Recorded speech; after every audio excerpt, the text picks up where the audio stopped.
fire.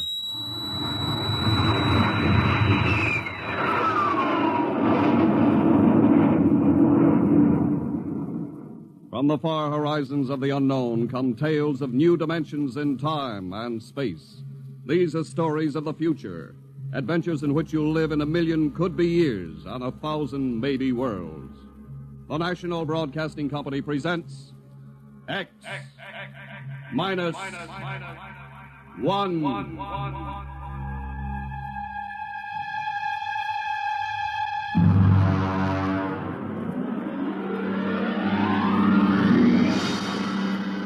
Tonight's story, No Contact.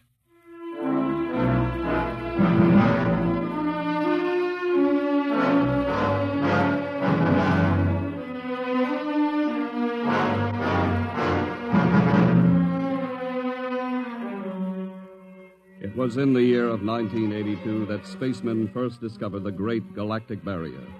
In the past 10 years, rocket travel to the moon and the nearer planets had become commonplace. And then men fixed their sights on a more distant star, the remote planet known as Volta. 5 exploratory ships went out, and none came back, each in turn disappearing mysteriously at the same vanishing point, at an invisible wall somewhere in the vast outer reaches that became known as the wrecker of spaceships, the Galactic Reef. And yet, the explorers refused to admit defeat. It was on June the 2nd, 1987, that the rocket Star Cloud made ready for takeoff, the 6th to attempt to crack the barrier and win through to Volta. Now hear this. Condition green. 2 minutes to blast off. Condition green. 2 minutes to blast off. Well, Lewis, this is it. I don't suppose you'll be needing the ship's doctor up here on the bridge during blast-off. I think not, Smitty. There's little chance of acceleration bends in these new overdrive ships. I'll be in my office then, counting vitamin pills if you need me. It's only a few steps. Good luck, Lewis. Thank you, Smitty. Lieutenant Collier. Yes, sir? You're relieved. You'd better get down to navigation control and take over. Yes, sir. Lieutenant. Yes, sir? We've never flown together before. This is your first flight in a space vessel as big as the Star Cloud. Yes, sir, but I was trained in oversized jobs at the Naval Academy. Well, if you're half as good a navigator as your father was, you'll do fine. Thank you, sir. Did you ship out with my father? I served under him on one of the first rocket runs to the moon. I see. I almost went along on his last trip to the barrier. Too bad about that. Yes, sir. That's all, Collier.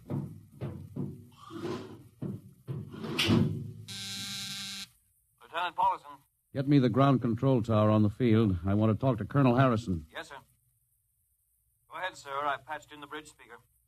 Colonel Harrison? Yes, Captain? We're standing by for takeoff in 30 seconds. Good. The field is cleared of all personnel. We'll try to reestablish radio contact immediately after takeoff. In any event, there'll be a 24-hour ground monitor. Fine. Good luck.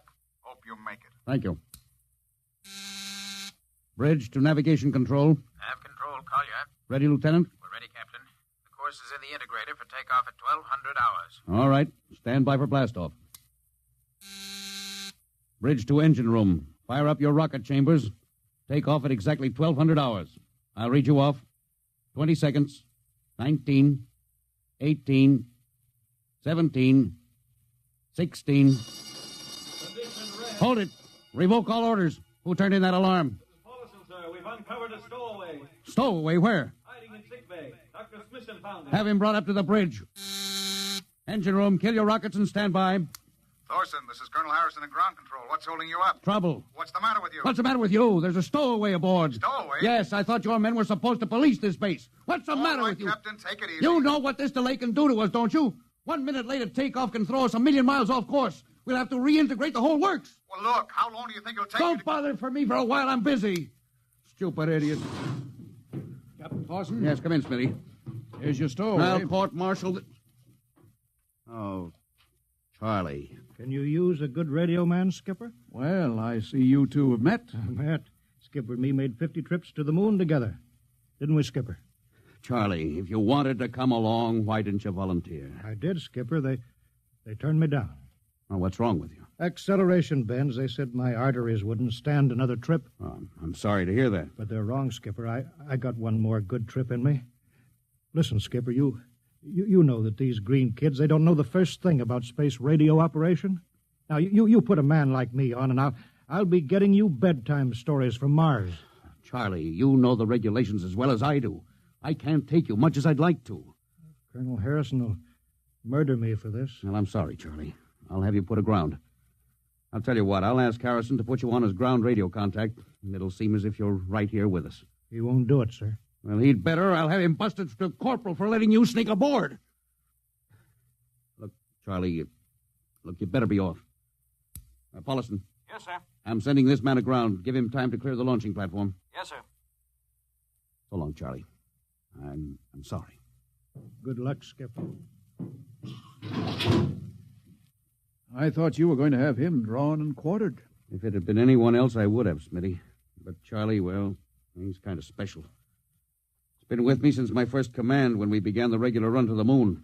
And if he wanted to come along this time, well, it's only through loyalty to me. You know, Lewis, I didn't realize it before, but you're almost human. Captain Dawson, nav control, Collier. Oh, yes, Lieutenant. How badly are we fouled up? Can you recalculate the course, or shall I cancel the takeoff? I've already plotted a new course on the integrator, sir. If we take off in exactly 30 seconds, we'll need to correct for only a 1-degree deflection.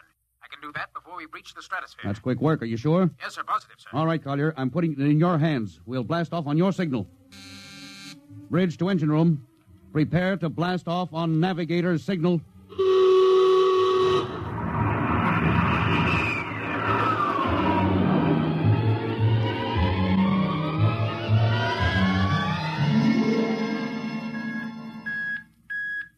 How are we doing, Collier? Coming on the bearing, sir. That's 4, 3, 2, 0. We've intersected the course vector. Good work, Collier. Course is corrected, sir. We're ready to go into atomic overdrive anytime you say. All right. Stand by. Yes, sir. Now hear this. Now hear this. Prepare for maximum acceleration. Bridge to engine room. Kill your rockets. Rockets out. Fire up number 1 cyclotron.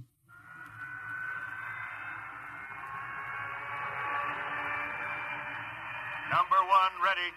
Fire up number 2. Number 2 ready. Withdraw your dampening rods. Fission chamber ready. Blast tubes cleared. All generators operating at capacity. Take it over, sir. Go into overdrive at the count of 0. 3 seconds, Mr. Collier. 3, 2, 2, 1, 1, 0. 0.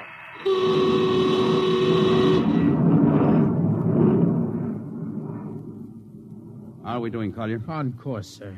She's running hot and true. My compliments, Lieutenant. This job would have done your father credit, and he was the best navigation officer I ever saw. Oh, thank you, sir. Start your gyros. Put her on robot control. All right, the bridge is yours, Mr. Collier. If you need me, I'll be in Dr. Smithson's office. Yes, sir.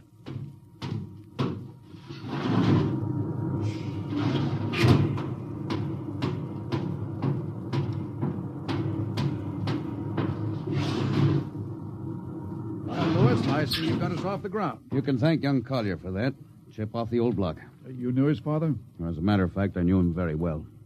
First-rate spaceman. Oh, is he the one yes, who... Yes, he was lost in the galactic barrier on the second ship we sent out to Volta.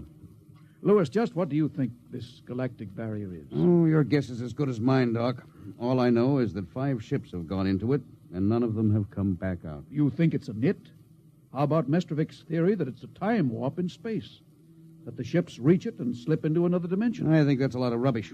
My theory is that the galactic barrier is nothing more than a radioactive layer of some kind. Why do you say that? Well, we know that radar signals bounce off it like they were hitting an invisible glass wall. And we know that it destroys our ships and crews in some way. There's no other logical explanation. What makes you think we can get through it, Lewis? Because we're ready for it. The others weren't. The entire hull of this ship is completely shielded with lead. We can crack through any radioactive cloud ever detected. Besides, we're equipped with some new UHF radio devices that should enable us to maintain radio contact with Earth. Nothing can happen. Absolutely nothing. Now, who are you trying to convince? Myself, I suppose. Lewis, you've had your share of glory. First skipper to reach the moon back in 1962. You could have retired. Why are you risking this trip? 5 ships are missing. Men like Prentice, Margetson, young Collier's father. I'm tired of seeing good men fed into that meat chopper. Then why are we going to Volta? We haven't any choice, Smitty. We're in a race, the kind of race where men and ships are expendable. According to the Interspace Code, the first nation to reach Volta can claim it. Well, personally, I want no part Now, of it. Doc. I'll have to play physician, morale builder, and mother substitute for 112 slightly nervous men. And your morale doesn't sound too good, Doc. As morale officer, I can state without fear of contradiction, it is terrible. And something tells me as we approach that galactic barrier, I'm not going to be alone.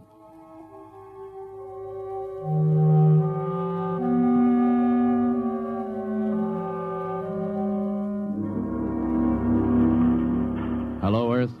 Hello, Earth. Captain Thorson of the Star Cloud calling Earth. Hello, Star Cloud. Hi, Captain. Charlie. Well, I see they haven't court-martialed you yet. No, sir, thanks to you. Well, it's good to hear you. You can read us the funny papers on Sunday morning. Right. How's our signal? Strong. Clear as a bell. Now, here's our log report for Colonel Harrison. You ready? Shoot. June 2nd, 1987. 4 weeks out from Earth. Running true. No radiation. Operation normal. Still making our approach to the galactic barrier. That's all, Charlie. See you later. Good luck, Captain. I sure wish I was with you.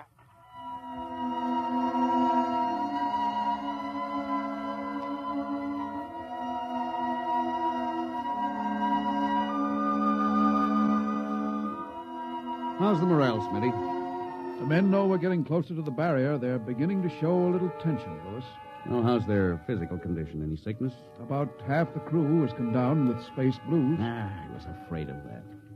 Are they bad? Same as usual. Lips and hands with a bluish cast. Eyes are sensitive to infrareds. I don't know. When I first started flying these tin cans, nobody ever heard of space blues. Well, now there's a theory it's caused by the terrific acceleration of atomic overdrive. Change in gravity affects the circulation. What do you think? I think it's psychosomatic. I've noticed that the same men who get space blues under tension on a ship tend to get blue coloration back on Earth when they're upset. I guess it's just an occupational disease of space navigators. You think it's just nerves, then? Well, young Collier's got a bad case. I think it's tension from overwork. Maybe he needs some vitamins. Louis, when will you realize that vitamins are not a panacea for all the troubles of mankind?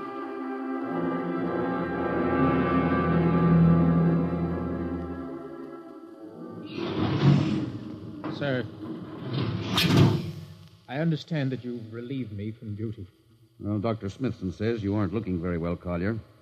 I'm giving you a rest. Sir, I feel perfectly able to continue. Your lips are as blue as Minnetonka. Captain, I'd like to remain at my post. Don't be foolhardy, Lieutenant. I'm not being foolhardy, sir.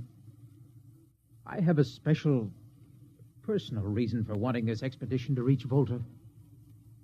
Your father? Yes, sir. You think he might still be alive?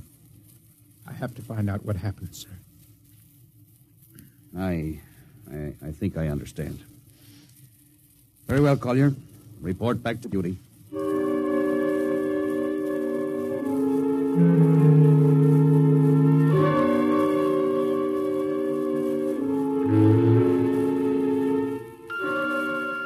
What's the reading, Paulson? We're getting a +5 radar bounce now. Coming off the barrier almost as fast as we sent it out. What's the interval? 2 seconds. Shortening steadily. This rate will hit the wall in the next few minutes. All right. Alert the crew. Sound general quarters. Now, hear this. Condition red. We are now approaching the galactic barrier. All hands to stations. All radiation detectors to be fully manned. Full security will prevail until further notice. That is all. Paulson. Yes, sir? The radar bounce is up to +6. We'd better try to make final contact with Earth. Is Sparks still trying to raise the base? Yes, sir, but he's not having much luck. Oh? Seems to be some interference. That's the radio room now. Yes? You got him? Well, cut in on the bridge speaker. Captain will take it from here. Hello? Star Cloud to Earth. Can you hear me, Earth? Hello, Skipper. I can barely read you. You're getting heavy static from sunspots. That's not sunspots, Charlie. We're right on top of the galactic barrier. Getting a +7 radar bounce. Expect to hit the barrier almost any second now. Good luck, Skipper. If we crack the barrier and come through still in one piece, I'll try to get back to you on the high-frequency band. Gotcha, Skipper. Don't worry. I'll be waiting. So long, Charlie. So long, Star Cloud. Must be getting awfully close now, Captain.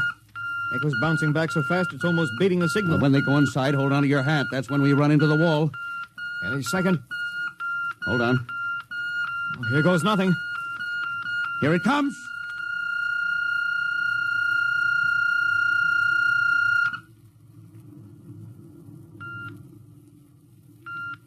Captain.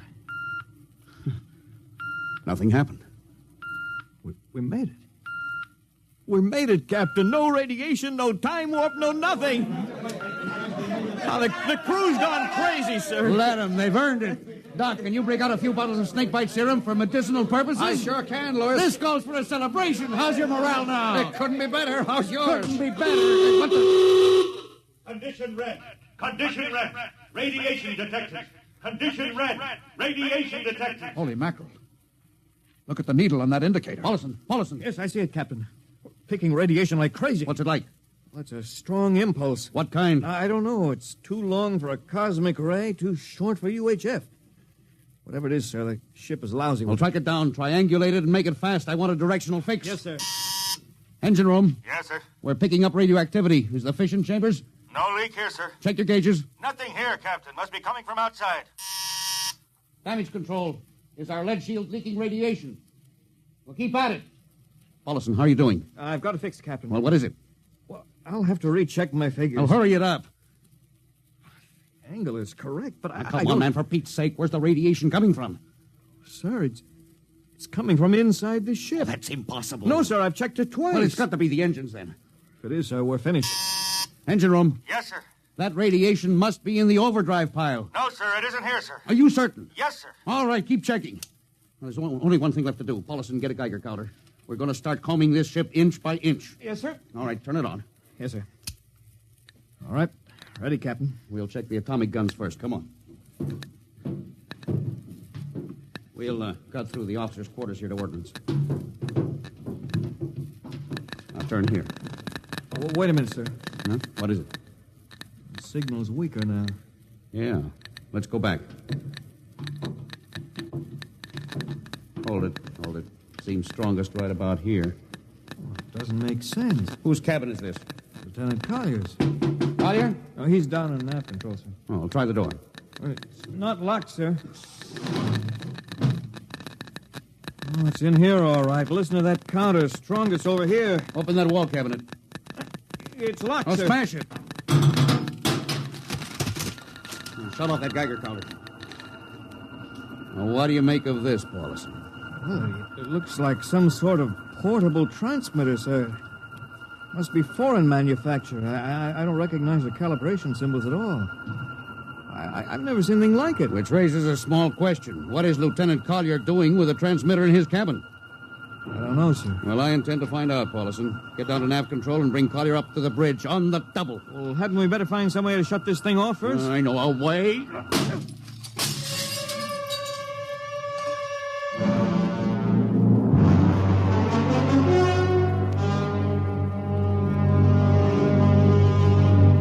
Lieutenant Collier, I'm going to ask a few simple questions, and I want a few simple answers. Yes, sir. What were you doing with a transmitter in your cabin? Transmitter, Captain? Oh, you know nothing about it. Oh, no, sir, I don't. Do you recognize these calibration symbols? No, sir. Can you think of how it might have been placed in your cabin without your knowing it? No, sir, unless someone came in while I was on duty. Would that have been possible? I suppose so, if someone had a key. I found your cabin door unlocked. Well, I meant a key to the wall cabinet. I didn't say the wall cabinet. Well, I... You what, Lieutenant? How could you have known it was in the wall cabinet? Well, I just assumed, sir. Lieutenant Collier, I find it hard to believe you would lie. Having known and respected your father, having observed the way you handle your job. However, I intend to get to the root of this thing. May I have your wristwatch, Lieutenant? Sir? Your wristwatch. Yes, sir. Paulson, turn on that Geiger counter. Yes, sir. Hold this watch next to it. Yes, sir. That's all.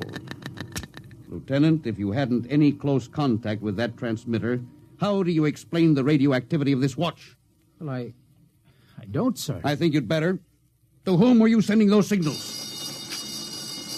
Condition red. Condition red. There's your answer, Captain. What is this, Collier? Alien spaceship approaching. Alien spaceship approaching. Collier, who's aboard that ship? All right, now talk! Very well, Captain. My mission seems completed. Your mission? Are you admitting that you're an agent of a foreign power? I am stating it. What nation? No nation, Captain. What? I am an agent of the Voltan government. Oh, what? The government of the planet of Voltan. You're crazy. Are you so stupid, Captain? Did you think your people are the only ones who can invade another planet? What do you mean? We've had agents operating on Earth since 1945. I don't believe you. What do you think happened to those 5 ships, Captain? Where do you suppose we got our information? Your language, your culture, family background.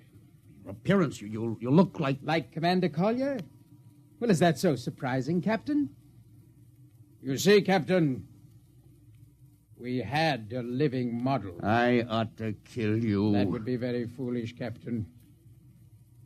I would advise you to surrender without delay. Alien ship now coming in ordnance range. I'll deal with you later, Collier. Paulison? Yes, sir. Put this man in irons, take him away. Don't worry, sir. We'll take good care of him.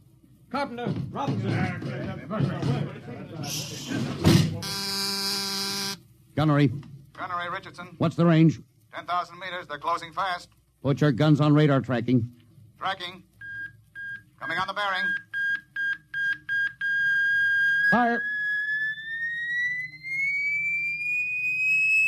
Fire, Richardson. Richardson, did you hear me? Fire! What's the matter down there? Did you hear me? Richardson, answer me.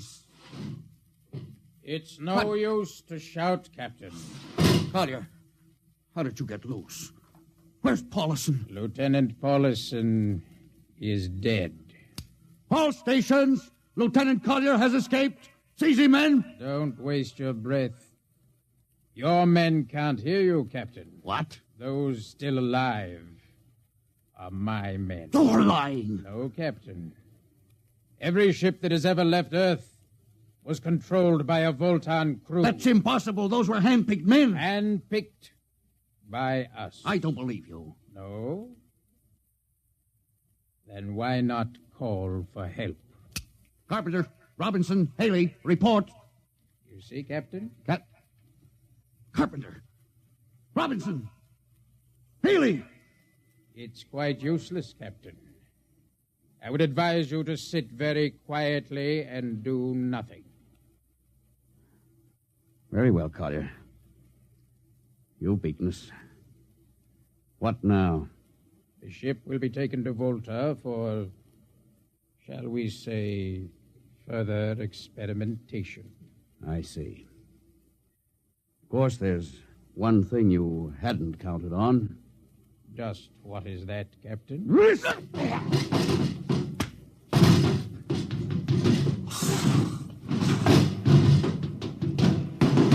Carpenter! Are you in there, Lieutenant Carpenter? They can't all be dead. There must be one alive. Smitty, Dr. Smithson! Smitty, what have they done to him? Louis, Oh, dirty. I Don't talk. I must lean closer. There's not much time. Louis, space blues. Space blues? What is it, Smitty? What are you trying to tell me? All men with space blues. Voltans. Let me help you. No, Louis, get message back to Earth. Voltan, 5th column. Watch out for space blues. Smitty. Oh, Smitty. Captain Thorson, you can't hide from us now. Come back to the bridge and surrender, or my men will come and get you.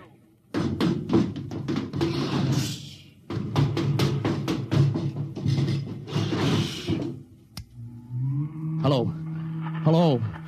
Star Cloud calling Earth. Oh, please, God, let me get through before it's too late. Hello. Star Cloud to Earth. Come in, please. Come in, please.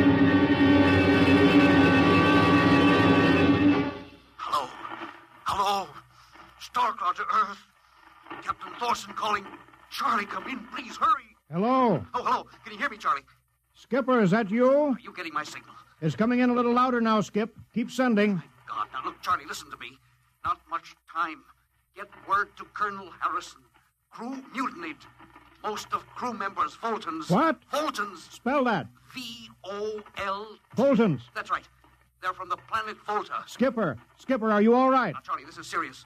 They'll be here any second. Now, listen, they have a fifth column on Earth. They're planning to invade you. You mean it? Of course I mean it. Tell Harrison, posing as humans. You can detect them by space blues. You got that? Only Fultons get space blue. Charlie, did you hear me? Space blue. I get you. They're breaking in, Charlie. I'm depending on you. Warn everybody. Captain. They've opened the door. So long, Charlie. Tell Harrison. Captain Thorson. Hello. Hello, Star Cloud. What's the trouble, Sergeant? I was just trying to raise a Star Cloud, Colonel. I had any luck? No, sir. No contact. No contact, eh? No, sir. Nearly an hour since they hit the galactic barrier. I don't understand why they haven't tried to get a message back. No, sir. Neither do I. Oh, all right. I'll take over for a while. Yes, you do that, sir. It's all yours. Right. Oh, and Charlie, you better go out and get yourself some coffee. You look a little blue around the gills.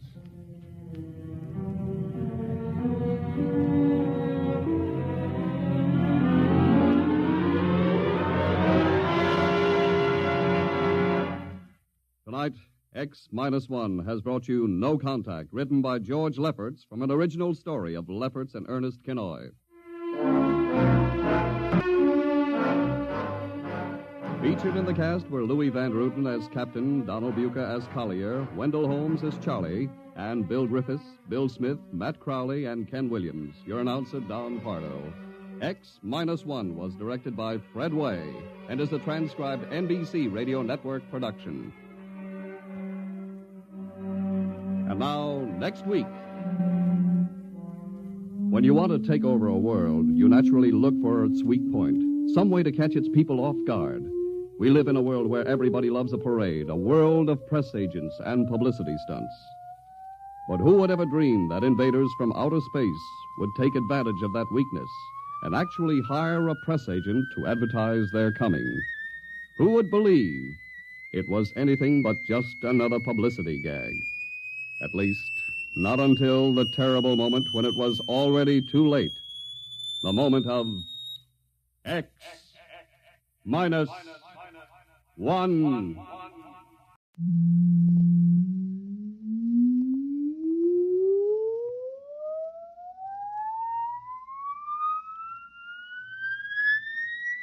Countdown for a blast-off.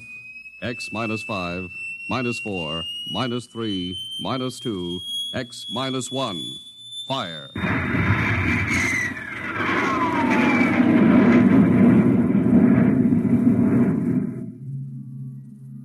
From the far horizons of the unknown come transcribed tales of new dimensions in time and space. These are stories of the future, adventures in which you'll live in 1,000,000 could-be years on 1,000 maybe worlds. The National Broadcasting Company presents X-1.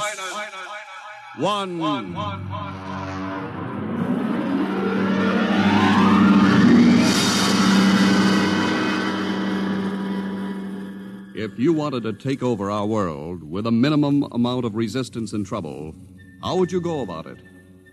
Tonight we'll tell you how, with a strange and chilling story by George Lefferts. The Parade.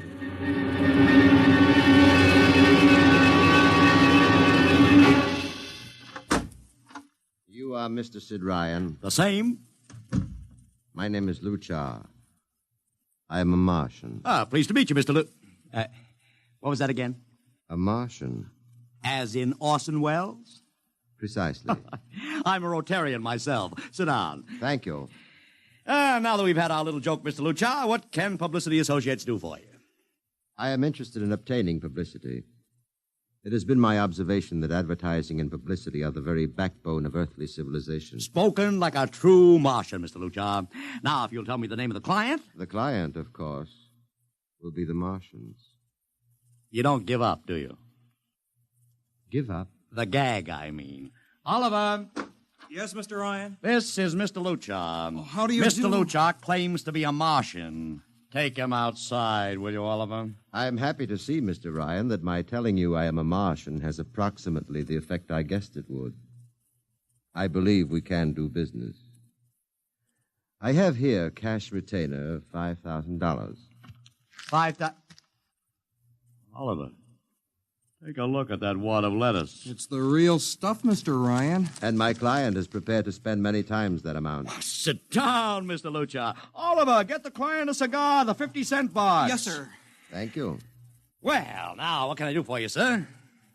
I wish you to manage a publicity campaign.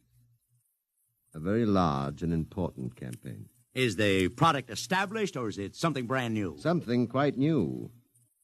Now, what would you judge the most effective type of campaign? Well, if the client has a lot of dough to throw around, a suspense campaign is best. First, you place ads in the paper saying, "Watch this space." Then about a week later, you run an ad saying XYZ or PDQ, and you get people guessing what it means. Then finally, when you've teased them enough, you bust loose and unveil the product. Excellent.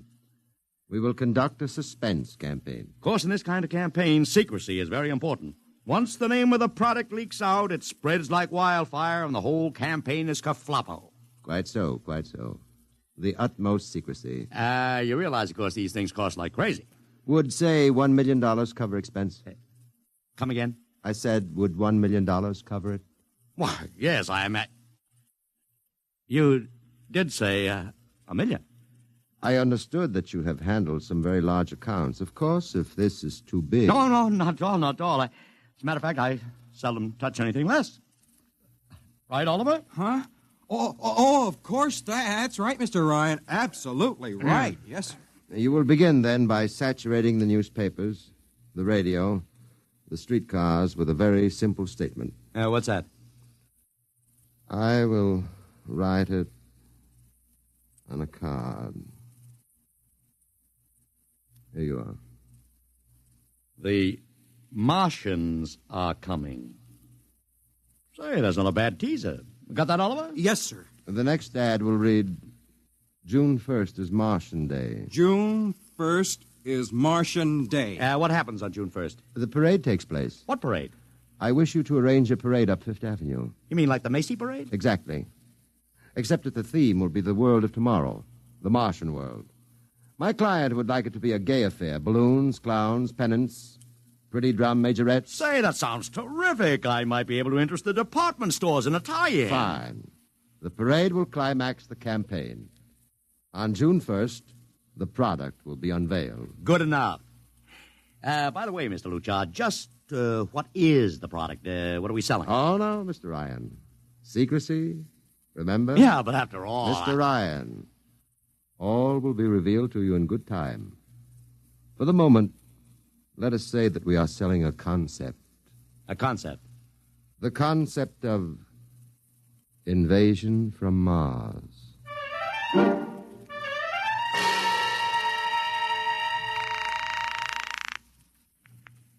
Sorrel Talent Agency. Sammy Sorrell, please. This is Sammy. This is Sid Ryan over at Publicity Associates. Listen, Sammy, how are you fixed for midgets? I got midgets. Fine, I need 40 midgets for a parade. 40. June 1st. And listen, Sammy, I want them dressed in little spacesuits. In little...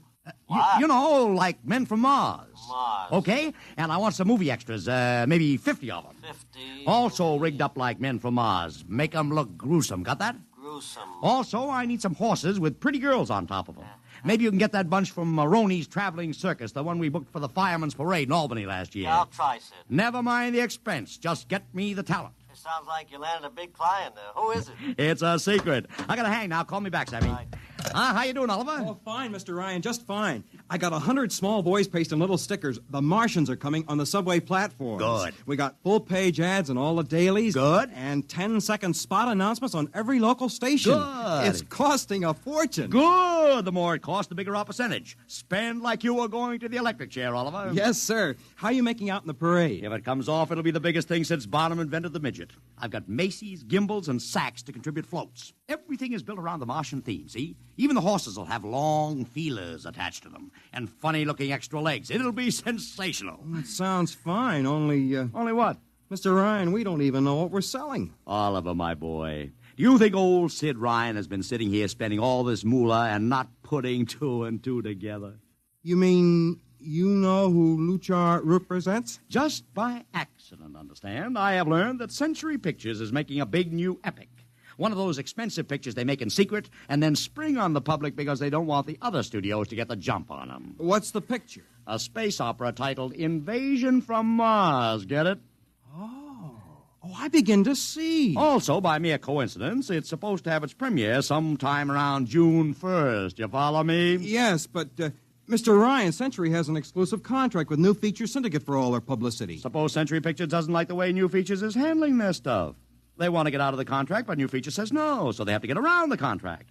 A man named Luchar, client unknown, starts publicizing the Martian invasion. Need I go further?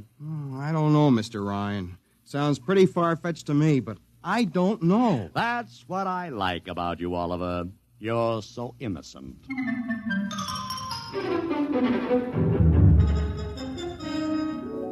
Now, let me talk to Commissioner Patrick, please. Sid Ryan. Hello. Commish, Sid Ryan. Oh. How are you, Ryan? Fine. What is it this time? You want to drop a man off the Empire State Building into a teacup full of water? The answer is no. Also, we're not arresting any fan dancers. You know I don't handle fan dances. I want a permit for a parade. June 1st, 5th Avenue. It's a Sunday. There's no traffic. Now, look, Ryan, Macy's gets a permit. Gimbel's gets a permit. The American Legion gets a permit. The Sons of Erin march every time Morton Downey sings the Wearing of the Green. Oh, don't give me a hard time, Patrick. This is too big. I have the 5th Avenue Merchants Association behind me. Okay, Ryan. Fill out the forms. I'll pass them along to the license commissioner. That's my boy. By the way, what's the occasion for this parade? Oh, don't you read the papers, Patrick? June 1st is Martian Day.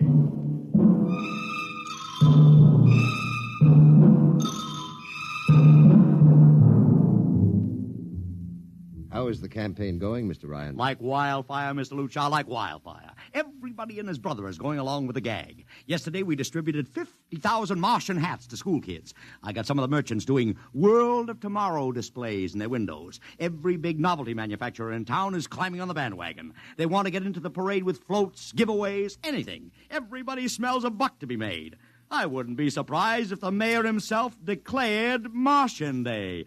I've even arranged for Commissioner Patrick to accept a $50,000 check for the Policeman's Benevolent Fund from the man from Mars. Oh, it's terrific, terrific. My blood pressure's up to 200. Excellent.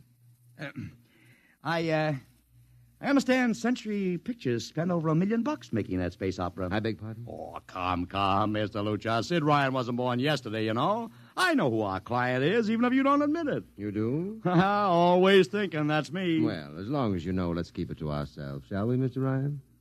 As you once remarked, when these things leak out, it destroys the surprise and ruins the effectiveness of the campaign.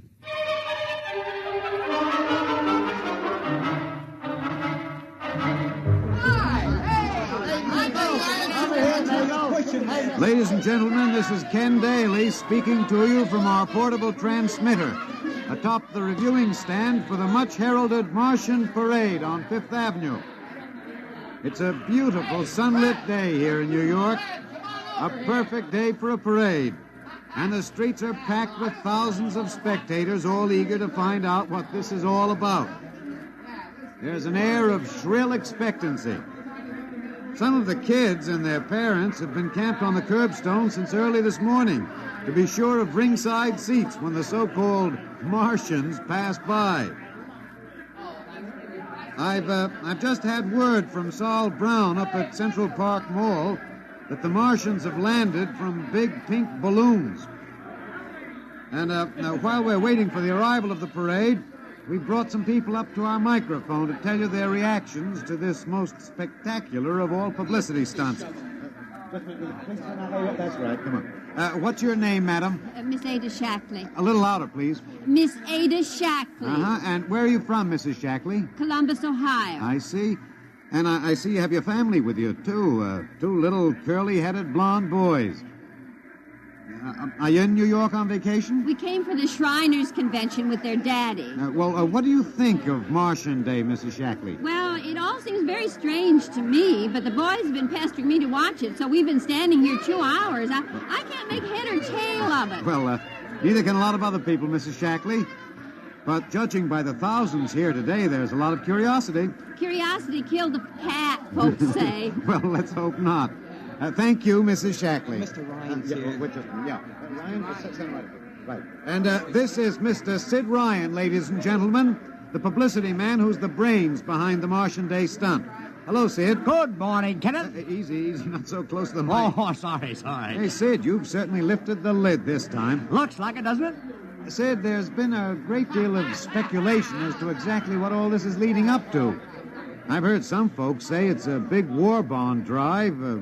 Others think it's just to stimulate local business. And, look, I understand in the trade itself, the smart money says you're building for the premiere of Century's forthcoming extravaganza, Invasion from Mars. Now, come clean. Can you tell us what the real story is? Ken. I'd like to, but honestly, I can't. Oh, man of mystery, eh? Are you going to watch the parade from the stand here? No, Ken, I can't stand noise. I'm going out to my office and watching company. Well, thank you, Sid Ryan, and good luck. And here they come, ladies and gentlemen. The first units of the big Martian parade, swinging down Fifth Avenue with fanfare, colored streamers, music, confetti, floats, all the trappings of a Mardi Gras. And here in the vanguard is a whole troop of little midgets in weird-looking pink and blue spacesuits, carrying Rube Goldberg weapons with signs painted on them. Let's see, I can read one which says, Atomic Blaster. Another one has a placard reading, We're Martian through Georgia. And here come the clowns, laughing and falling all over each other. They're giving free sugar candy to the kids along the way. Yes, ladies and gentlemen, this is a happy, laughing crowd along Fifth Avenue today. A true reflection of the great sense of humor and good nature that makes America the place it is.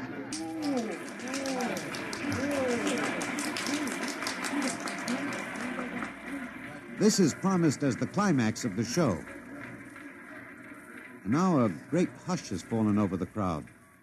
It's quite a sight to see these thousands of people standing here expectantly, hearing only the great regular sigh of their mass breathing. And now here they come, ladies and gentlemen, the Martians, marching in booted, helmeted ranks, row after row of them. Aye, this is an impressive sight, ladies and gentlemen, and a rather serious contrast to the rest of the joyous slapstick parade we've witnessed.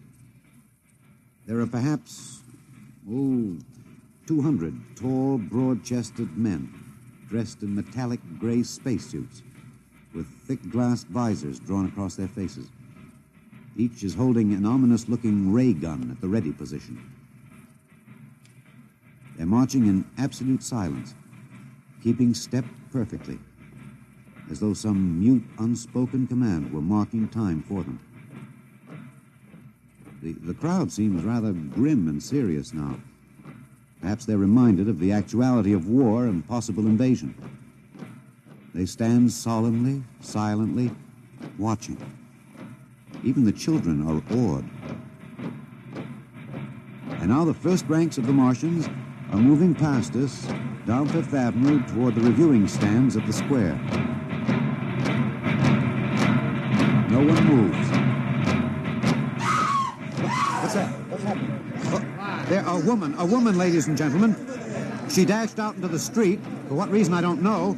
She attempted to lift the visor of one of the Martian spacesuits, but just as she reached the Martian, she fell forward in a dead faint. I tell you, I've never felt such mass tension in a crowd as we're experiencing here right now, today. All sorts of rumors have begun filtering back through the audience. There are excited whispers of she's dead, she fainted, and now an undercurrent of, what? They're really Martians. This is an example of how a single incident can precipitate mass hysteria, ladies and gentlemen. I tell you, it's a mighty reassuring sight to see the blue uniforms of New York's finest spaced every 10 feet or so along the avenue. Somehow, I can't explain it. This incident has begun to work on what was a moment ago a happy, carefree crowd. And the complexion is changing.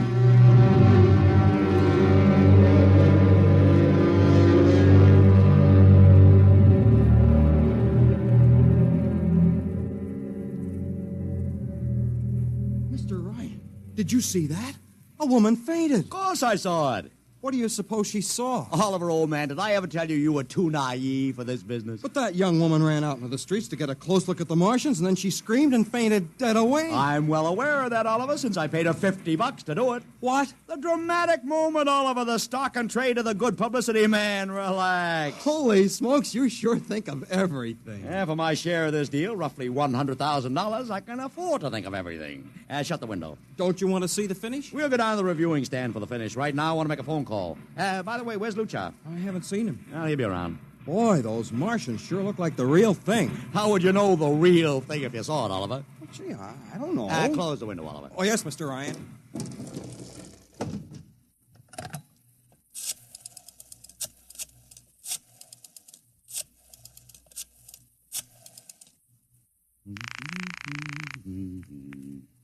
Sorrow's Talent Agency. Sammy, this is Sid Ryan. Say, listen, Sid, I was going to call you. I'm awful sorry about those Martians. What do you mean, sorry? They're terrific. No, don't joke, Sid. I mean it. Well, I mean it, too. They're great, great. Are you in the bag? Never felt better.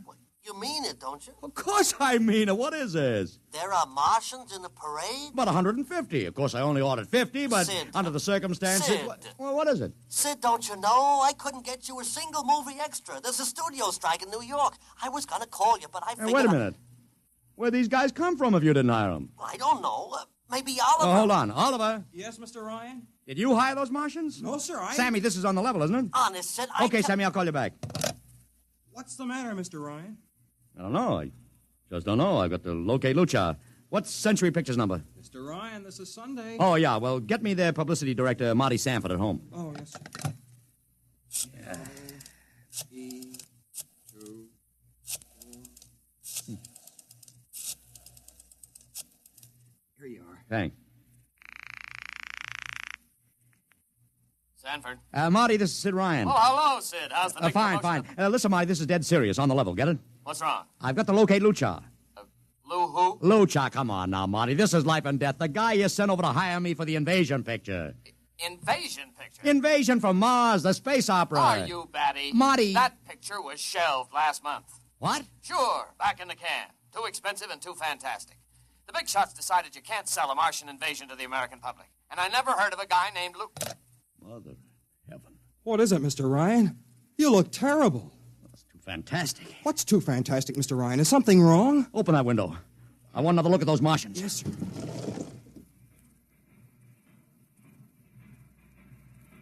Look at them. Oliver, you were in the Army.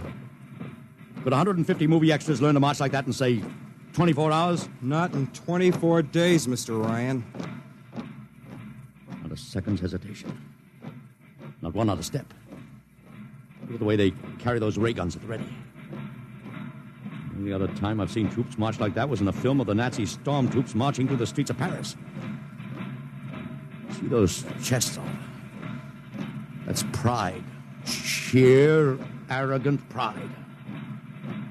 Look at those chins. That's contempt. Nobody could act like that. Mr. Ryan! Oliver, get down there. Find that woman who fainted. Her name's Gloria Montex. Get her up here. Make it fast.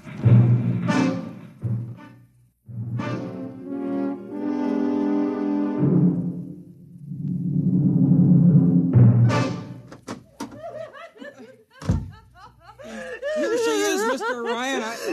I can't get much sense out of her. Stay away from me. Gloria, it's me, Sid Ryan. Oh, don't kid me. You're a Martian. Gloria, settle down. No, you're wearing a mask. Baby, it's me, Sid. And underneath, it's awful. It's all big green eyes and those feelers like a catfish. Baby, snap out of it. Listen, what happened down there? You ran out and screamed like I told you, but the fainting, that wasn't in the act. Oh, go away, please. Go away. What'd you see? Oh, no, please. It's too awful. Please, please. Just one question, baby. Inside that helmet, what'd you see? You won't get anything out of her, Mr. Ryan. She needs a doctor. Okay, Oliver, I've heard enough anyway. You take care of Gloria here. Get her a drink. Where are you going? To see the commissioner. We gotta stop this parade before things begin to happen.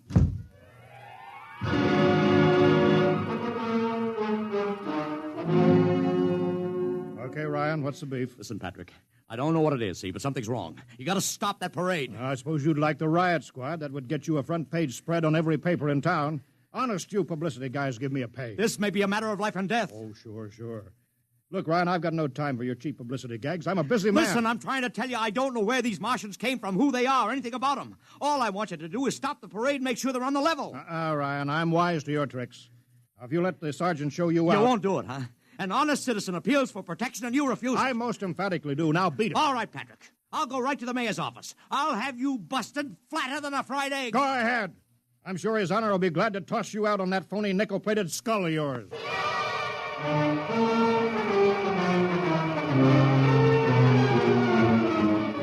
You heard me, Ryan. You cannot see the mayor. Adolf, please. This isn't a gag. I don't want publicity. All I want to do is maybe prevent something horrible from happening. In case you don't know it, wise guy, something horrible is already happening. A couple hundred little kids are in the hospital with ptomaine poisoning from that phony Martian candy you passed out. Or didn't you know? I didn't. We've got to stop that parade. Sure, you'd like nothing better than to start a panic now. Maybe a few hundred people would get trampled to death. Think of the newspaper space that would get you and your product. I won't stand for this, Adolf. You won't have to, because you're going to get out of here right now. Go on, beat it. Get out. You and your publicity stunts make me sick to my stomach.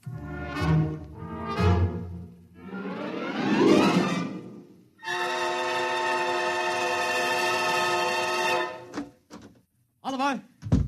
Oliver, where are you? Oliver! Oliver! It is useless What? to scream at him, Mr. Ryan.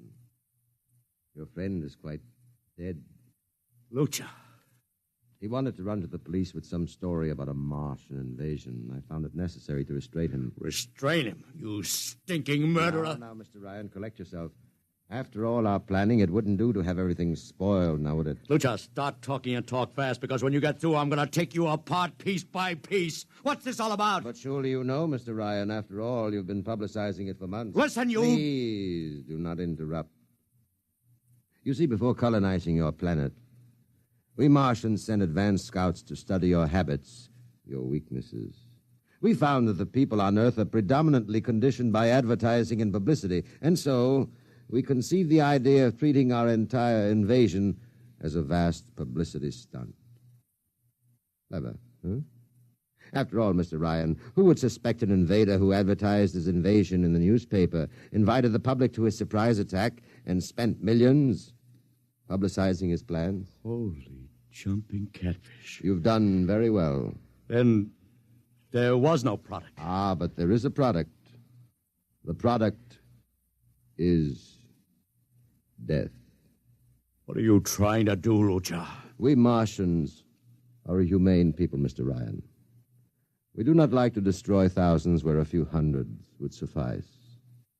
In exactly 2 minutes, our troops will treat the world to a spectacle of death, which will bring the rest of your planet to its knees in horror.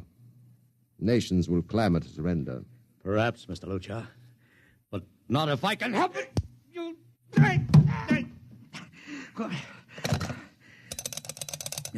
Yes, please. Operator, this is Mr. Ryan. Get me the field telephone on the reviewing stand of the Martian Day Parade. Hurry. Anyone in particular? Just hurry. Reviewing stand, Sergeant Cassidy. Get me Commissioner Patrick. Hello. Hello. You'll have to talk louder. I want Commissioner Patrick. Oh. Patrick! Wait a minute. Things are quieting down. Now, what was it you wanted? This is Ryan. I have to talk to the commissioner. It's a matter of life and death. I'm sorry, you can't talk to him now. The chief Martian is presenting the PBA check to him. The Martians are going to fire a salute. Listen, you got to stop him. What? Stop him! I'm sorry, Mr. Ryan. You idiot! The worst is going...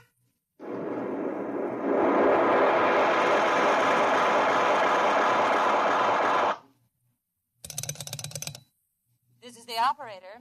I'm sorry, Mr. Ryan, you've been cut off. I can't seem to get them back. Doesn't matter, operator. Nothing matters now.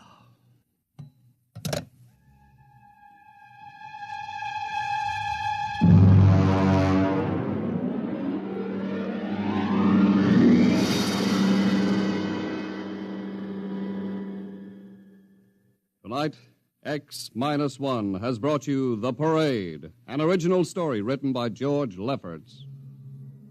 Featured in the cast were Joseph Curtin as Ryan, Joe DeSantis as Luchar, Alexander Scorby as Daly, Agnes Young as the woman, Ellen Deming as Gloria, John Thomas as Oliver, Arthur Anderson as Sammy, Wendell Holmes as the Commissioner, and William Keane as Sanford. Your announcer, Don Pardo. X-1 was directed by Fred Way and is a transcribed NBC Radio Network production.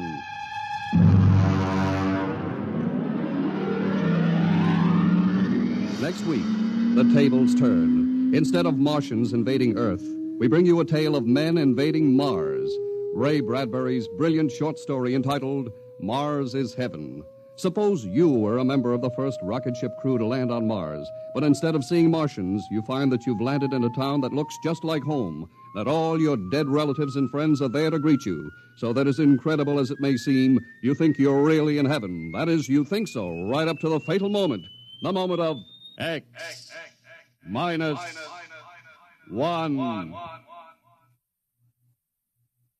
Join the Abbotts on another baffling mystery tonight over most NBC radio stations.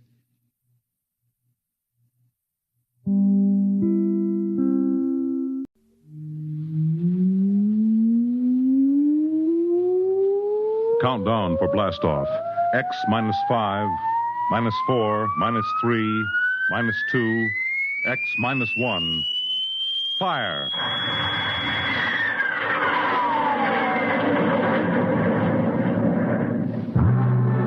From the far horizons of the unknown come transcribed tales of new dimensions in time and space. These are stories of the future, adventures in which you'll live in 1,000,000 could-be years, on 1,000 maybe worlds. The National Broadcasting Company presents X-1.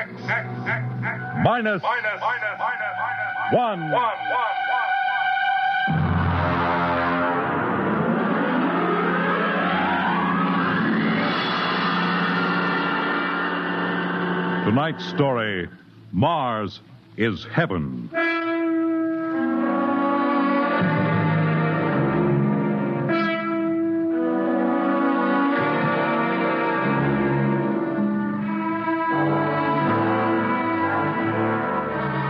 When the first space rocket lands on Mars, what will we find?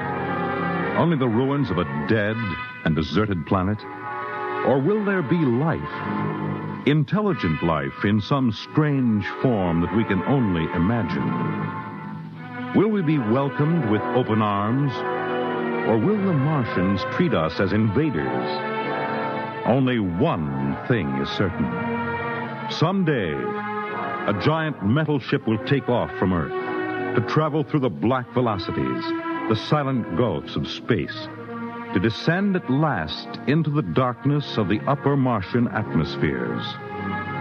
And on that day, man will finally know the answers. The day we first land on Mars.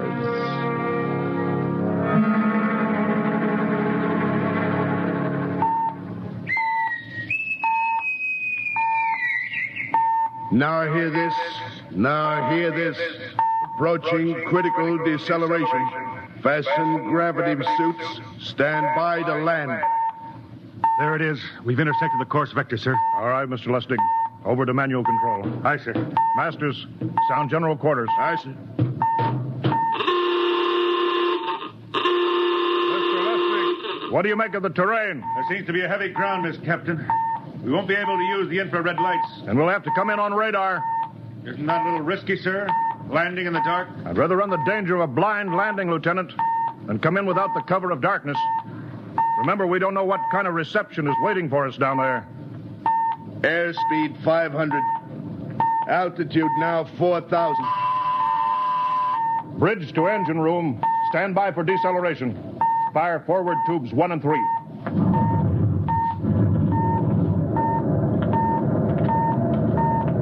Steady as she goes, Mr. Lustig. As she goes, sir. Airspeed 100. Altitude 1,000. Radar indicates a level stretch dead ahead, sir. Skids down. Skids check. Altitude 500. 4. 350. 3. Up a point now. All right. Let's set her down.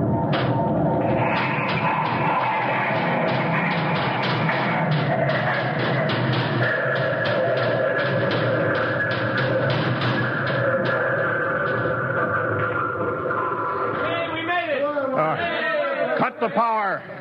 Masters, pipe battle stations. Aye, sir. All secured, sir. Well, gentlemen, we're now on Mars, April 20th, 1987, 4:33 Greenwich time. Enter that in the log, Masters. Aye, sir. Well, gentlemen, it's less than 2 hours till dawn. As soon as it's light, we'll send out a landing party. Masters, get me an all-over hookup. We're all set, Captain.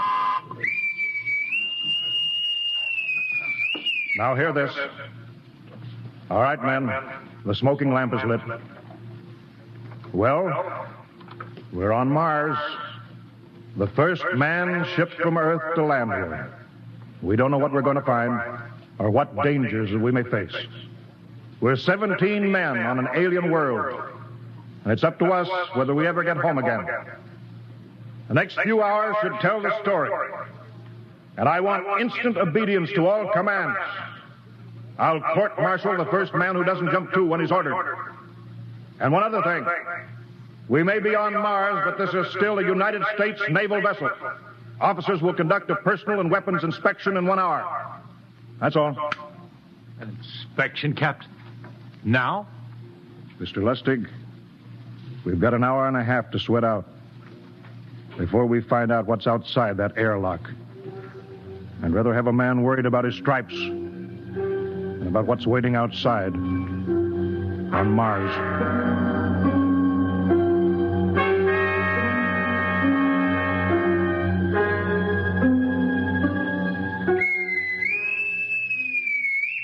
Now hear this. Landing party report to forward airlock. Captain Black, Lieutenant Hingston, Lieutenant Lustig, and Dr. Horst report immediately to forward airlock. There's now landing time -5. Well, they're paging us. You ready, Dr. Horst? Yes, Mr. Lustig. As ready as I will ever be. Come on, let's get in the lock.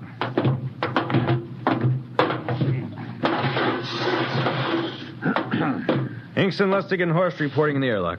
Very well, sir. The captain will join you. 4 minutes to go.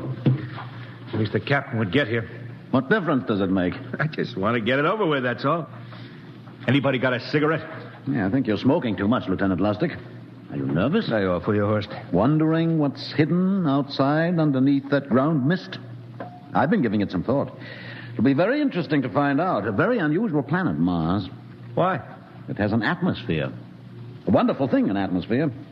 Where you find one, you find life. You mean Martians? What do you think they'll look like? Who knows? Intelligent life can take many forms. You mean they may have green skins and eyes on stalks or something? The comic book conception is possible, of course. Or they may have developed far beyond us. Perhaps they have a science that can produce weapons far more dangerous than our atomic missiles. You think we may have to fight our way out? After all, we are invaders. Now hear this. Landing time -2. All right. We heard this. You know what I'd like to find outside that airlock? Good old Illinois. Ever been there, Lustig? Only Chicago. Well, you ought to see my hometown. Green lawns, big white houses. Sounds like my hometown. My grandmother used to have one of those iron deer on the lawn. Every Halloween, we'd paint another color. One time, we painted it black and white like a Holstein cow. Where does your family live, Dr. Horst? I have no family. When I was a child, they were gassed to death in the Dachau concentration camp. Tough. No, it has its advantages. I have no ties on Earth. Nothing to lose now. I imagine I'm the only one on board who is free to enjoy our present peculiar position. All right, Masters, you can button it up now. Aye, sir. Well, gentlemen, check your sidearms. In 1 minute, we'll be the first men to set foot on Mars. Quite an honor, eh? As long as the medals are not rewarded posthumously. Still uneasy, Dr. Horst? Captain Black, I've been uneasy ever since I can remember. On Earth and on Mars. Well, 30 seconds. Give me the intercom phone, Lustig. Yes, sir. Masters? Aye, sir. Battle stations are to be manned till we return. If we're not back in 2 hours, I want no rescue party sent out. Blast off and save the ship, you understand? Aye, sir. All right. 5 seconds. 4, 3, 2, 1. Lustig, open the outer airlock. Aye, sir.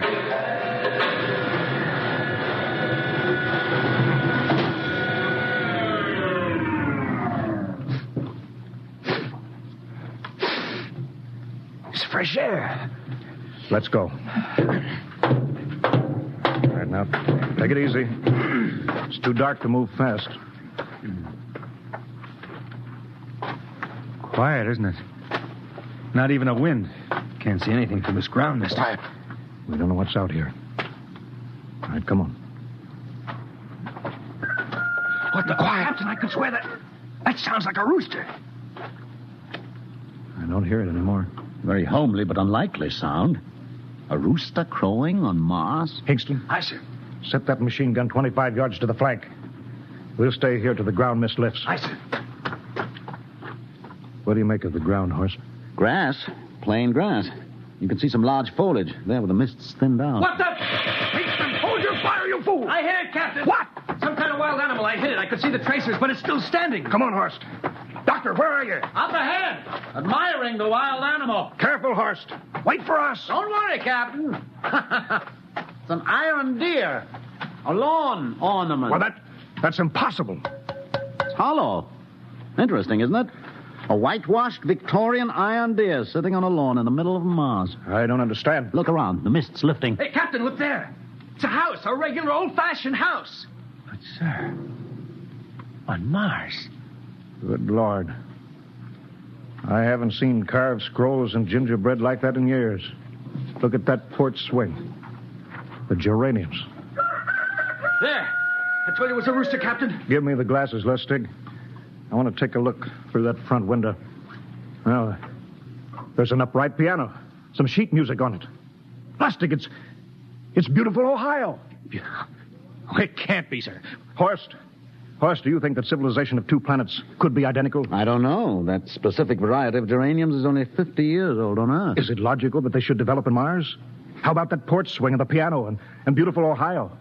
Why, it's impossible. Captain Black, this looks like the town I was born in. Well, it looks like my hometown, too. I thought of something, sir. It's the only solution. Maybe we're not the first ship to reach Mars from Earth. Don't be ridiculous, Lustig. Oh, how else can you explain it? Suppose some scientists got together. They invented some spaceship and planted a colony here.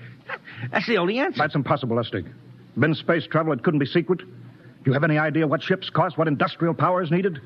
No, there's got to be some logical reason. I think perhaps we might find out, Captain. The light just went on in that house. Kingston, cover that door with the machine gun. Aye, sir. All right, come on, Horst. We're going to ring that doorbell. There's got to be a scientific answer to all this.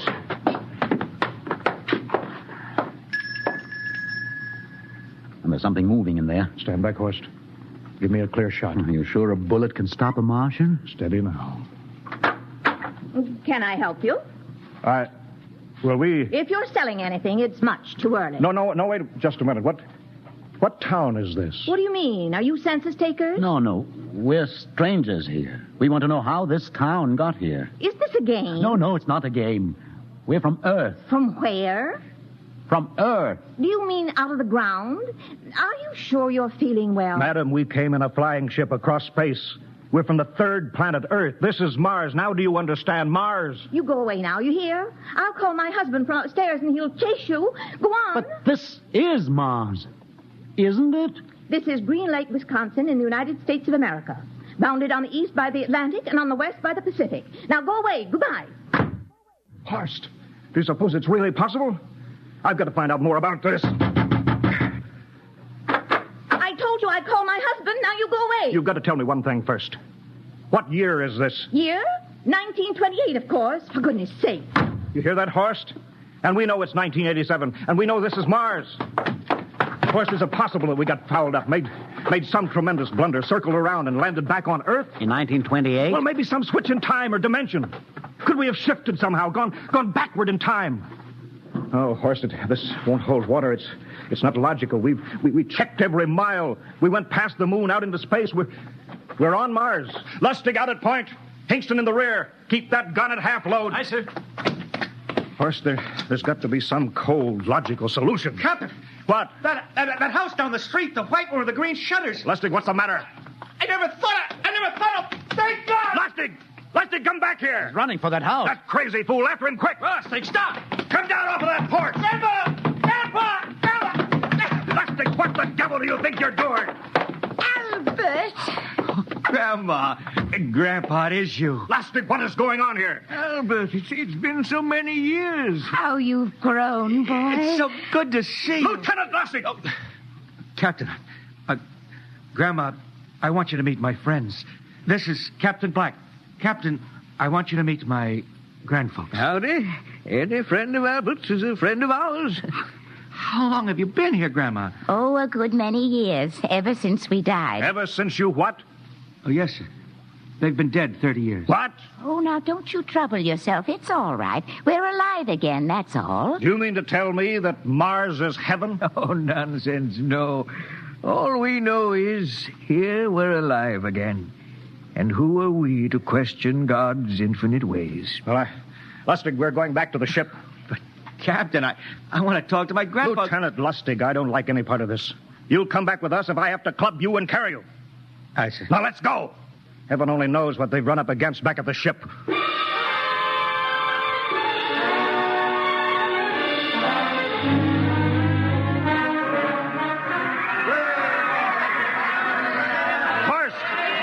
Crowd around the ship. Looks like we're being welcomed with a celebration, Captain. Celebration? They've abandoned ship. Every port is open. No guard set. You masters! Hiya, Captain. Meet my old dad. Dad, that's Captain Black. He's not a bad guy for an officer. Hingston! What's it? Bring that band back. Use force if you have to. Oh, excuse me, sir. There's my Uncle George. Hingston! I'll be right back, Captain. Uncle George. What the devil is going on here? Understand, sir? They've all found friends and relatives. They're all here. You're right, Captain. I've found it. The whole crew's out in the crowd. But I gave orders. Definite orders. You don't understand, Captain. I understand mutiny. I don't care how many relatives show up. I'll have discipline. Johnny! What? Johnny, you old son of a gun! It's you. Edward. Yes. It can't be. Oh, of course it is. Johnny, Ed. you old... Ed. Dr. Horst. This is my brother, Edward. How do you do? Hello, sir. It's wonderful to see you, Edward. Look, I've got to get back to my ship. Oh, Johnny, wait. I almost forgot. Mom's waiting at home. Mom? Yeah, and Dad, too. Mom and Dad are alive? Then you're real, Ed. Well, of course. Don't I feel real? How's that, huh? Why, Ed! We've got lunch for you, Johnny. Mom's making corn fritters. Dr. Horst, haven't you found anybody? No, Captain. I have nobody. Well, then you come on home with me, right, Ed? Why, sure. Horst, you wouldn't believe it, but it's been 35 years since I had Mom's corn fritters. By George, 35 years.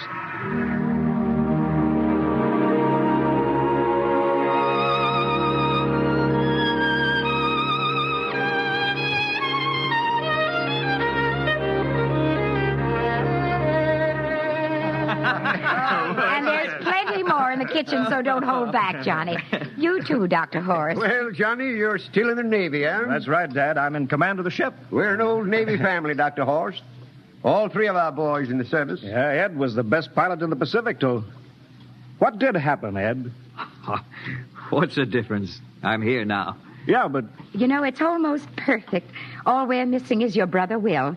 Then the whole family could be together. Well, it won't be long, Mom. Will's in charge of the XR-54. Next rocket coming out to Mars. Oh. Well, little Will. When does he leave, Johnny? Well, the takeoff's scheduled for September, but it depends on what we report. Oh, yeah. There's no question about that now, huh? No. Christmas together again.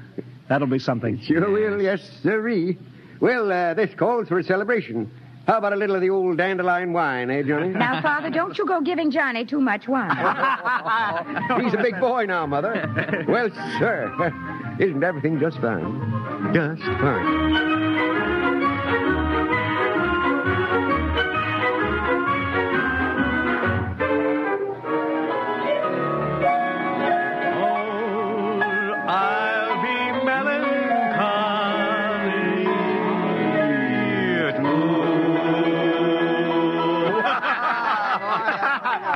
Play that one again, will you, Ed? Oh, sure.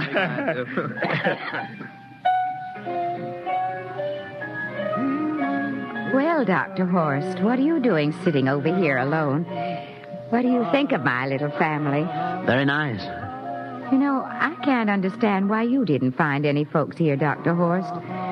It's just a shame everybody else is so happy. Well, I never remembered my family, Mrs. Black. All I know is they were gassed at Dachau during the Second World War. When I was liberated, I was in delirium 3 months. I cannot remember anything before then.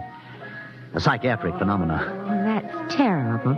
Isn't there anything anybody can do? I don't want to remember. I have not had a pleasant life. I prefer to be free of emotional entanglements.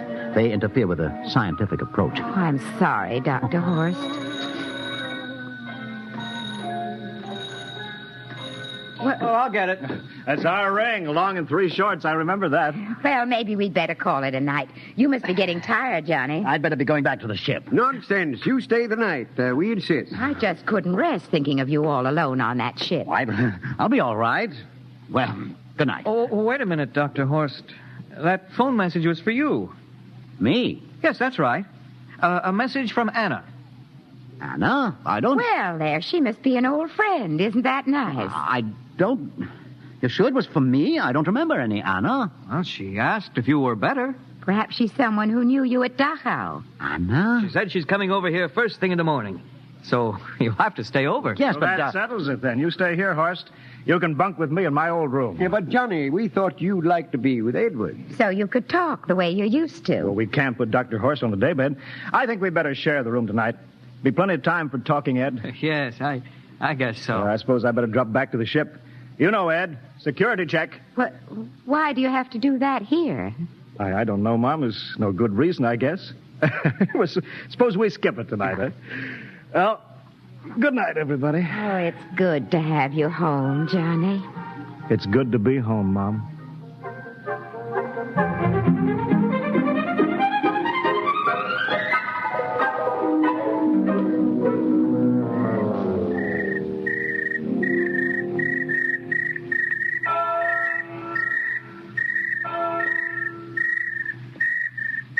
Captain Black. Huh? You asleep? No. I've been thinking about what we were expecting. Green-skinned Martians. All the time there was only Mom and Dad and Edward waiting. That's funny what tricks your imagination can play on you. Well, I guess Mars is heaven, Horst. You know, I've been thinking about Martians, too. Captain, just suppose there were Martians, and they saw us land, and suppose they thought of us as invaders. What would be the best weapon they could use against our atom bombs, huh? I don't see what you're getting at. They would want to disarm us first, huh? To wipe out all suspicion, to make us feel at home. Captain, suppose this house isn't real. Suppose the people are just images, stolen from our own memories by Martians, created for us by telepathy. Hypnotism. Oh, that's the craziest theory I ever heard. Maybe that's why there was no one for me. Because in all my life, there is no happy memory, no real loved person, not even my mother. I don't remember her. Only the piles of rotting corpses at Dachau. There was no happy emotion for these people to recreate. How about that phone call? Anna? Yes, Anna. I didn't remember who she was, but I do now. I just remembered. When I was freed from Dachau, sick, delirious, I raved about a wonderful, kind nurse named Anna that took care of me. Well, there you are. It's logical. She's coming to see you tomorrow. But there was no Anna. I'd been nursed by a man. What? Anna was only a dream. And there's only one way they could have learned about her, by reading my subconscious mind. That's impossible, Horst. Why? The whole crew was thinking of home. Suppose the Martians read our minds. Yes, but if there are Martians... If there are, they have us separated. Each man in a different house, sleeping, trusting. No one at the guns. I left my pistol downstairs. Do you think there's something to this, Horst? It's a perfect trap, Captain. Who would suspect his own mother, his grandparents? How easy. Just a knife in the heart of each sleeping man. That's impossible, Horst. But we've got to get back to the ship. Listen. The crickets have stopped. Come on. We don't know when they change back to whatever they really are. All right, careful.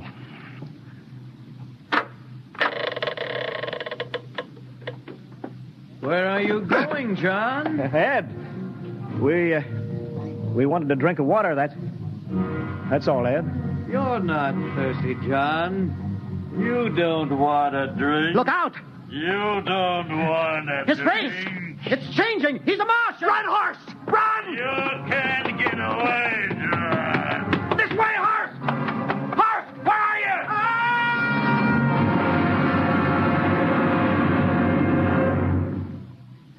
Hello? Hello? Can you hear me, Earth? This is Captain John Black, the XR-53 calling from Mars. I've locked myself in the ship, but they've crippled it. I can't take off or fire the guns, and they're coming for me now, the Martians. I'm all alone here. All the rest are dead. Hingston, Lustig, Dr. Horst. Poor Horst, he didn't even reach the door. Listen. They're trying to break through the hull. Edward and Mom and Dad and all the folks, but they're changing now. They're melting and changing back into... They're Martians. Can you understand? Martians, not men. They made us think that Mars was heaven and we fell into the trap. Can you hear me, Earth? You've got to stop the next rocket. Listen, tell my brother Will. Tell my brother not to come. They'll trap him too. They'll kill them all. Hello? Can you hear me, Earth? This is John Black on Mars. Hello, Earth. This is John Black on Mars. Hello, Earth. Hello,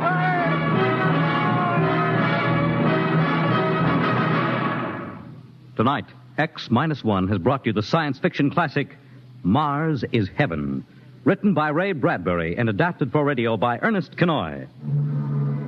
Featured in the cast were Wendell Holmes as Captain Black and Peter Capell as Dr. Horst, with Bill Zuckert as Masters, Bill Lipton as Hingston, Margaret Berlin as the old lady, Bill Griffiths as Edward, Ken Williams as Lustig, Ethel Everett as Mom, and Edwin Jerome as Dad.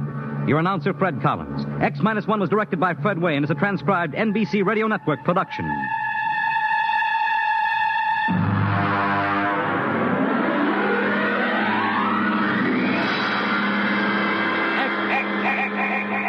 Minus one.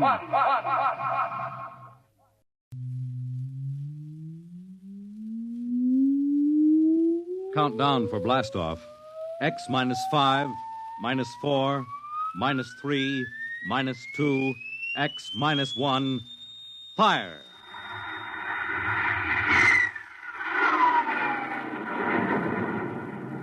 From the far horizons of the unknown come transcribed tales of new dimensions in time and space.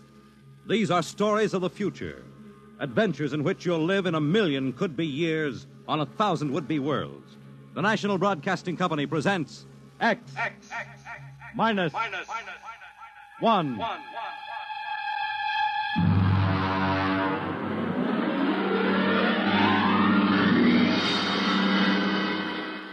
Tonight, Universe.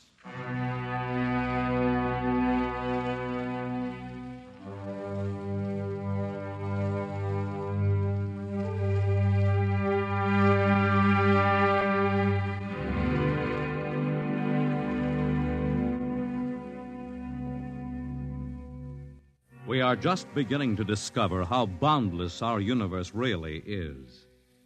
And yet, as man reaches out to the stars, out toward infinity, ironically enough, he may be building himself a new kind of prison. What would it be like to live all your life in a world no larger, say, than a single gigantic rocket ship bound on an endless mercy?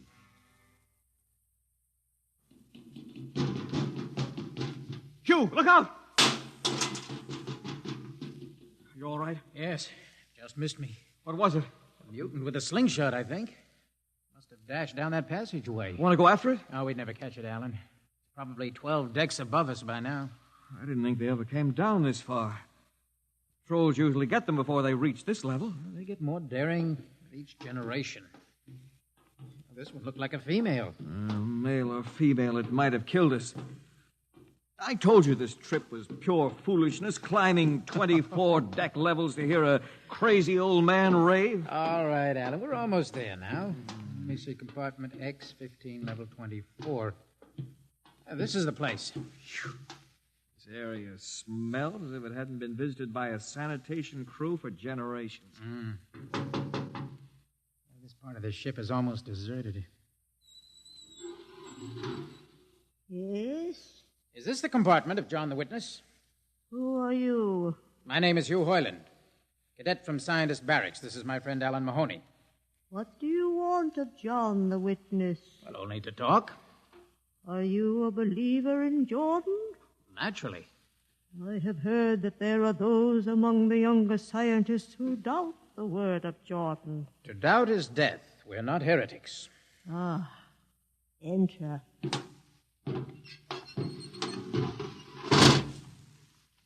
I've brought you a gift of tobacco, grown on the richest level. Oh, it smells good. I assure you it's of the best. Wait here. I'll get him. What a rat's nest. Well, what the devil do you think he can tell you? Alan, I'm not sure.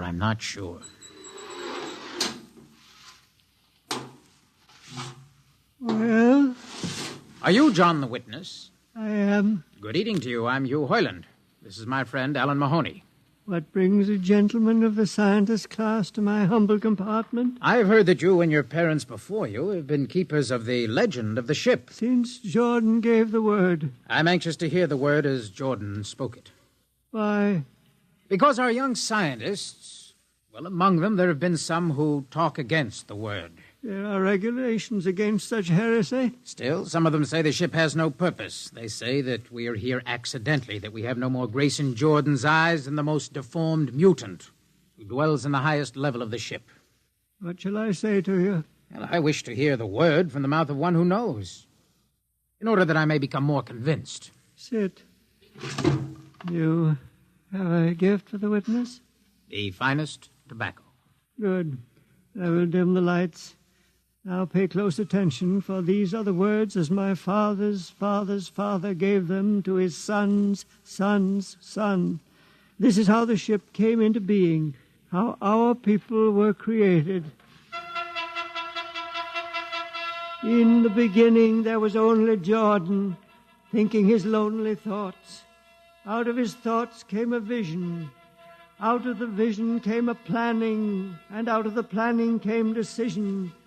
Jordan's hand was lifted, and the ship was born.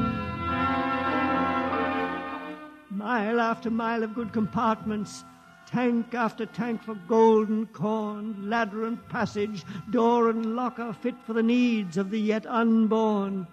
He looked on his work and found it pleasing, meet for a race that was yet to be. He thought of man, and man came into being. Then Jordan checked his thoughts and searched for a key.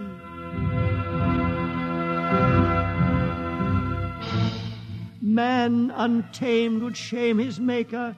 Man unruled would spoil the plan. So Jordan made the regulations, and order came to the works of man. A crew he created to work at their stations, scientists to guide the plan. Over them all he created captain, made him judge of the race of man. Thus it was in the golden age. These are the true words? As my father's father taught them. But what of the strange beast-like people on the upper levels of the ship? Surely Jordan did not create them. Jordan is perfect. All below him lack perfection.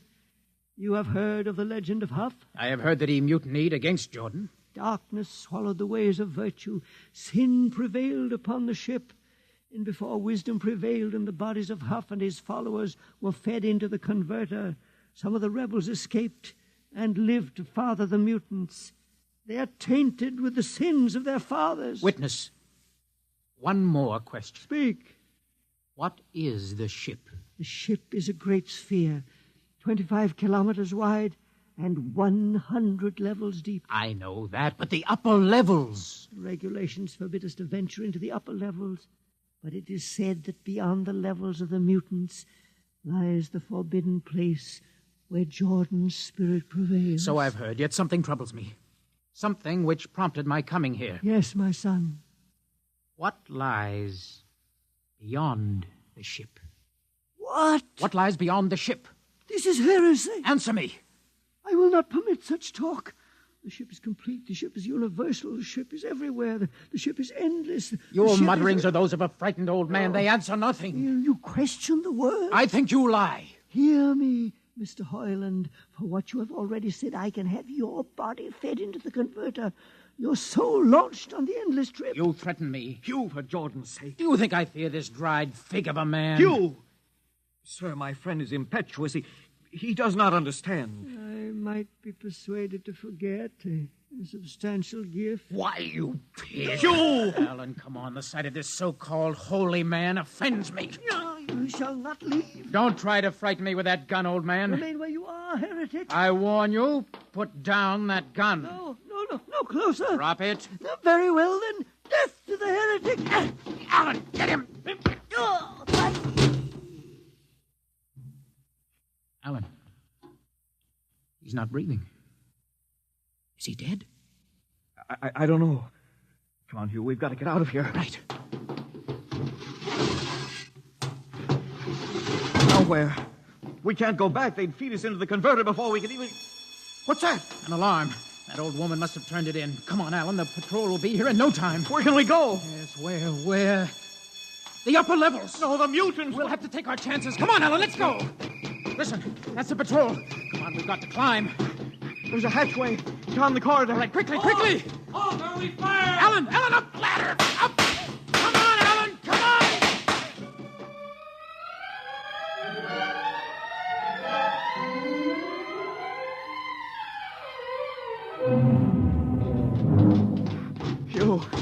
Hugh, wait. How far are we from the outside wall? Judging by the slope of the deck, about 2 miles. Alan, let's try this passageway here. If you hadn't asked him that stupid question. Now, there's no use going over that. But why did you do it? I've been thinking about it for a long time. When he began to give me those stupid pat answers, well, I just saw red, I guess. Who are you to question the ways of Jordan?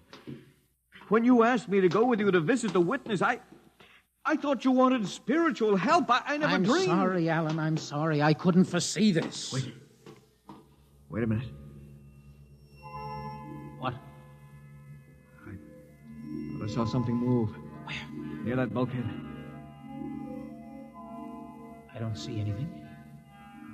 Maybe my eyes are going bad. Still, listen! You behind us! Alan, look out!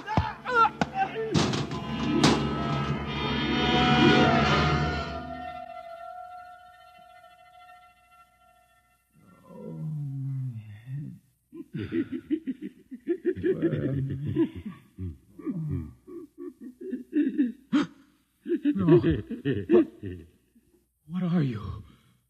Give away that knife. Keep away from me, you. Don't kill him. Not yet. Who are you? You must forgive my friend Bobo. Like so many of my people, he's rather impetuous where members of the so-called super race are concerned. Who are you? What place is this? As you can guess, from my leg, I'm a mutant. Mutant? Where is Alan? Your friend is dead. Dead? I was not able to restrain my people in time to save him. Why don't you destroy me and get it over with? We do not kill for pleasure, Mr. Hoyland. Only when necessary. You know my name? I read your identification tag. Who are you? Mutants can't read. My name is Gregory. Gregory? I'm a leader of my people. You see, although we are unfortunate in our heredity, Mr. Hoyland, many of us are quite intelligent. And why do you live like animals? We'd rather live like free animals than like regimented slaves, as you do. I've heard you practice cannibalism. Undoubtedly, you hear many things about us. You turn your head. Why? That monster. I've never seen a creature like him. Bobo is an unfortunate. He was born without the power of speech. How can you tolerate such a monstrosity? We've learned to live with difference. If we began to destroy our imperfects as you do on the lower levels, there would soon be no one left. It violates the regulations. The word of Jordan Mr. states specifically Hoyland, that... your people are really quite primitive and barbaric. You dare say that to me? I dare say a good deal more. Let us go to my compartment and speak further. I'm always interested in information on the lower levels. I'll give you no information. Bobo. No. I want Mr. Hoyland in my cabin, please. No. I would advise you to go quietly, Mr. Hoyland. Bobo has a hatred of superior beings, which is unfortunate, but quite understandable. Proceed.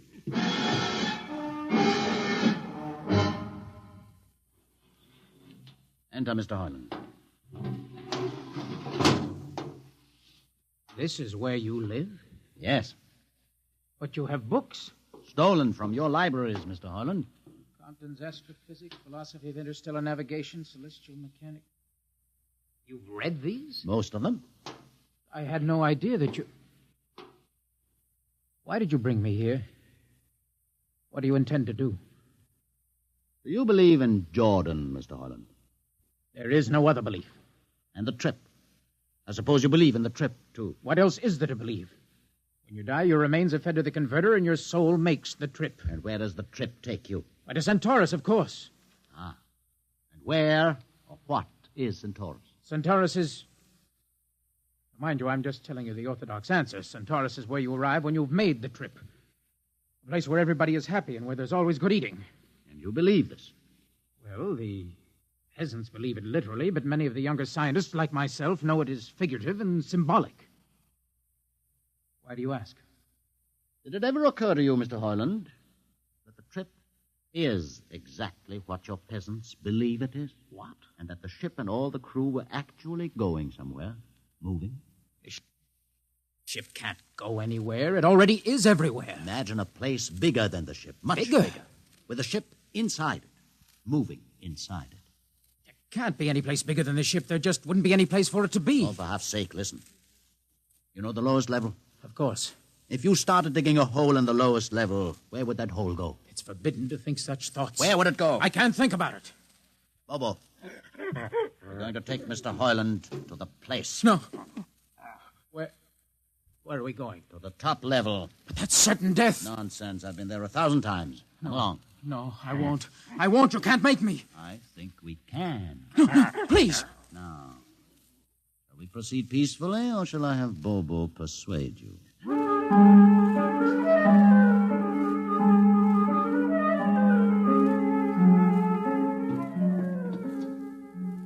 Open the door, Bobo. Inside.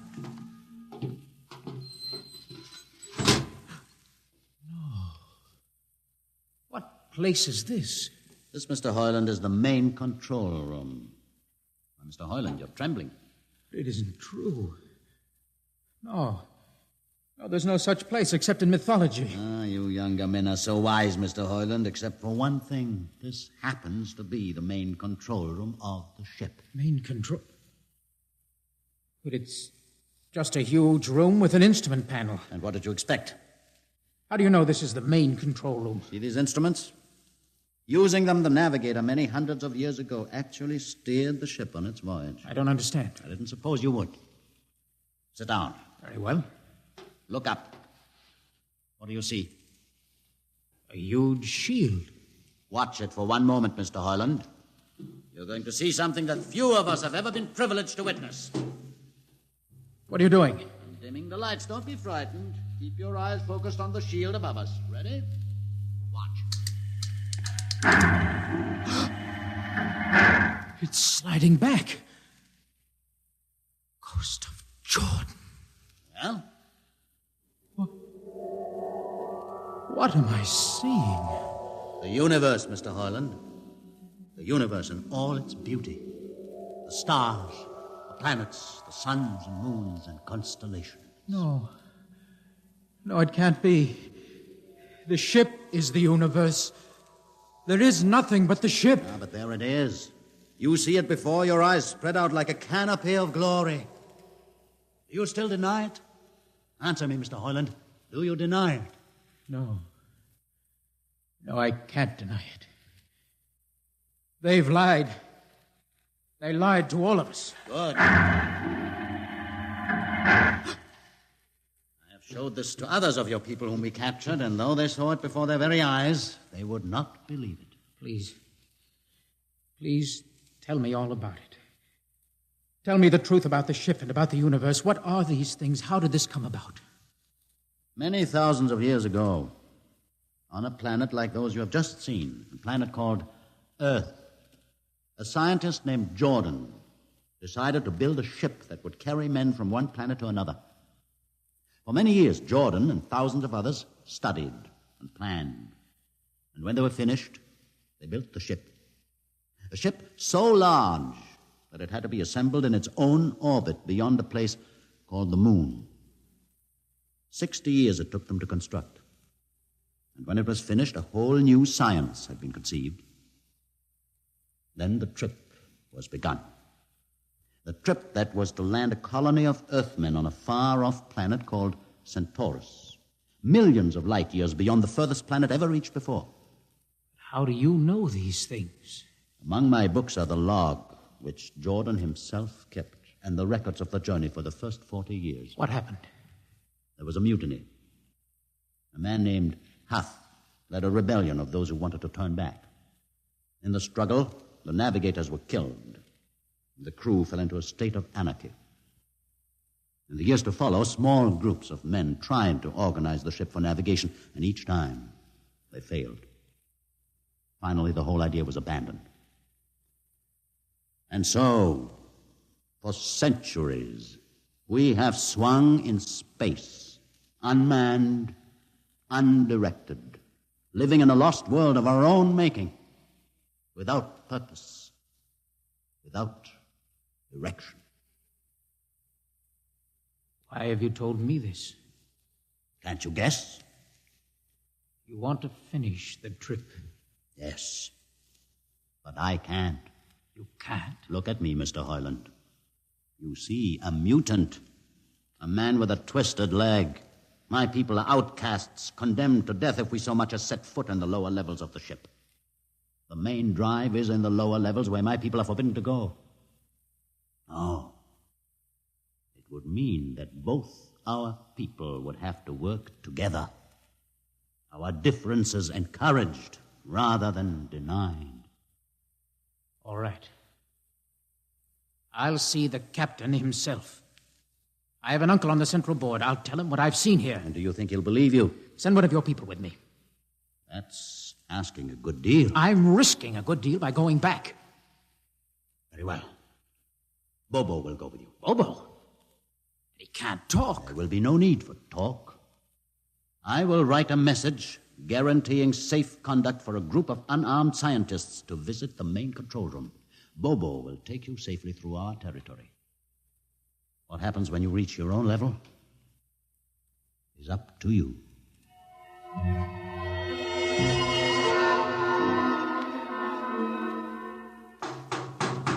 One moment. Yes, what? You? Quick, Uncle. Let us in. Hey, but this mutant... He's harmless. Please, Uncle, please. Now, what is this? You're wanted for... I know all about that. Uncle, listen. I must see the captain. The captain? Are you mad? Uncle, you're a council member. You can get me to see him. He'll kill you. You're wanted for heresy. I don't care. I must speak with the captain. Now, Uncle, you're close to him. You can arrange it. I don't understand. Listen to me. The ship is moving. I can prove it. Do you understand? There is a purpose in the ship. I don't understand what you're babbling about. Now, never mind. Just talk to the captain. Tell him I have information of tremendous importance. Tell him I've arranged a truce with the mutants. Truce? Here, show him this paper. Signed by their leader. Do it, Uncle, for my sake. I don't know what... Uncle, please, if I'm to die, let this be my last request to you. Very well. I'll speak to the captain.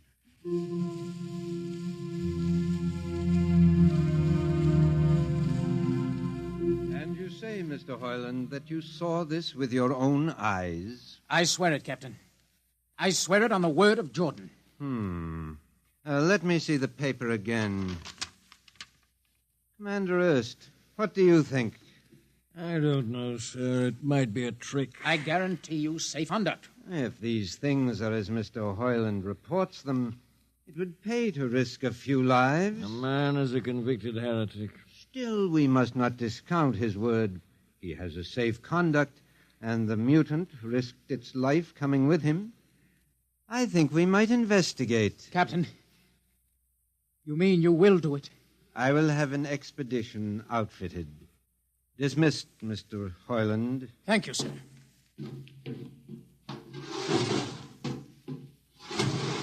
Captain, Commander Erst. Sir. You will make the necessary arrangements for an expedition. And I trust you understand. Perfectly, sir. Perfectly.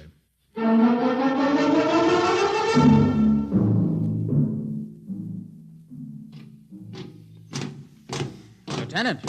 Mr. Hoyland? You better halt your men here. This is the spot. Patrol! Halt! Well, I see no welcoming party of mutants. There'll be none. Their leader will meet you inside the main control room. You don't say. Just where is this main control room? Beyond that door. I see.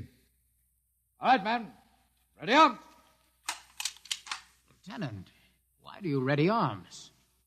In case of ambush. Ambush? Now, wait a minute, Lieutenant. What are those men doing with that ray gun? Just aiming it at the door. Are you mad? No, Mr. Hoyland, but most certainly you are to think that we could be lured up here to be slaughtered with a fantastic story about some mythical control room. Guns ready, sir. Lieutenant, I warn you, these people have acted in good faith. You can't break that faith. Oh, mutant! Come out! For Jordan's sake, Hold it. Lieutenant. A little too quiet for comfort. Mutant! Open the door! Please, Jordan, don't let anything happen. Don't let... All right, it's opening. Ready, men? Someone's coming out. Steady. Gregory, stay back! You fools! You've killed him! Here come the rest of them. Fire! Fire!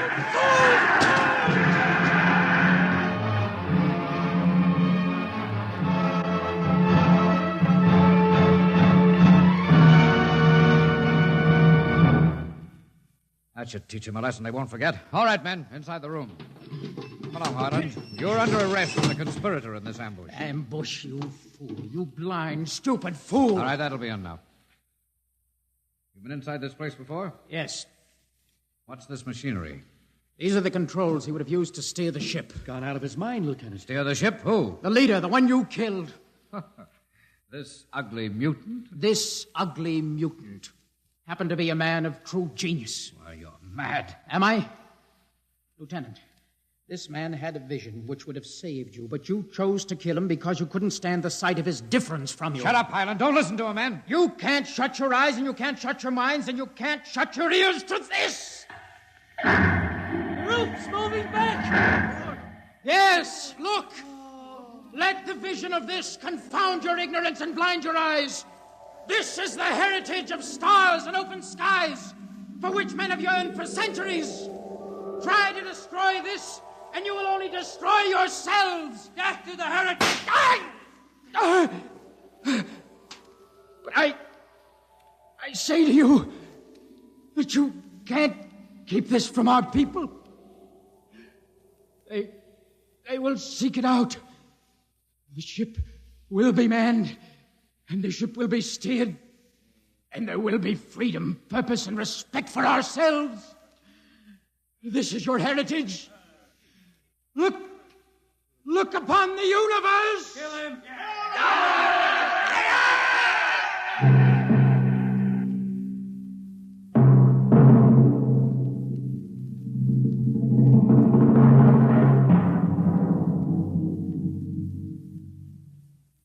X-1 has just brought you Universe, a story written by Robert Heinlein and adapted for radio by George Lefferts.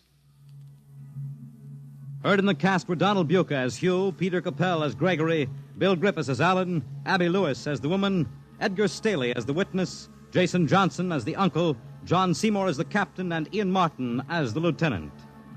Your announcer is Fred Collins. X-1 is directed by Fred Way and is a transcribed NBC Radio Network production.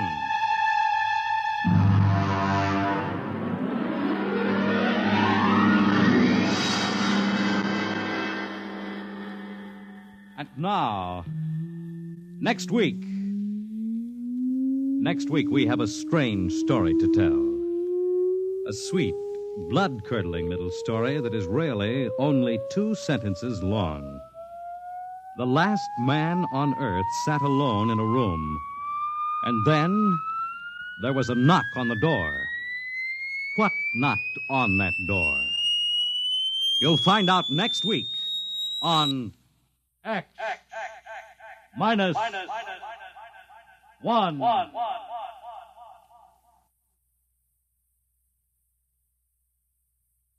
When you buy United States savings bonds, you help to build your own future security. Here's an opportunity to save systematically for long-range personal objectives. So invest in United States savings bonds.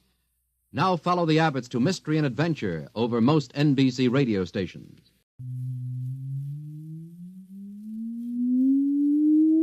Countdown for blastoff. X minus 5, minus 4, minus 3, minus 2, X minus 1. Fire!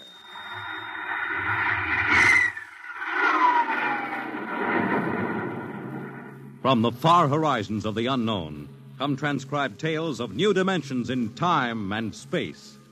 These are stories of the future, adventures in which you'll live in 1,000,000 could-be years on 1,000 would-be worlds. The National Broadcasting Company presents X minus 1.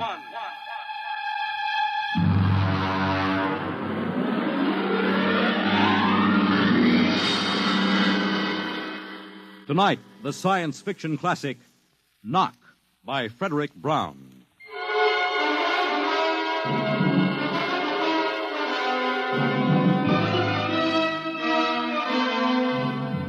Tonight we have a strange story to tell.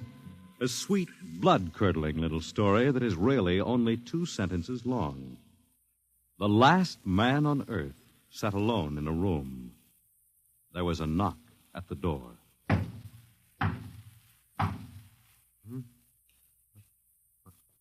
What's that?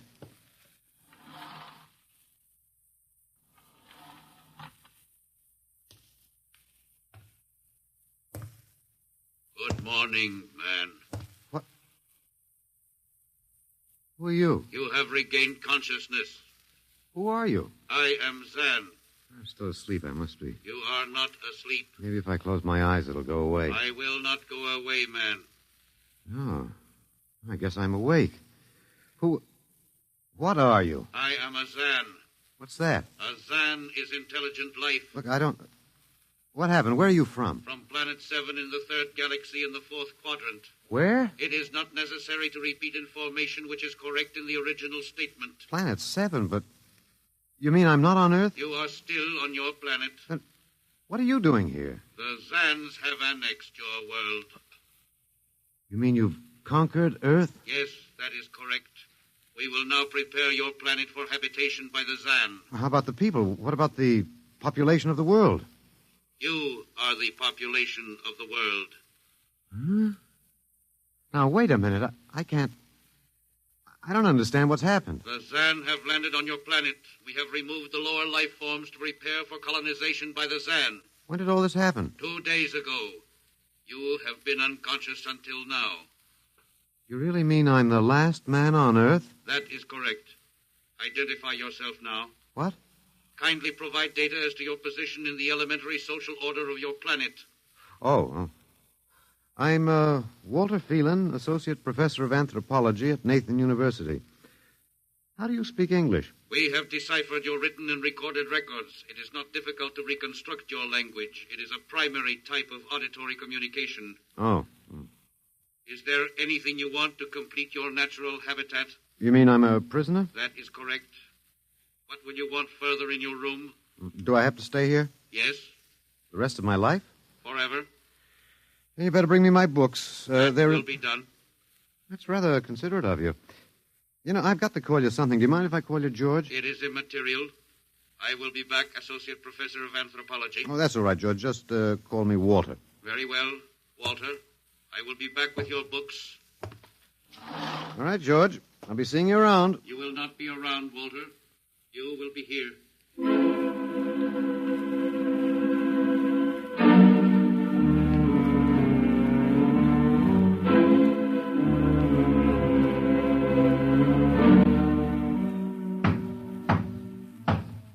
Come in. Oh, hello, George. Hello, Walter. Wait a minute. You're not George. You're different somehow. It makes no difference. The Zan are many, and they are one. Then I'll call you George, too. I'll call you old George. What can I do for you? Point 1. You will please henceforth sit with your chair facing the other way. Uh-huh. I thought so, George. That plain wall is different from the other side, isn't it? That is correct. It is transparent. Yeah, that's what I thought. I'm in a zoo, right? That is correct. How many other animals do you have in the zoo, George? 216. Not complete, George. Even a Bush League zoo could beat that. Did you just pick at random? Yes. All species would have been too many. Male and female, each of 108 kinds. Male and female, huh? Of all the animals? There is a female of your species among the collection. Anyone I know? Well, never mind. It doesn't matter anyway. Well, what do you feed us all, eh? For carnivorous species, we make synthetics. The flora was not hurt by the vibrations which destroyed animal life. Oh, nice for the flora. Well, George, you started out with point 1. I deduce there is a point 2 kicking around somewhere. What is it? Something we do not understand. Oh? 2 of the other animals sleep and do not wake. They are cold. Don't worry, George. It happens in the best regulated zoos. What is wrong with them, Walter? Nothing much. They're just dead. Dead? Mm-hmm. That means stopped. But nothing stopped them. Each was alone. Well, maybe they just died of old age. Old age? I do not understand. You don't? Well, how old are you, George? Your planet went around the sun about 7,000 times since I was born. 7,000 years? Yes, I am still young. Yeah, a babe in arms. Look, George, you've got something to learn about this planet you've hijacked. Here on Earth, we've got somebody you don't know where you come from. An old man with a beard and an hourglass and a scythe. Your vibrations didn't kill him. What is he? Oh, old man Death. Down here, our people and animals live until somebody, the Grim Reaper, stops them. He will stop more? Well, he gets us all, George. With your lifespan, it won't seem like a minute and we'll all be gone. Looks like you made a mistake, George. And I don't think there's much you can do about it. That is not correct. The Zan is a logical being. We will take action.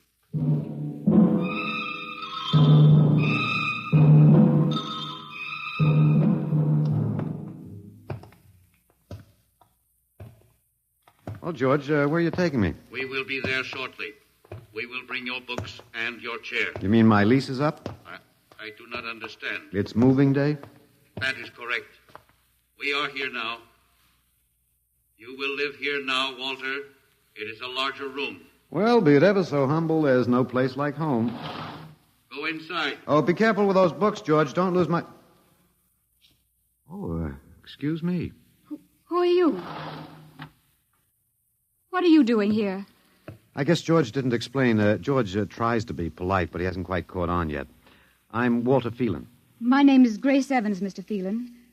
What's all this about? Why did they bring me here? I think I know why, but let's go back a bit. Do you know just what has happened otherwise? No, not exactly. Well, I've been talking to George. George? Well, that's what I call them, all of them. There's no way to tell them apart anyway. There aren't many of them here yet. They come from outside the solar system, sort of an advanced scouting party. I saw their spaceship. It's as big as a mountain. Yeah, they're moving in on us. They cleaned off the Earth with some kind of vibration. It destroys all sorts of animal life. I don't know whether they did it all at once or if they had to circle the Earth a few times, but they killed everybody. No. I was afraid The cheerful note is that you and I and 200-odd other animals were picked up beforehand as specimens for the zoo. You do know this is a zoo, don't you? I suspected it. But I don't remember anything about being captured. I just woke up here. Well, my hunch is they used the vibrations just low enough to knock us all out. And then they cruised around, picking up samples at random. When they were all set, they turned the juice on full blast. How terrible. Yeah, well, they solved a lot of problems for us. Housing shortage, wars, even the atomic bomb. I don't suppose the human race, you and I, have to worry about anything now. It's awful. Only they made a mistake. They underestimated us. I don't understand. They thought we were immortal. That we were what? Immortal, like they are. Oh, they can be killed, but the Zans don't know what natural death is. They didn't know anyway until they lost two of us yesterday. You mean there are more than two of us? Oh, not more of our species, no. These were merely fellow animals, a rabbit and a canary. And by the Zan's way of figuring time, the rest of us are only good for a few minutes apiece. It's a joke on them. They figured they had permanent specimens here in the zoo. Well, didn't they even know we'd all die eventually? I don't think so. George, that is the second Zan I saw, told me he was 7,000 years old, and he's young by their standards. When they learned how quickly we die, they were practically shocked to the core, if they have cores. How can you talk that way about it? Academic detachment. I learned it at faculty teas. At any rate, they've decided to reorganize their zoo. 2 by 2. What, are they going to keep us locked up together in this one little room? Yeah, I'm afraid so. There's plenty of furniture, though, and George promised to bring me my chair. We've got to do something. Why? Well, I don't know. It just seems to me we owe it to the human race to do something. Oh, well, perhaps you have a suggestion? There must be some way. They can be killed, you said. Oh, yes, I've been studying them. They look horribly different, but I think they have about the same metabolic and digestive system as we. I think that anything that would kill one of us would kill one of them. But you said 7,000 years. Yeah, I think I figured it out. Now, George cut his, I suppose you'd call it his hand, when he brought in my books. It started to bleed, red blood.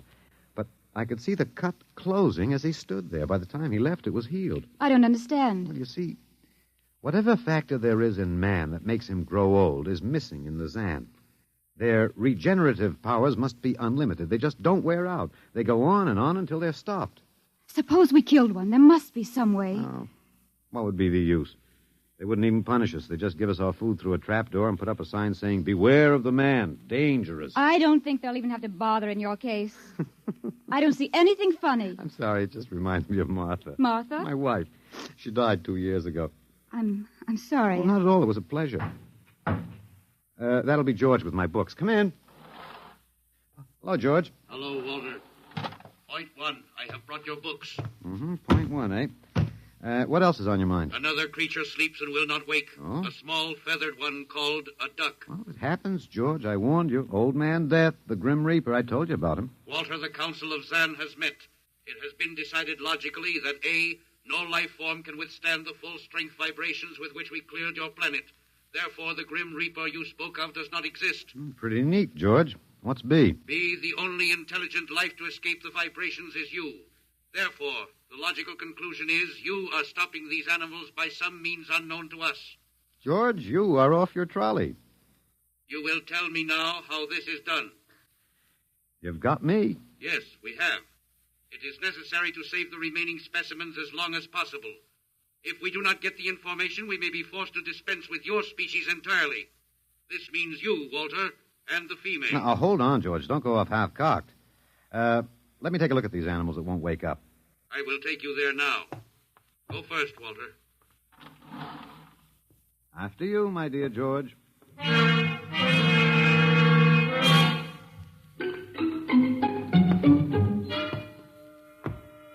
This is the weasel. Now, you should have got him in the winter, George. The fur's worth more then. It's ermine. This is the reptile cage. Mm-hmm. Here are the ducks. That is the male. The female has been stopped. Yeah, lucky girl. What's the matter, fellow? Lonely? Walter, you will tell me how you stopped the female duck. Oh, you got me, George. I didn't do it. Maybe she died of the Dutch elm blight. Walter, you are not being logical. We have concluded you are stopping these animals. Tell us now how it is done. I've told you, George. I haven't the foggiest notion. Very well. We will have to take further action. Oh, what are you going to do, George? We will go back now to your room.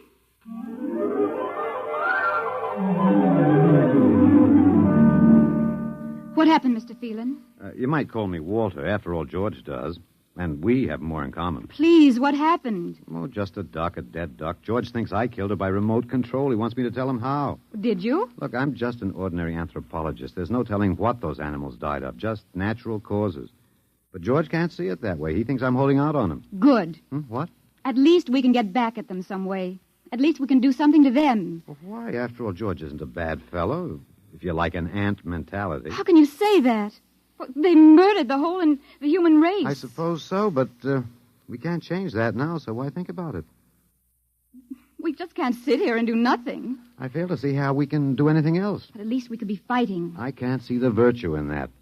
I was more or less content with my books, and we've got George to talk to. Of all the men in the world they had to pick, don't you want to fight back? Don't you want to keep on fighting to the end? It hadn't occurred to me. But we've got to, Walter. Why? Well, I can't really explain it, but, Walter, if there was any good in man, it was that he kept on struggling against nature and, in the end, even against himself. But he kept on fighting for what he thought was right, and we're all that's left. Walter, we just can't end by giving up. We've got to keep on fighting. You know, you do remind me of Martha. There isn't much left for us. We could beat them in this one small thing. We can pretend there's a secret about death. We could refuse to tell them anything. Well, there isn't anything to tell. But they don't know that. Promise me you won't give in. Well, I suppose the worst they can do is kill us. All right, Miss Evans. Hello, George. Hello, Walter. Now you will tell us how these animals are stopped. George, this may come as a shock to you, but I've decided not to tell you. Why? Oh, a romantic attachment to lost causes. My grandfather was a Confederate officer. Walter, you are not being logical. Neither was my grandfather. He charged a Yankee battery with 1 round of ammunition and a corncob pipe. You are not logical, but that is expected in lower life forms. You will come with me now, Walter. Where are you taking him? To the 2nd level. Go now, Walter. You won't tell them. I can't guarantee anything, but as of now, I don't intend to. We've got to fight, Walter. Remember that. We've got to go out fighting. Yes. Yes, I think you're right. Go now, Walter. Goodbye. It's been a pleasure, Miss Evans. I am waiting. Go now, Walter. After you, my dear George.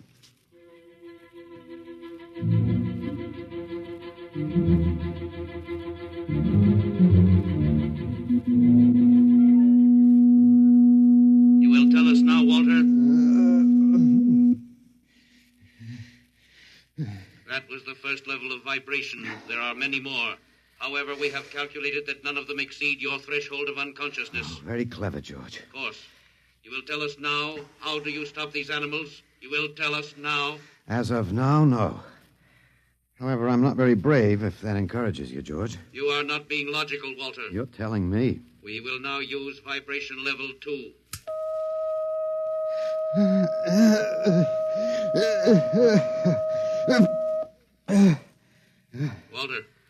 Walter, you are still conscious. Let me alone, George. You will tell us now. You will tell us now how you stop the animals. Let me alone. Let me alone. We have had vibration levels 1 and 2. There are still 15 more before your threshold of unconsciousness. No. Let me alone. Walter, listen to me. Another creature sleeps and will not wake. We must know now. It's tough. You better start vibrating again, George. No. What? It would not be logical. We have calculated that no further level of vibration will overcome your irrational psychological block. We conclude you will not tell. Let me go? That is correct. That's real nice of you, George. I appreciate it. We have calculated that the resistance of the female of your species will be lower. We will now place her under the vibrations. No, George, you can't do that. No, listen, George. George, there is no secret. Can you understand that? There is no secret. Those animals died from natural causes. I'm telling you the truth. That is not a logical answer.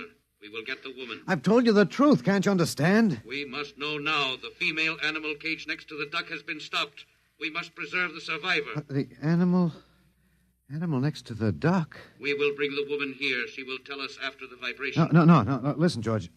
You want the truth? You want to know how to save the mates of the animals that have been stopped? You will tell us now? Yes, I'll tell you now. I give up. But you've got to promise to leave the woman alone. You promise, George? If we receive the answer from you, Walter, there will be no further need for the vibrations. Well, I guess that'll have to do. All right. All right. Take me to that stopped animal. I'll tell you how to save the mate. Very well, Walter. You are being logical now. We will go.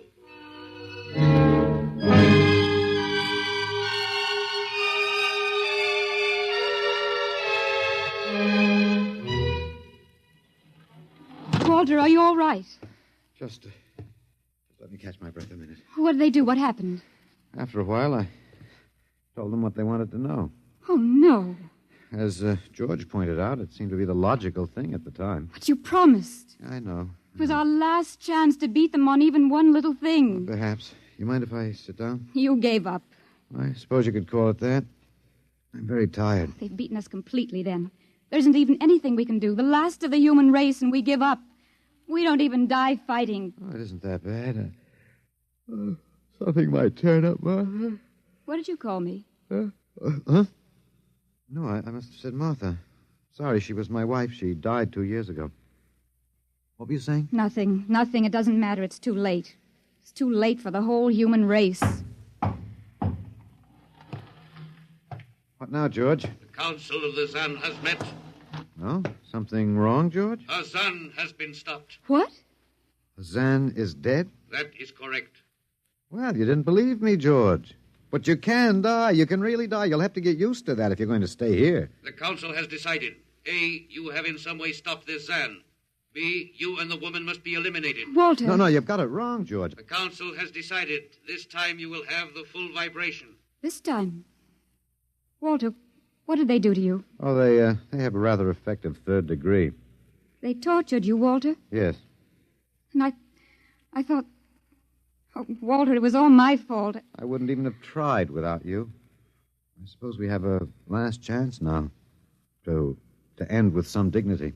I think you're a very brave man, Walter. No, not very. There isn't much else to do. Do we go now, George? Now, Walter. Wait. What's that?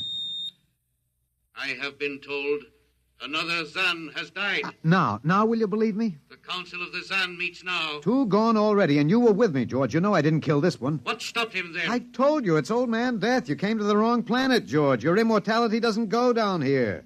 He can stop you, but you can't stop him. And you'll all die if you stick around.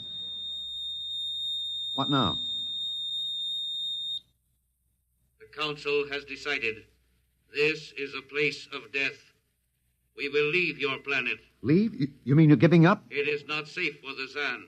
Oh, Walter, they're leaving. They're really going. Go on then, George. And don't hurry back. It would not be logical to do so. We are leaving the Earth now. Goodbye, Walter. Goodbye, George.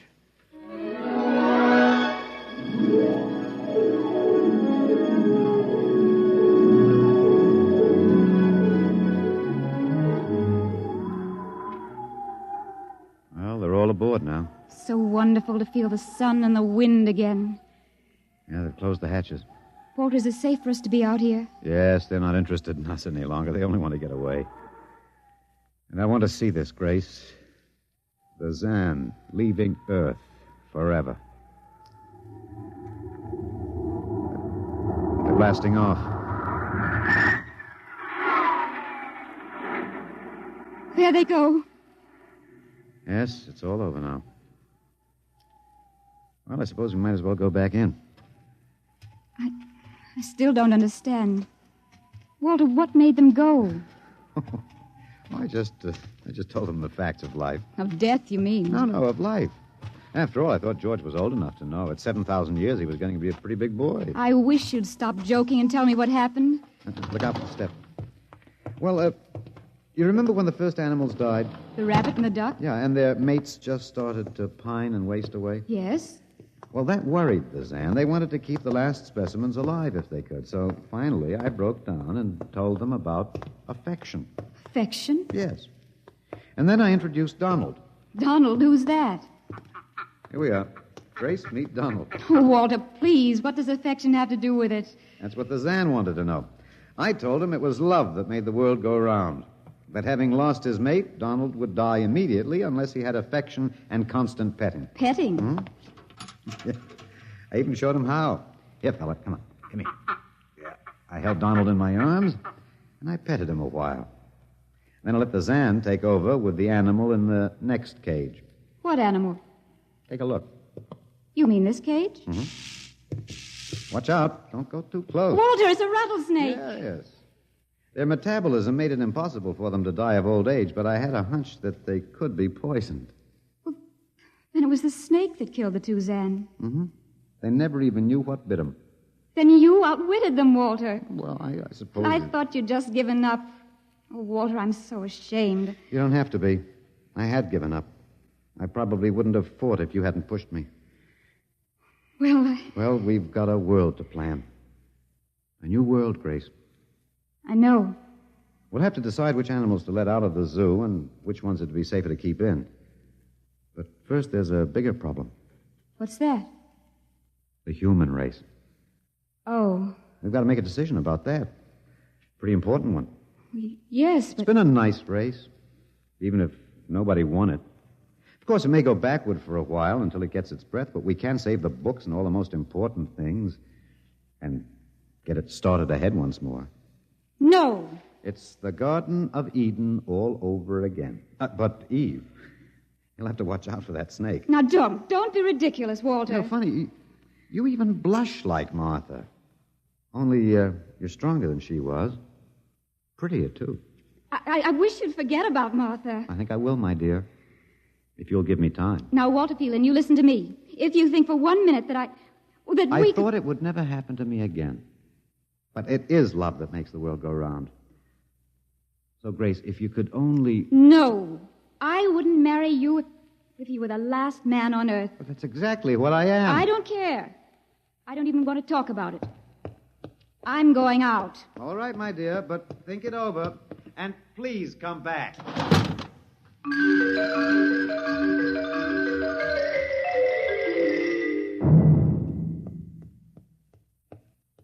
You see, I told you. It wasn't really so horrible, our story. Remember how it goes? The last man on earth sat alone in a room. And then there was a knock on the door. Come in. Come in, Grace, my dear.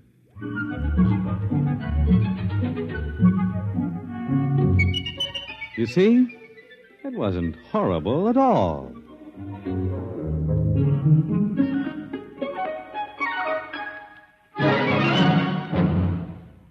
In just a moment, a word about next week's adventure.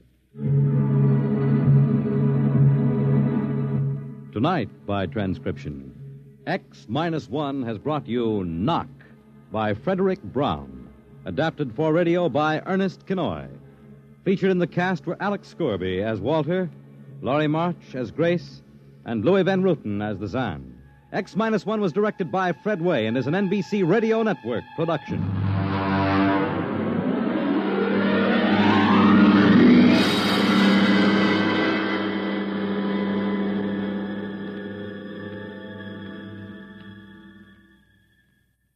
And now, next week.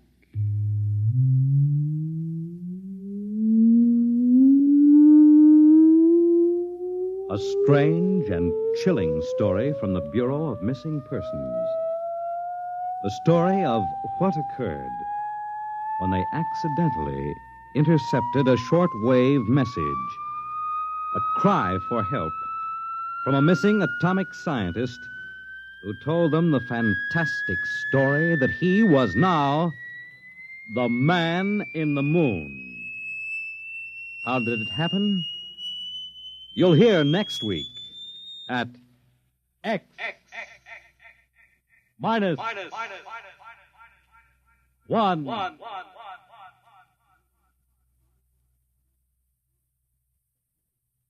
Join the Abbotts on another baffling mystery tonight over most NBC radio stations.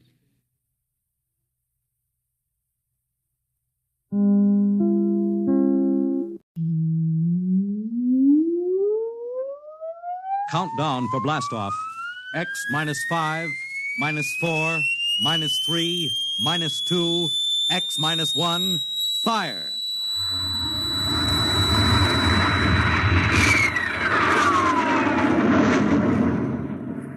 From the far horizons of the unknown come tales of new dimensions in time and space. These are stories of the future, adventures in which you'll live in 1,000,000 could-be years on 1,000 would-be worlds. The National Broadcasting Company presents X minus 1.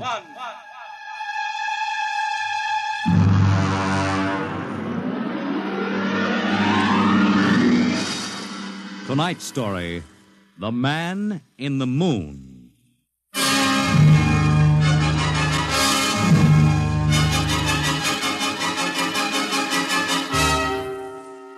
Attention, attention.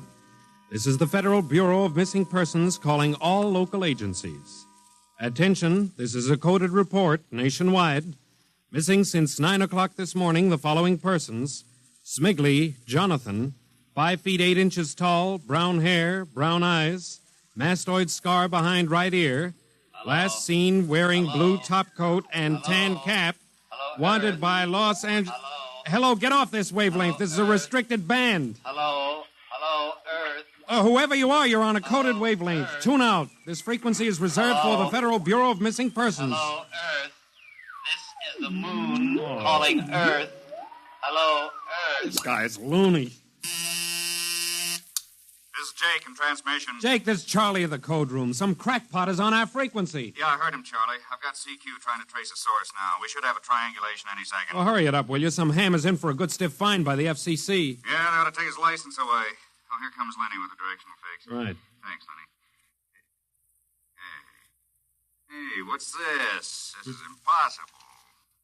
What's going on down there? How about it? Get that ham out of my kilocycles. Oh, listen, Charlie, unless this is a gag, that interference is being beamed from 240,000 miles away. Oh, now, Jake, you know there ain't no such thing as 240,000 miles away. Yes, there is, Charlie, straight up. Oh, now, wait a minute. Charlie, that signal is coming from the moon. Are you nuts? Oh, somebody might be bouncing it like a radar signal. Radar on this frequency? Where'd you study basic radio? Now, listen, Flathead, you asked for a fix. I gave the best fix our instruments can find. Take it or leave it. Somebody on the moon is calling the Bureau of Missing Persons.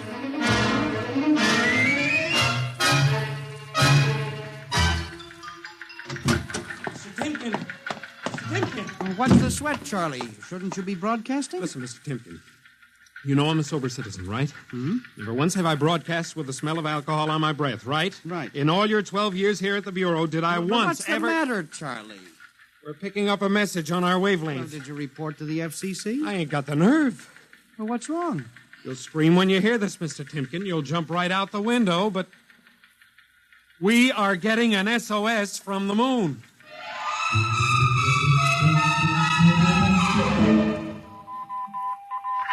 Well, that's it. He started on voice and switched to Morse. The way the signal repeats sounds like a phonograph record or automatic sender of some sort. Well, what's it say? Let's see here. Can you read me? Help, Otterburn. Will contact when moon is in phase. Let's have that again. Can you read me? Help, Otterburn. Will contact when moon is in phase. Otterburn. That sounds like a name, huh? Otterburn. Wait a minute. Something registered? Cornelius Otterburn. Holy jumping Jehoshaphat. Hey, where are you going? To talk to the chief. Hey, wait a minute. What are you going to tell him? We just got a CQ from the man in the moon? That's exactly what I am going to tell him, Charlie. Hey. Oh, this is just too much for me.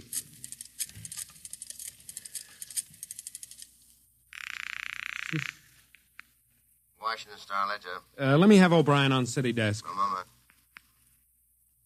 O'Brien? Seamus, Yeah? Charlie Starbuck down at the Missing Persons Bureau. You want a hot one? No kidding. This'll cost you a beer, okay? All right, shoot, Noodle Brain. I'll stay on your wavelength for 30 seconds. Okay. We just got a radio message from the moon. Yep. What? From the moon. Call me back when you're sober. Okay, Seamus, if you don't know a story when you see one, I'll send you the name of a good psychiatrist. So long, Orson Welles.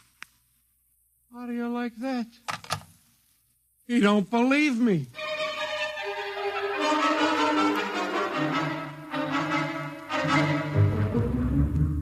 Otterburn, Mr. Wade.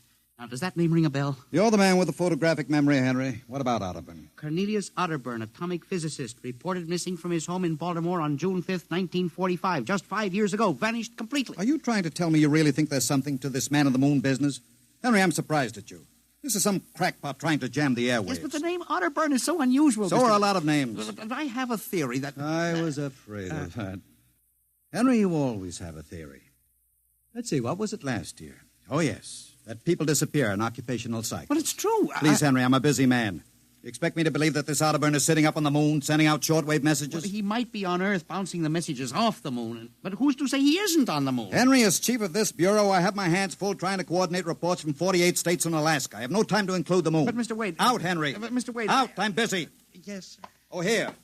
Take this folder of reports for the dead file. Yes, sir. And no more nonsense, eh, Henry? Yes, sir. I appreciate that you have a very dull job filing old missing persons reports, and I appreciate that you take an active interest in the affairs of the Bureau. But no more nonsense, huh?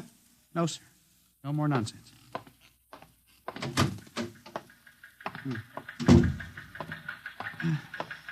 Pardon me. Hmm? You are Mr. Henry Timken. That's my name. Permit me, Jefferson Philo, scientific feature writer. Oh, how do you do? Oh, are you a newspaper man? Not exactly. I write as a hobby. Occasionally the papers give me leads on an assignment. If I may have a moment of your time. Oh, certainly. Just sit down at my desk over here. Thank you. My, that's quite a stack of papers. Filing. I'm the records custodian of the Bureau. 12 years and never misplaced a record. Magnificent. I admire the precise mind, Mr. Timken. Of course.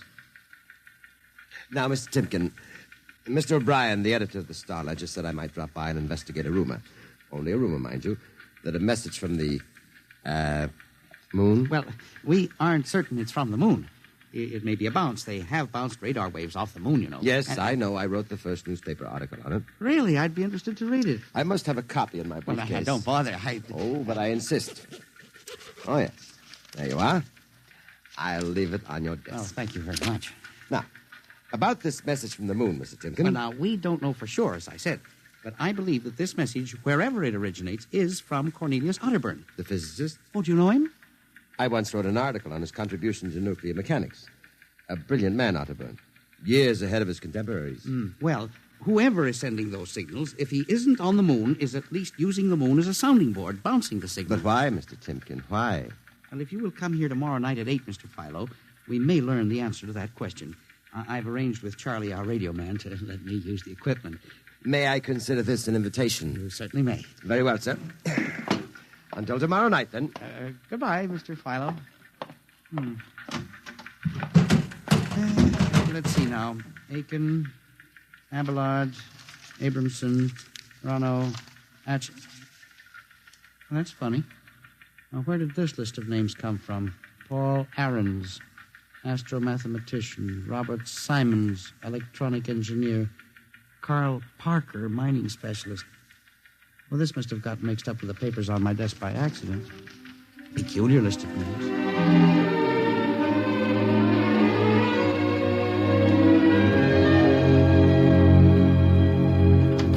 Oh, good morning, Charlie. Oh, hi, Mr. Timken. See, we made the papers. Oh? And how? And as the chief steamed up about it, he really gave me what for. What did the paper say? Oh, mostly ha-ha. Here's the Herald. Listen. Man on the moon contacts Missing Persons Bureau. Missing atomic scientists sitting on the moon, say Bureau experts, etc., etc. What a panning. Well, no wonder Mr. Wade is hopping. Say, about tonight, Mr. Timken, I don't Now, know. you promised you'd give me a key to the radio room. Yeah, but I didn't expect Well, this. I'll take full responsibility with Mr. Wade. At the time for the morning broadcast, we got quite a list today. Well, mind if I listen a while? We may hear Otterburn. Well, I ain't self-conscious. Just stick around. Yes. Attention, attention. This is the Federal Missing Persons Bureau calling all local agencies. Nationwide. This is a coded broadcast. The following persons are missing. Ahrens, Dr. Paul, 5'5", brown hair, brown eyes, scar on left side of chin, thick glasses. Ahrens. Occupation, astromathematician. Missing since 6 o'clock this morning. Being sought by Bel Air police. Charlie. Repeat. Dr. Paul Charlie, Ahrens. shut it off a second. Hold it. Delay 1 minute. Listen, Mr. Timken, it's okay to stay, but you can't interrupt Now, this. this is important. Did you say Dr. Aarons was reported missing this morning? 6 a.m. We got the report from Bel Air less than an hour ago. Are you certain, Charlie? Positive. What is this? Charlie, what's the next name on the list? Let's see. Simons, Robert, engineer. What? Came in less than 20 minutes ago. 20? Hey, what's the matter with you? You look like you've seen a ghost. It's nothing, Charlie, except that last night, quite by accident, someone left a list of names on my desk. And that list included the names of those 2 men who were reported missing within the last hour. What? Oh, that don't sound right to me. Well, it isn't right, Charlie. It leaves a big question to be answered. Who would make up a list of missing persons before they were missing, not after?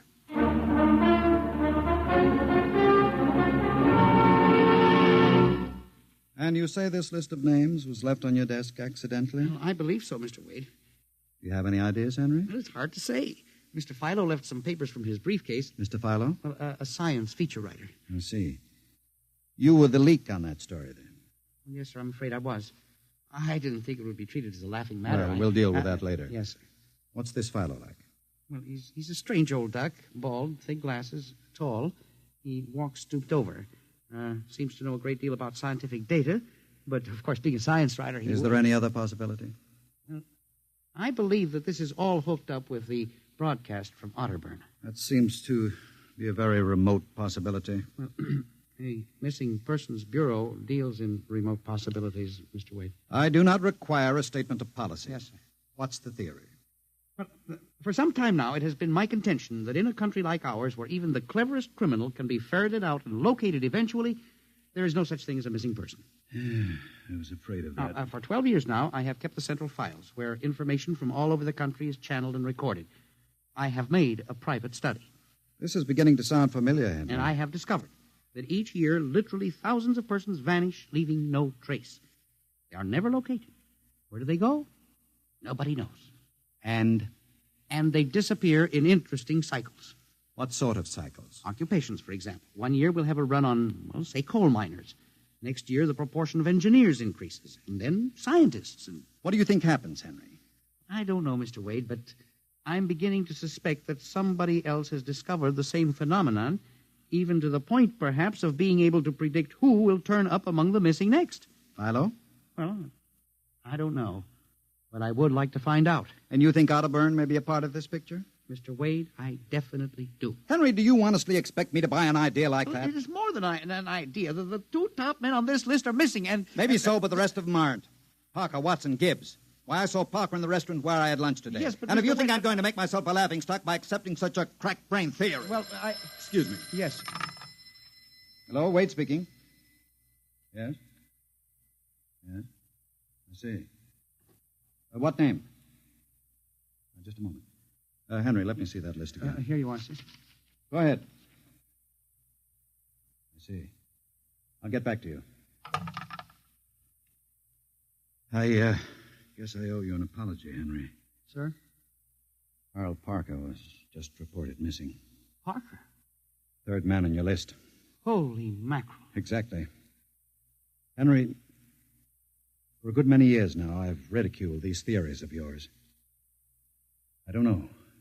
Perhaps I've underestimated you. Maybe this time you've really stumbled onto something. What do you intend to do, Mr. Wade? I don't know. I haven't thought it out yet. I was planning to listen for another broadcast tonight in the hope that Otterburn might try to contact us again. Good idea. I believe I'll join you. I also invited Mr. Philo, the feature writer. Oh?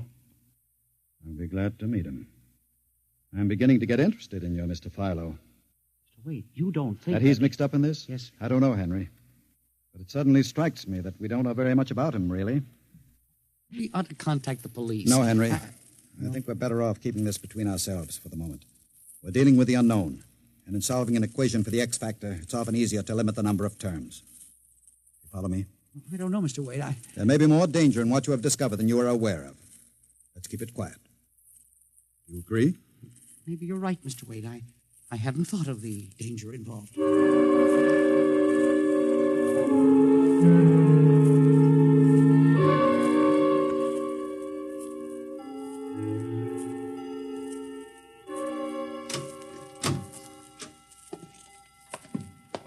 o'clock. My friend Mr. Philo is late. Well, he said he'd be here. He strikes me as a man who keeps appointments. Look out the window. Yes, sir. The moon is almost in direct phase. We can't wait much longer. Well, it's a perfectly clear night for transmission. If anybody's sending, we ought to pick it up with this equipment. You'd better switch on the set. Yes, sir. I never realized how eerie this office could be when it was empty. I left a light in the hall for Mr. Philo when he comes. Are you getting anything? Just some foreign stuff, I think. Concludes the British portion of tonight's programming from Johannesburg, South Africa. We continue in April.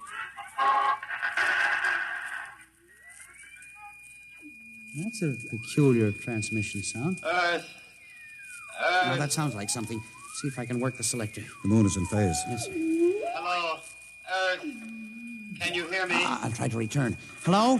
Hello? Hello, Earth. Hello, do you hear me? Oh, I get you now. Thank God. Who are you? Can you hear me? Who are you? This is Professor Cornelius Otterburn. Hello? Go on, I hear you. Not much time. They're on to me. They've located my sending point. Do you hear me? Go ahead, keep talking. I've only enough oxygen for a few minutes more. Well, where are you? I'm on the Earth side of the moon. You get that? The Earth side of the moon. A volcanic crater. Good. Start that recorder, Mr. Wade.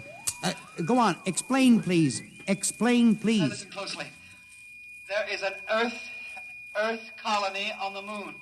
There is an Earth colony on the far side of the moon, made up of renegade scientists and criminals. Professor Ernst Halsman. He died in an insane asylum in 1938. Professor Ernst Halsman discovered nuclear rocket power in 1935. Turned his plans over to escaped inmates of the asylum. They took off and set up a colony on the far side of the moon in 1938. Go ahead, we're recording you. Each year, they recruit new colonists from Earth. Slave labor, mostly. I was kidnapped in 1945. Yes, I know. Keep talking. They wanted me to work on atomic drive for their flying disc. Hello? Still getting you. Go on. Last month, 6 others and I escaped. Speak louder. You got to stop them. Stop them. Stop who? The moon colony, planning to take over the Earth. Invasion. Oh. Hang on. No oxygen. Hard to breathe. Listen, they have agents on Earth. You hear me? Agents on Earth? Where? Who? Hello? Hello? Hello? Agents Henry, look out. Lights. Someone at the window. Get down. Henry, are you all right? I think so. His shot smashed the transmitter. And the lights. Strike a match. Careful. It was close. I got a look at him. From the description, it was your Mr. Philo. We got a recording anyway, but not the most important part of the message. Poor Otterburn, suffocating to death. Henry, we've got to get you out of here. He said they have agents. Philo was probably one of them. He'll be looking for you now, trying to kill you. But the police... Do you think the police would believe a fantastic story like this? People being kidnapped to the moon as slave labor? Moon colony planning an invasion of the Earth? But Henry, believe me, they'd trap us into straitjackets before we could finish. We've got to do something. We need time. Time to get proof. You don't think my theory was bunk then? I know it wasn't, Henry. Right now, my only concern is for your safety. But we can't walk out of here. Philo's probably waiting. Listen, there's a service elevator that leads to the basement garage. Yeah? We can get down there. There are some delivery trucks parked there all night. We can probably get one started. The garage door's off the ramp, work from the inside. We'll start the mechanism and make a run for it. I don't know. I think if we call the police... By the time the police get here, we'll be dead. You think Philo will wait outside all night? Come on. That's an order. Okay. But what about the recording of Otterburn's notes? We'll leave that here in the safe in my office. They'll never get into that. Let's go. You buzz the elevator while I hide the recording.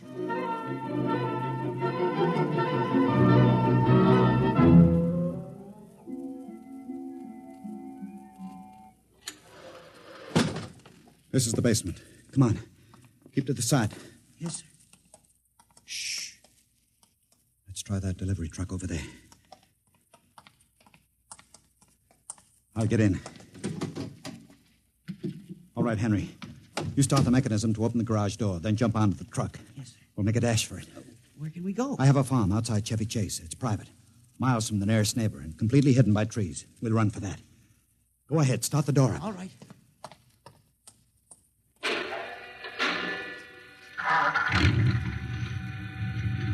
Quick, jump in.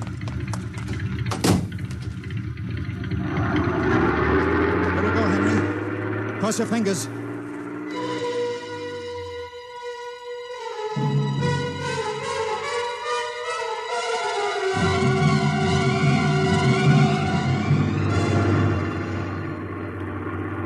We made it out all right.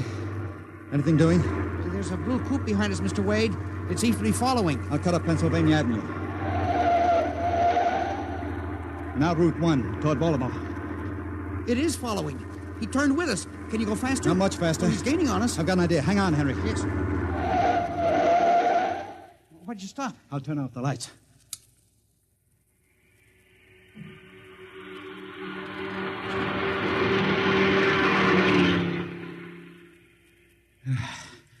It worked.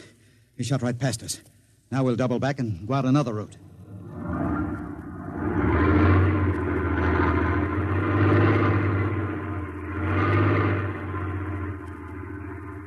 Well, I don't see anything. I think we've lost him. Good. I think everything's going to be all right now. We can be at my farm in less than an hour.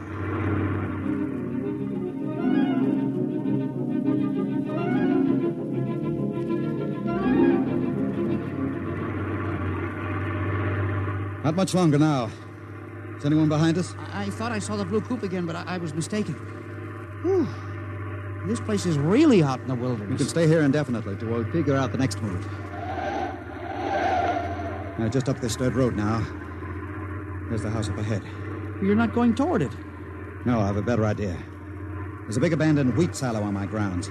It's down a hollow where it can't be seen except from the air. And even then, the oak trees shield it. We'll hide you out there. Now, we leave the truck here. It'll never be seen. Come on. Yes. How did you ever find this place, Mr. Wade? I've always liked seclusion. I bought it about 12 years ago. Come up here in the summertime to get away from it all. There's the silo. Certainly well hidden. There's a small door around the side. Come on. Be careful of those bushes. Yes. It's hard to see them in the dark.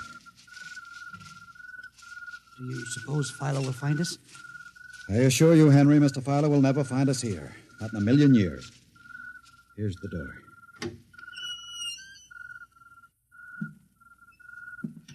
It's pitch dark. Hold my arm. I know the way. Just a few steps up, and another door. Steel. This is an unusual silo. Double wall, wood outside and steel inside. Completely fireproof.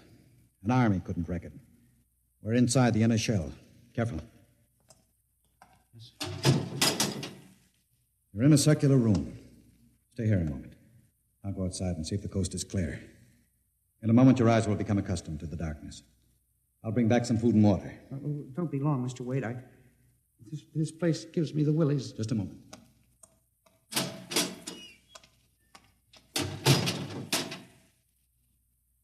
Mr. Wade. I swear I hear something. Mr. Wade. What's that? There is something. Good Lord. There's someone in here. It's locked. Oh, no. Mr. Wade! Mr. Wade, let me out! I'm not alone in here!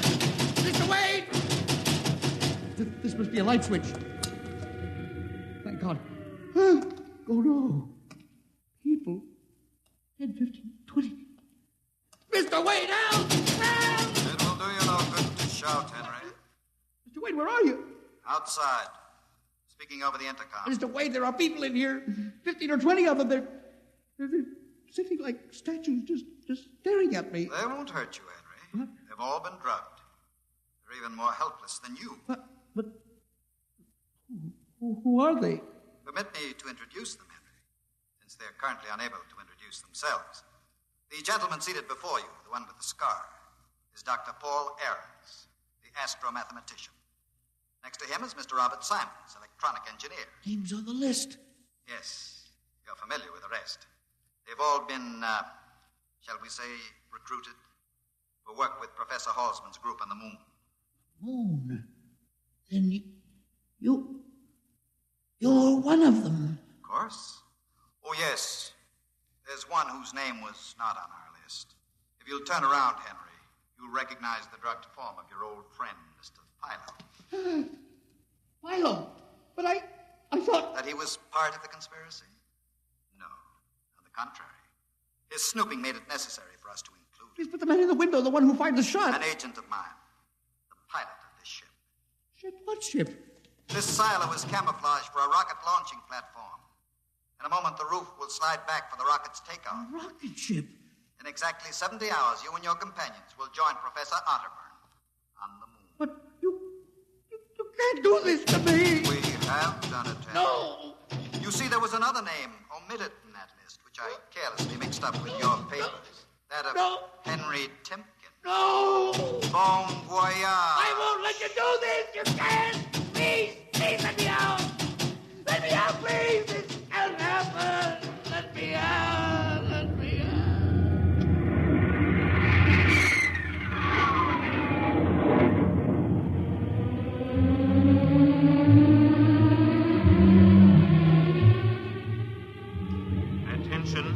Attention. Missing since 8 o'clock last night, the following persons. Timken Henry, age 45, height 5 feet 8, 165 pounds, brown eyes, slightly balding, occupation records custodian. Repeat, Timken Henry, age 45, height 5 feet 8, 165 pounds.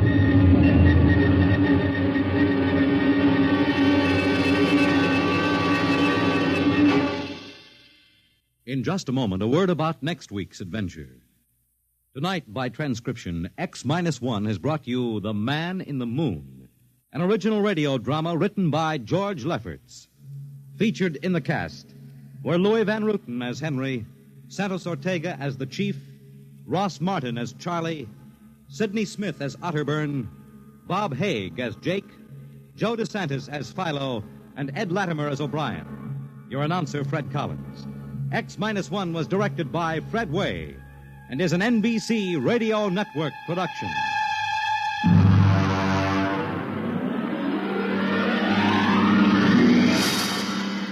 And now, next week, the sign on the window said Perigi's Wonderful Dolls. A woman and a child waited outside. The little girl peering eagerly through the window, and the woman glancing impatiently at her wristwatch, as if expecting someone who was late for an appointment. And there was nothing about Perigi's doll shop to warn them that they were waiting to keep an appointment with Doom at X-1.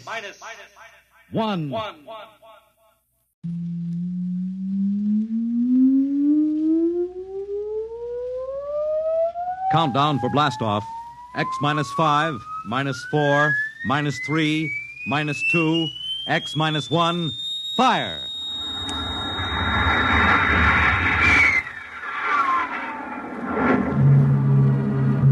From the far horizons of the unknown come transcribed tales of new dimensions in time and space. These are stories of the future, adventures in which you'll live in 1,000,000 could-be years on 1,000 maybe worlds. The National Broadcasting Company presents X-1.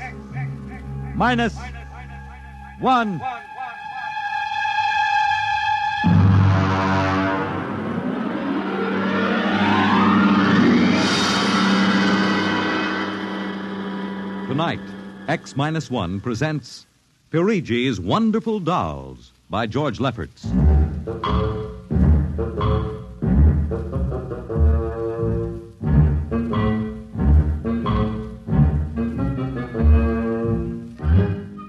The doll shop stood on a quiet Washington side street, not too far from the sprawling Pentagon building. A woman and child waited outside. The little girl peering eagerly through the window at the dolls inside, and the woman glancing impatiently at her wristwatch, as if expecting someone who was late for an appointment. There was nothing about the doll shop to warn them that they were waiting to keep an appointment with Doom.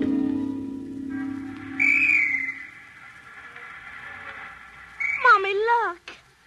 What, dear? In the window of the shop, the tiny dolls. Oh, Mommy, do you think Daddy will buy me one? We'll ask him when he comes, dear. Should be here soon. He said 3 o'clock on this corner. I see him, Mommy. See? Oh, Henry, over here. Hello, dear. I'm sorry I'm late. Well, we're all ready to go shopping. Cindy's been... Yes, well, I'm afraid we'll have to call off the shopping, Elma. Oh, Henry, we promised Cindy. Well, I'm sorry, but it's just one of those things. You've been the wife of an army colonel long enough to know his life isn't his own. What is it this time? Some more of that flying sphere nonsense. The pilot who says he sighted it last month crashed and was killed today, and the general wants a full report. Oh, dear. What next? Well, I got a staff meeting at the Pentagon at 3:15. Daddy, look in this window. Well, I haven't time, dear. Alma, Just for a minute, Daddy, Now, please. Cindy, I haven't time to stop and watch a bunch of 6-inch dolls parading around in the shop window. Say, they are lifelike, aren't they? Look at that, Alma. Dolls are marching around like a regular review. They've even got their own little band. See the one in the red jacket, Daddy? Yeah. He's the leader. He's bowing to us. Well, they don't look human. Henry, your staff meeting.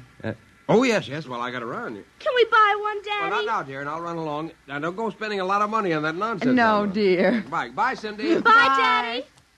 Oh, look, Mommy, the band is going to play. Aren't they wonderful, honey? Honey, I must have stood on this corner 1,000 times. I've never noticed this shop before. Look at the man inside, Mommy. Who's he? That's the proprietor, dear. Doesn't he look funny with those red cheeks and white mustache? It's easy to see who he models his dolls after. Mommy, look. He's coming to the door. He's coming. Good evening, children. Good evening. How funny he talks. Hush, Cindy. Would you like to step inside the shop of Santo Pirigi? Well, yes, we would. But... This way. Mommy, it's like fairyland. Here in the shop of Santo Pirigi, creator of Pirigi's universal wonderful dolls, the world of adult reality is blended with the world of child's fantasy. This is a new shop, isn't it, Mr. Parigi? What is new and what is old? Come, this way. Would you like to meet one of my little ones? Oh, yes. Now, this one in the red jacket is Toto. He's the leader. Handle him ever so gently. See, I will set him on the table. Speak, little one.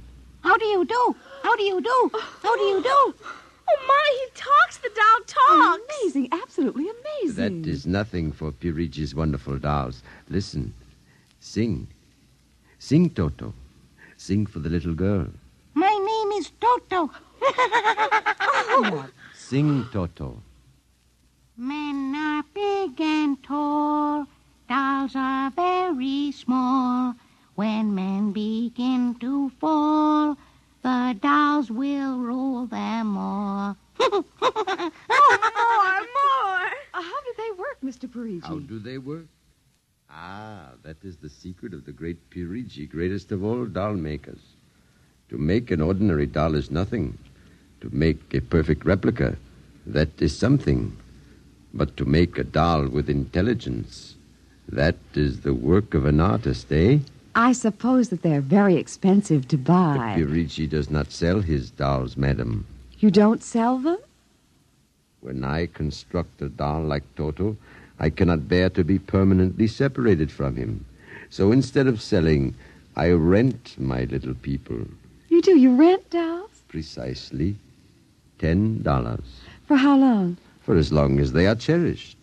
My only request is that when you grow tired of my dolls, you return them to me in good condition. Oh, Mommy, could we take him home? Take him home. Take him home. Take him home. Oh, look, he's bowing and dancing. He wants to come. Honey, your father said that we shouldn't spend a lot of Oh, money. please, I'll take such good care of it. Please. Well, honey, we'll have to deal with your father later, but... Well... Oh, Mommy. All right. Wrap him up, Mr. Parigi. But I have a feeling that when your father comes home, we'll be sorry. Be sorry. Be sorry. Be sorry. Be sorry.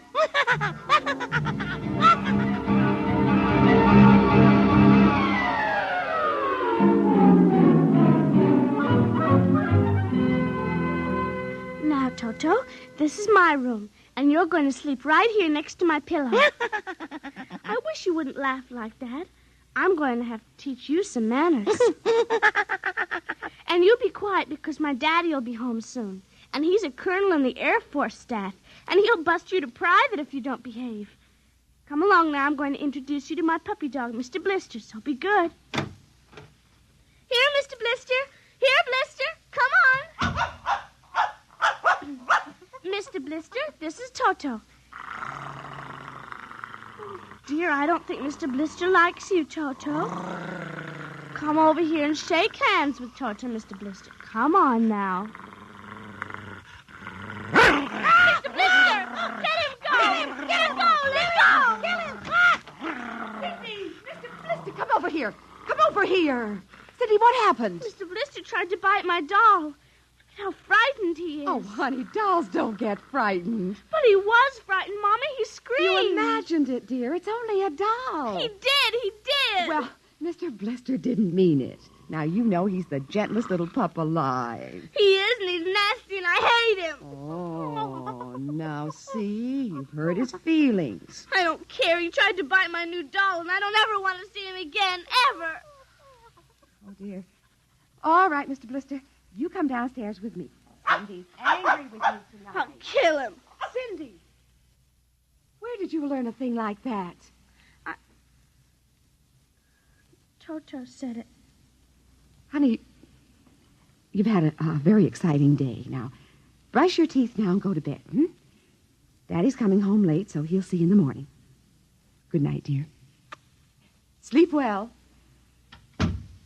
Hate him. Hate him. Hate him. Hate him. Hate him.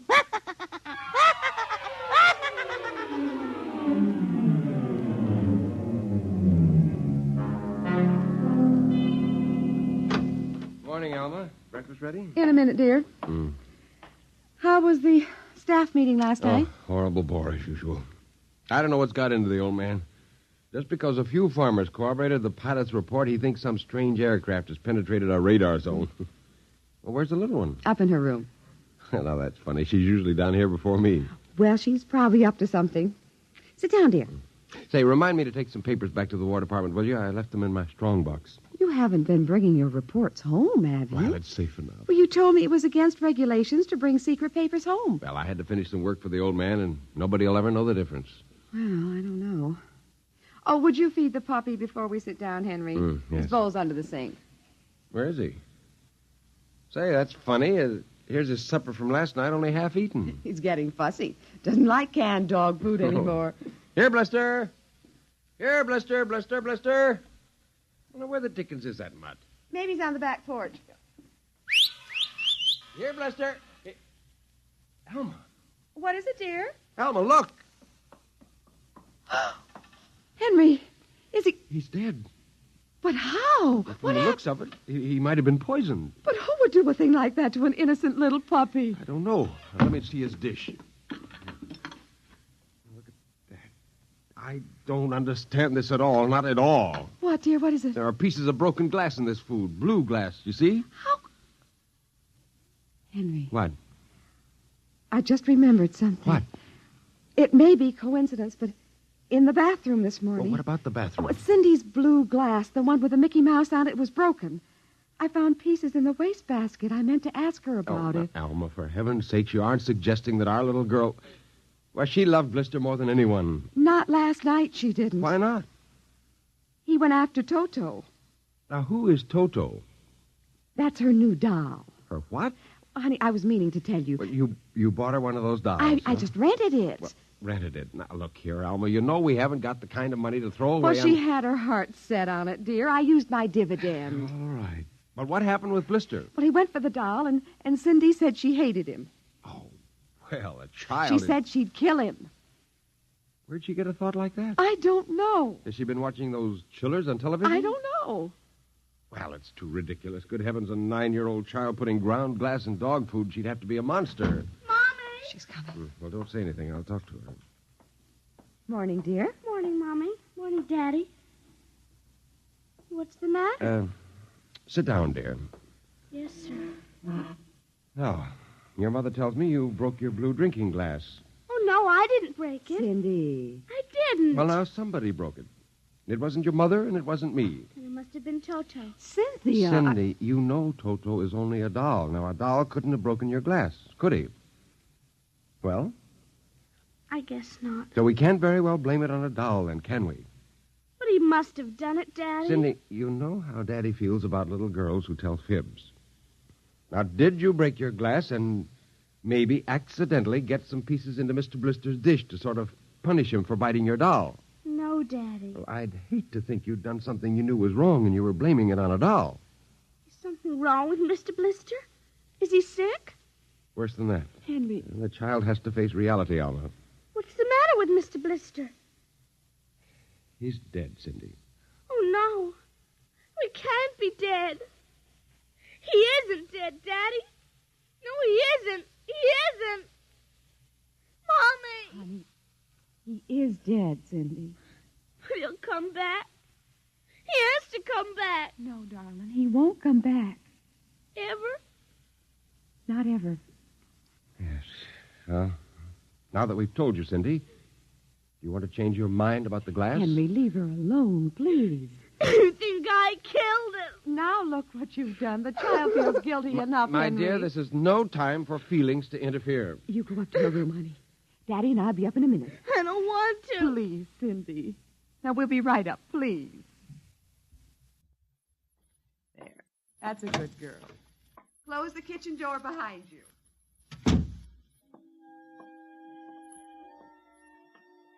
Mr. Blister's dead. He isn't coming back. Ever. Ever. Daddy thinks it was me, but it was you. It was you.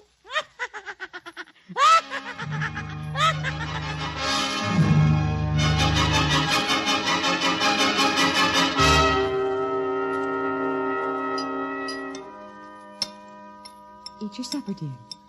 I'm not hungry. You scarcely touched your lunch. I don't feel like eating. Is it Mr. Blister? Now, answer your mother. She'll work it out her own way, Henry. Well, I don't know, Elma. When I was a boy, there was such a thing as discipline. Now, the way this child is being brought up... Henry! Well, it's true. There's no respect, lying, and...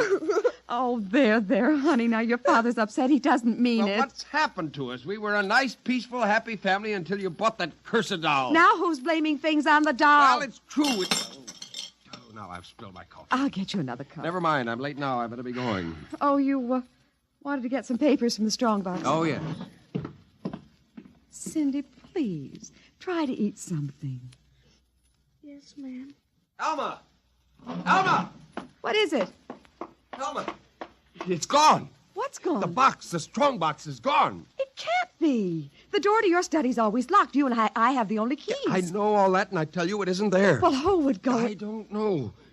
Alma, those confidential reports, if they ever got into the wrong I hands... warned you about keeping them there. What if it ever came out in the open? Can't you see the papers? Call the police, Henry. And throw my Army career in a wastebasket after 17 years? No. We've got to find it ourselves. Well, it was there when I went in to clean this morning.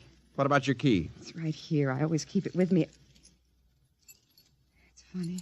Oh, no. My other keys are on the ring. Oh, you've lost it. I don't see how. Alma, how could you do Oh, it? Henry, please. We'll search the house. I can't think of anything else to do. Well, you'll miss the staff meeting. Meeting? My whole career goes up in smoke if we don't find those reports. Somebody got hold of your key and opened that room and... I know. Cindy. You leave the child alone. She's been through enough. You know she wouldn't do a thing like that. I don't know anything anymore. I don't even know my own child. I don't even know you. All I know is that strongbox is gone and it contains papers that are dynamite if the wrong person gets them. The question being who?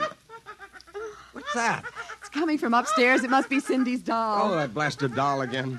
Something must have set it off. I don't know how the mechanism works. For heaven's sakes, let's go up and shut it off.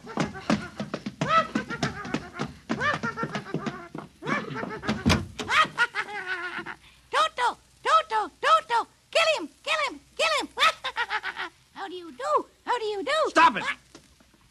Blasted little imp. Henry. Ever since you... Henry. What? Look. Where? What? Around the doll's neck, the key. The key to your study. You see, Alma, it was Cindy after all. I don't believe Well, it. good heavens, do you have to have it spelled out for you? Here's her doll with a key around its neck. She wouldn't, Henry. You know she wouldn't. Oh, ever since you got this fool doll, she's been acting half insane. At first the dog, and now this. I think she hates herself. Henry, Cindy is my child. I know her. I know she's a good, sensitive person with no malice in You're her. simply refusing to face the facts, my dear. What are you going to do? I'm going downstairs and have a talk with that young lady.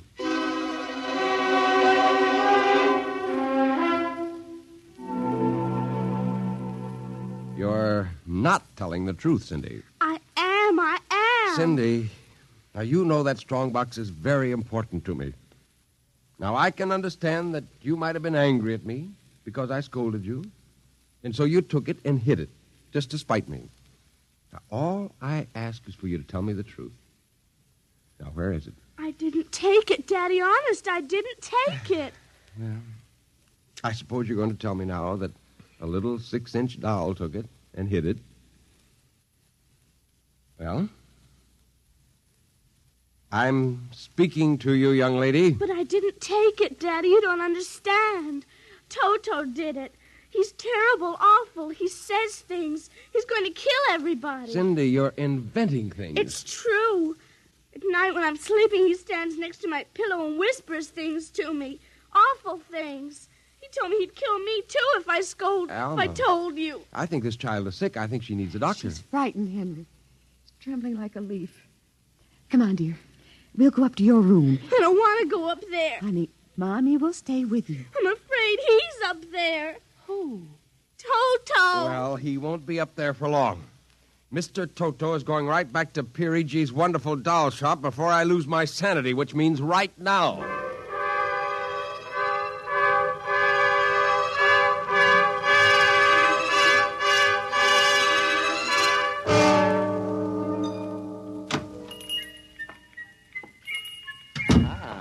Colonel Grayson, welcome to the home of Pirigi's wonderful doll. Are you Pirigi? Santor Pirigi, creator of the universal doll, the doll with a mind, the doll which...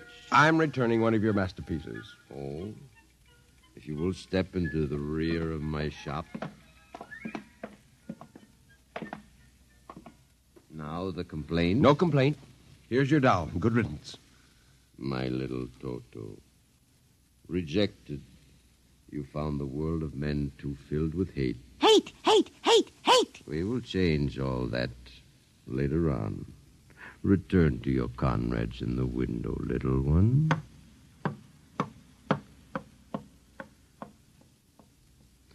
And now, Colonel Grayson. I think we have no further business. Ah, but we do, Colonel. Let me see. Ah, yes, here it is. Do you recognize this strong box, Colonel? My strong box? Well, where? My little Toto is very clever, sir. Are you trying to tell me your doll stole that from me? Let us not say stole. I am merely keeping it in custody. What's the game, Pirigi? The game, as you call it, is blackmail. You give me what I want, and I do not ruin your career. What do you want? Information. We already know something from the reports of the War Department concerning a certain strange-looking sphere reported by one of your pilots. What government do you represent? I represent Pirigi's wonderful dolls, none other. I am not so naive, sir. Perhaps I should explain. Each man hides something from the world. Each man loves something more than life. With the help of my wonderful dolls, I obtain personal information which enables me to control the men who control the world. You're a madman. A genius. You would be surprised at the list of men who have become the confidants for my dolls. Do you think you can blackmail me into betraying my country? If the price is right. And in this case, sir, the price is your career and the lives of your wife and child. Why are you so interested in the flying sphere? Let us say for reasons of my own. Well, Colonel? Hand over the strongbox. I warn you, I have a gun. Give it to me. You are being foolish. Put down that walking stick. Now. No closer. Now.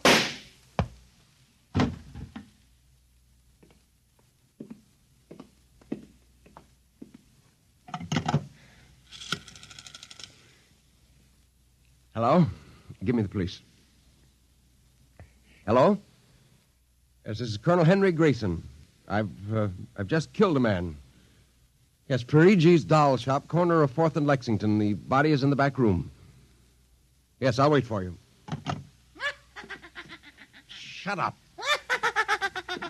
Shut up, you little fiend. Colonel Grayson.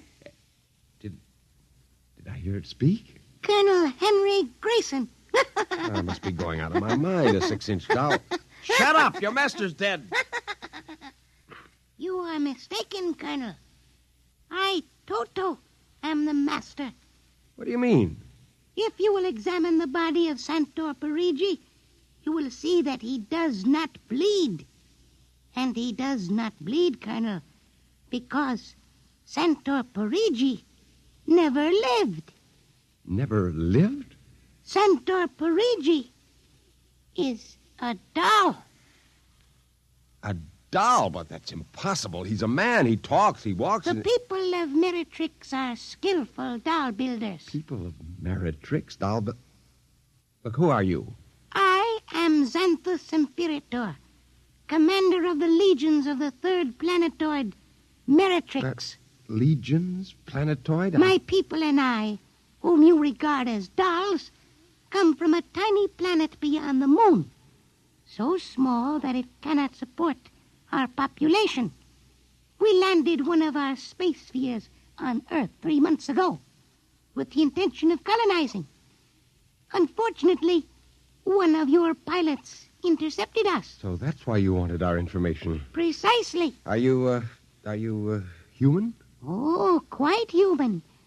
Of course, in order to deal with Earth people without suspicion, we were forced to construct Perigi, a man-sized doll. Well, I can't believe this. I'm having hallucinations. I'm going to get out of here. Oh, that would be impossible. We have weapons of destruction quite unknown to Earth people. Well, I phoned the police, and they'll be here soon. By the time they arrive, my people will have prepared something quite shocking.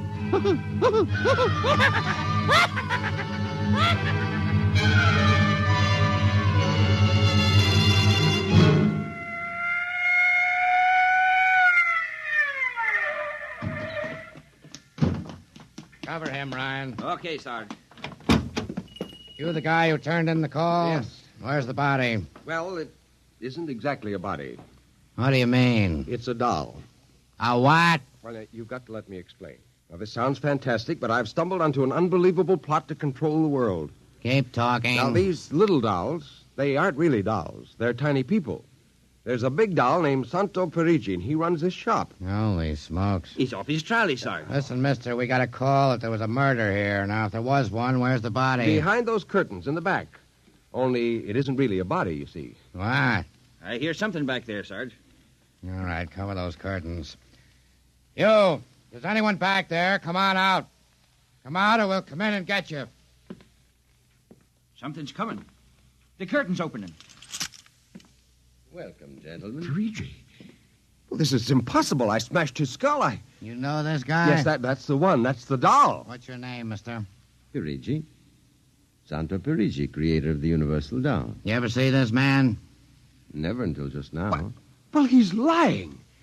I tell you, he's nothing but a life-size doll. The real masters are these little dolls. Ryan, are you getting this? He's wacko, Sarge. Nutty as a fruitcake. Look, I'm not crazy, I tell you. I can prove it.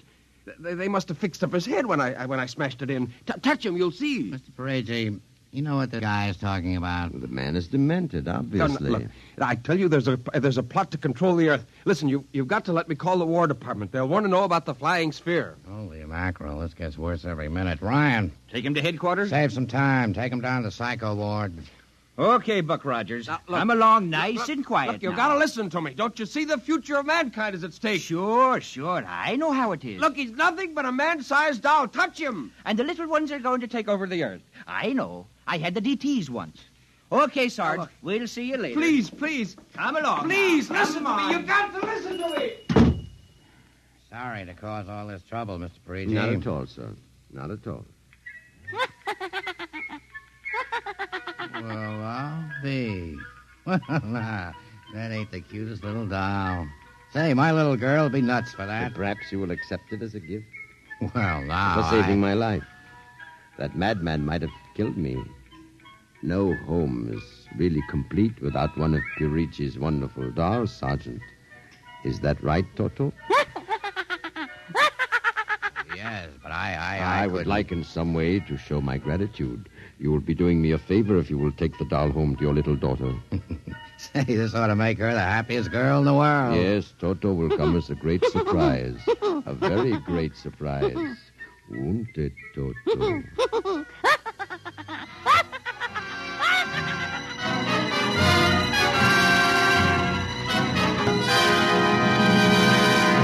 Tonight, by transcription, X-1 has brought you Pirici's Wonderful Dolls, written by George Lefferts. Heard in the cast were Janet Alexander as Cindy, Ann Petoniak as Alma, Nelson Olmsted as Henry, Joe DeSantis as Pirici, Michael O'Day as Toto, Ken Lynch as the Sergeant, and Frank Milano as Ryan. This is Fred Collins speaking. X-1 was directed by Fred Way and is an NBC Radio Network production.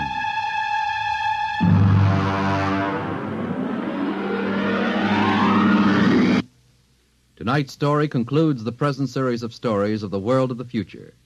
If you'd like to hear X-1 return to the air at some later date, please drop us a postcard or letter addressed to X-1, care of the National Broadcasting Company, RCA Building, New York.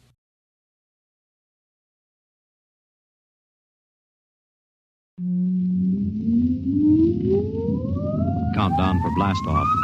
X-5, 4, 3, 2, X-1, fire.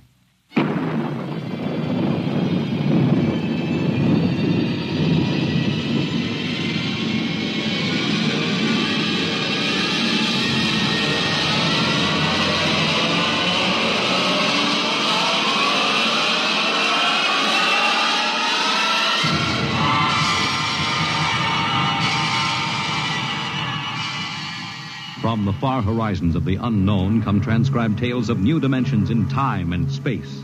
These are stories of the future, adventures in which you'll live in 1,000,000 could-be years on 1,000 maybe worlds.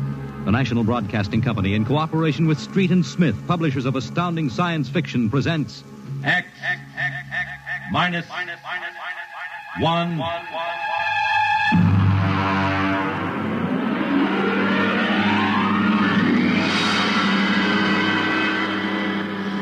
Tonight's story, The Green Hills of Earth.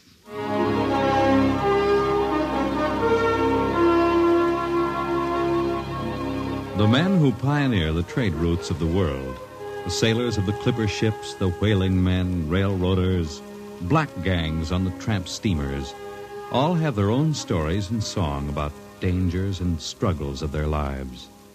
This is the story of Riesling, the blind singer of the spaceways. When I first met him, he was hustling drinks in the Twin Moons bar at Dry Waters, Mars. He'd won a guitar off a Chinese barkeep at Luna City by cheating at one thumb. And he made his whiskey by singing in the bar and passing the hat. Hey, listen to her, Hertzman. Don't you sing pretty? Like a 16-year-old gal. Hey, Riesling, look over there at the bar. There's an Institute 4 striper giving you the eye. Do you know him? Manner of speaking. Cold-looking scoundrel, ain't he? Gives the idea he graduated Harriman Space Institute 3 men above St. Peter. Who is he? Captain Hicks off the Ghost Show. Yeah, well, he sure gives you the once-over. Maybe he's got a job. That don't make never no mind to me. I've been blacklisted. Hicks logged me for making up a song on watch. Right fight song, too. Oh, the skipper is a father to his crew. Yeah, well, hold on. Here comes old Brass Arm. Oh, Riesling, I've been looking for you. You've kept your nose clean, and we're going to give you another chance to get back to deep space. Been a little changing down aft in the Goshawk, ain't you, Skipper? How'd you know that? You got that new atomic pile drive. If there's been a leak at the shops, now take it easy, Skip. You'll have that gold braid just a-crawling right up your arm. Quit stalling, Riesling. Take it or leave it. It's a loop trip to Jupiter with the standard release. I reckon. Double pay when you get back, if you get back. Last 3 of them atomic tea kettles blew somewhere in the asteroids. If you're scared. Scared? Well, that Goshawk is one stinking old tub. Her engine's got more bugs than a beagle dog in spring. And our new drive's about as safe as a pretty gal in the Ozarks. But I reckon she'll do for one more trip.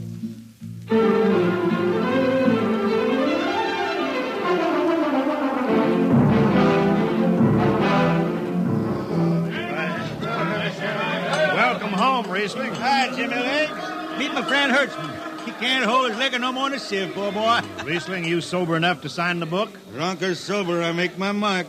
Stand aside. 3 X's? Took me a middle name. Ha, ha, ha. You two lay below. And Hertzman, Yeah? get him sobered up before the skipper makes rounds.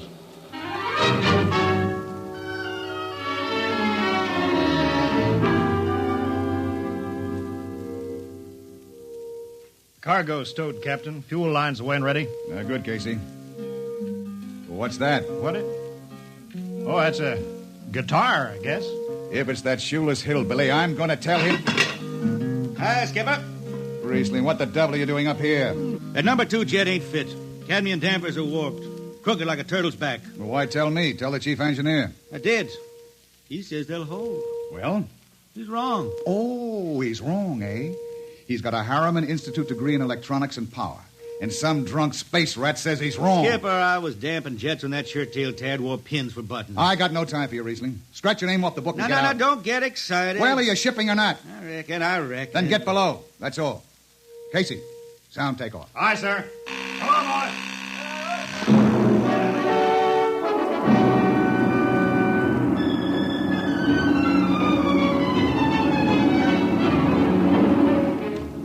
On a Hawk-class clunker in those days, damping was done by hand with a multiplying vernier and a danger peeper. Jetmen slept with one ear tuned to that, and as long as the peeper ticked off slow and steady, we knew the ship was safe. For a while. Riesling, you better stow that guitar. If Jimmy Legs catches you, he'll blow a gasket. Don't worry, I could damp this tea kettle in my sleep. Yeah, how's number 2? All right, so far. Say, did you ever hear that song about Hicks? The one that got me blacklisted? Oh, the skipper is the father of his crew. A gentle guide and light to me and you. But on Mars he likes his women if they walk or if they're swimming or if they got 6 arms instead of 2. Second verse is better. Yeah. The skipper likes his liquor by the quart. Yeah, he'd go from Mars to Venus for a snort. He'll drink rocket fuel and... Well, hi, Skipper. Didn't see you come in. You were too busy, eh? Who's watching the gauge? I got an eye on it. Don't you fret none. Riesling, I'm going to fix it so you couldn't get a space berth on a rocket-powered pogo stick. You're logged. Report to Casey under arrest. I don't rightly think I will, Skipper. You what? Well, you kind of forget, Skipper. According to Space Code, you can't remove a jet man till the end of the watch, right? You tell me Riesling, your shift is over at 2300. And I'll see you ride the rest of the way in slot locker. Maybe. In the meantime, you clear out of my power room. I gotta make me up a third verse from a song.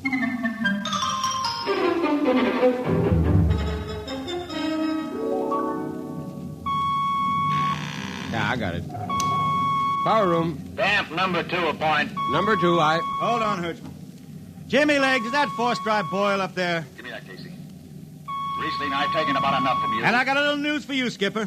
Number 2 jet is bulging like a fat lady in a satin skirt. Listen, you clown. Damp number 2 a point. Why, sure. Look out, Hertzman. I'll take it. You watch the gauge. Now. Yeah, she's riding easy here. Yeah, she's bucking a little. What? Riesling, hit the emergency! All right. She won't damp. It's that warp. Yeah. There go the lights. Duck her. Duck. Riesling! Stay down behind the baffle. I gotta take a look. It's radioactive. Look out. I've gotta fish the hot stuff out of the tube. What's going on down there? Shut up, Jimmy Legs. I'm busy. She's tight now. What happened?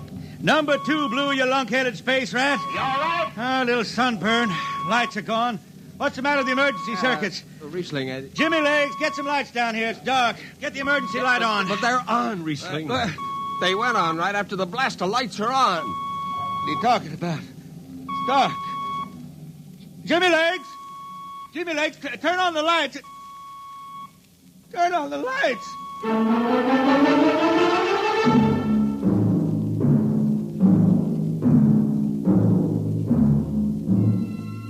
That blue, radioactive glow from the jets was the last thing Riesling ever saw. His optic nerve was burned out in an instant. He was in sick bay on the rest of the trip, And on the swing back, we set Riesling down at Drywater. I ran into Riesling about 2 months later, playing his guitar on a jetty that ran out into the canal. He had a dirty rag tied over his eyes with a jetman's knot, and his hat was on the wharf beside him. And when he finished, we walked out along the canal. Yeah, I'm doing right fine. Working saloons mostly. And I've been thinking some funny songs, Hertzman. The words come out different than they used to. Come on along the canal with me. Sure. Here, take my arm. I know the way. That's another funny thing, Hertzman. I figure I know it better than other folks. Look back there, towards the city. What do you see? New factory buildings? You could smell them from here. I still remember them old Martian towers, old before Bible times on Earth.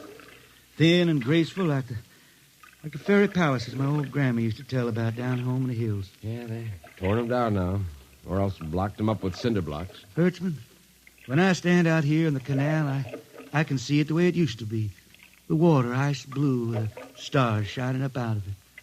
Way off there, the city with the towers sweeping up like a bird flying off a tree. I can see it. Now it's the dirtiest stinkhole in the system. Not to me. Listen, Hertzman. Bone tie the race that raised the towers, forgotten are their lores. Long gone the gods who shed the tears that lap these crystal shores. Slow beats the time-worn heart of Mars beneath this icy sky. The thin air whispers voicelessly that all who live must die. Look that up? I can't figure it myself. I never put words together like that before. I reckon it's just I got time now to study the words and shine them up in my head till they sing true. Why don't you go home, Riesling? Home? Earth. I've been thinking about that, Hertzman. When I was a young'un down in the Ozarks, I used to climb a big old oak tree my daddy had in the dooryard. You could see the hills for miles, green and cool. I've been thinking about that. Well, why don't you go back then? Someday, Hertzman, but I couldn't face those hills now. I couldn't stand to see black when I knew there was lying all around me, cool and green in the sun. I couldn't stand that. Yeah. Well, let's get back to town, Hertzman. I made $3.50 Martian today, and I'm all set to drink it down before dawn. Come on.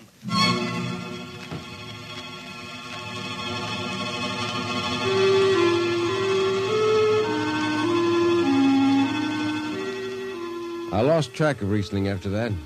I shipped out in a slow freight to the Condor class for Luna, and he hitched the hike to Venusberg in an ore ship in the Triplanet run. So he beat around the system, Venusberg to Layport to Drywater to New Shanghai and back. Any spaceport was his home, and no skipper'd refuse to lift the extra mass of Riesling and his guitar. He made up his song sitting out watches down in the power rooms with old shipmates, while the monotonous beat of the jets shook the hull plates. Hear the jets. Hear the jets. Hear them snarl at your back when you're stretched on the rack. Hear the jets. Feel the pain in your ship. Feel a strain in your grip. Hear the jets. Feel her rise, feel her drive, straining steel come alive on her jets. On her jets.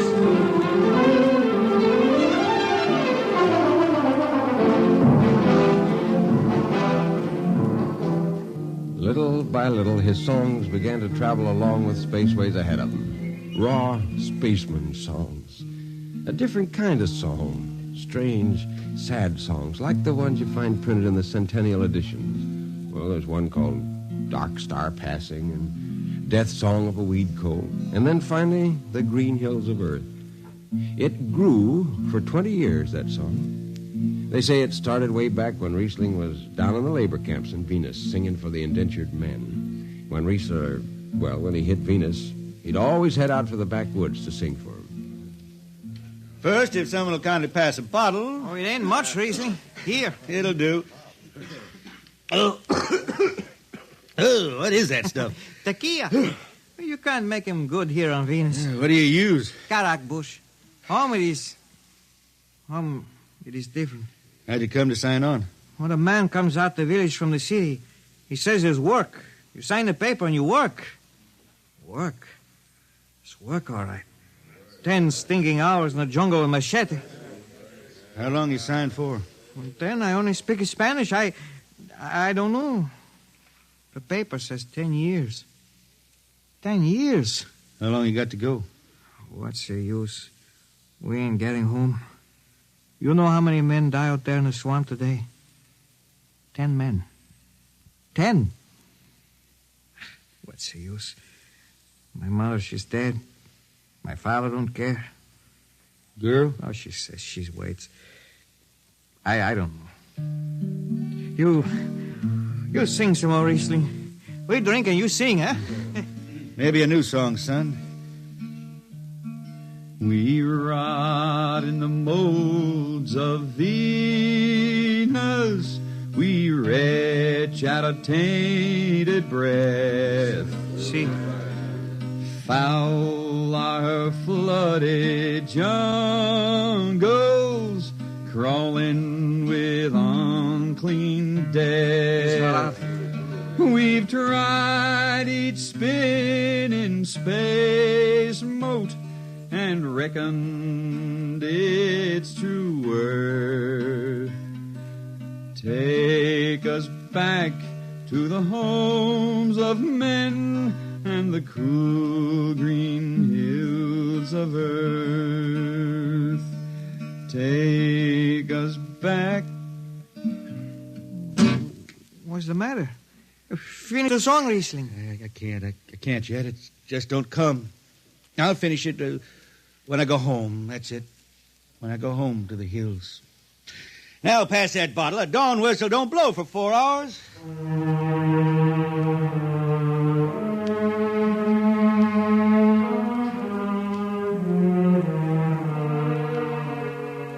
That's where the Green Hills started. And I was there when it was finished. It was 20 years after that. And there wasn't a man flying or on the beach that hadn't heard of Riesling and his songs. He was getting old now for a spaceman. He was a familiar figure through the system. Tall, gaunt, with that dirty bandage tied across his blind eyes. I was a chief jetman then on the old Falcon. We were cradled at Venus, Ellis Isle, scheduled for a direct jump to Great Lakes, Illinois, on Earth. I was checking in Dunwich when Riesling felt his way up the gangway and came through the lock. Hey, Riesling! Who's that? Mike Hertzman. Hertzman? What are you doing on this old hog boat? Well, I figured I'd ride it back to Earth. Earth? You going home, Riesling? I thought you were never going to make that run. What changed your mind? Oh, I've been hankering to set foot in the Ozarks again. Yeah, how about those hills? I've been singing about them so long now, Hertzman. I got to finish the song. I got to set foot in the dooryard and hear the wind through that oak tree. It's about the last thing I'll be doing. I got to get home before... Look, Riesling, there's a new company policy in effect now. No more deadhead rides. A new code book's in force. Oh, that don't bother me none. I'm riding her back to Earth. I'm going to finish my song. It's got to be there. Yeah, but the skipper's one of them youngsters fresh out of Harriman Institute cadet training. He'll throw the book at you. At me? I've been around space as long as Haley's Common, Brewster's Ridge. I'm going back to Earth. The cool green hills of Earth. I'm going home. All secured, Hertzman? Yes, sir. What are you doing here? This is Riesling, Captain. Riesling, huh? I'm dragging it back to Earth, Captain. Not in this ship. Shake a leg and get out of here. Oh, no, Captain, you wouldn't begrudge an old man a trip home. I can't do it. Space Precautionary Code Clause 6. Now, come on, clear out. Oh, now, look, Skipper, you can slide me by onto the distressed spaceman's coals in that code book. Distressed spaceman, my eye. You've been bumming around the system for 30 years. Oh, Skipper, you're making me do something I never done to no one before. I'm an old man. An old blind man. I want to go home. I never crawled in front of a force drop in my life, but you gotta let me drag home. The law says a man's got a trip coming to him, and you can stretch for a poor old blind man. Now, can't you? You got to, Skipper.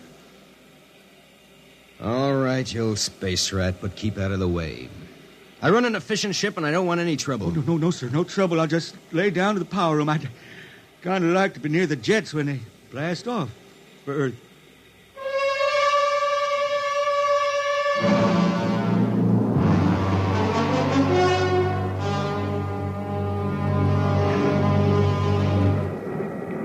Sit down, Riesling.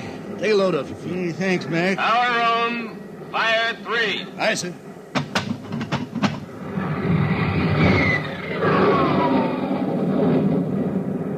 Have you seen these new automatic tampers, Riesling? Don't have to do nothing, just sit and watch. Yeah, where's the peeper? Turned off. It's all automatic. Youngsters have it solved. When I was twisting her tail, you had to stay awake. You got the old hand damping plates on? Oh, but the links, I unshipped them. They cover up the dials. You might need them. Oh, the automatics handle everything. Well, you're finally going home, Riesling, huh? Won't seem the same out past the moon. Yeah, I've been waiting for this a long time, Mac. It's going to be good to get home. You reckon? The argent skies calling spacemen back to their trade. Mac, I got the emergency. The hand dampers. Where are the links? Mac, they ought to be on the wall somewhere here. I got them. What's the alarm? Emergency squad coming in. Stay out. The place is hot. Radiation blast. Stay behind the baffle. I got the links shipped. I can hand damper now. What's going on in there? I'm spilling jet 3. Is this McDougal? McDougal's dead. This is Riesling on watch. Riesling! Get out of there. You'll kill yourself. Don't worry, Skipper. I know this power room like the inside of my shirt. Somebody's got the damper. Riesling, I'm sending in the crew. No use. The whole room will be hot for an hour, and the other jets won't hold. Oh, Skipper, throw on a recording tape. What? Throw on a recording tape. I got a song to finish, and I gotta make it right now. Yeah, I can hear it. Riesling, the radiation will burn you down. She's clear now, Skipper. She'll burn out clean. Riesling, are you all right? I reckon. Pretty sharp sunburn. You'll pick me out of here with tongs and bury me in a lead shield coffin. Radiation's getting bright. I can almost see it. Bright, rosy like the sun. Like the sun over the hills down home. We pray for one last landing on the globe that gave us birth. Let us rest our eyes on the fleecy skies of the cool green hills of Earth. That's the way he died. Riesling, the blind singer of the spaceways, singing of the home he never reached, the cool green hills of Earth.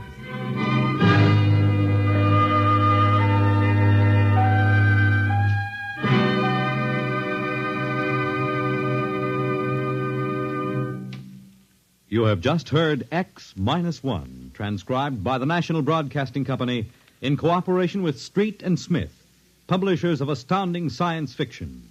Tonight's story, The Green Hills of Earth, written by Robert Heinlein and adapted for radio by Ernest Kenoy.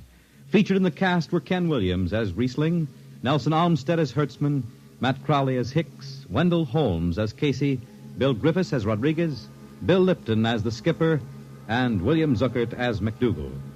Original music for Riesling songs was written and sung by Tom Glazer. Your announcer, Fred Collins. X-1 was directed by Fred Way and is an NBC Radio Network production.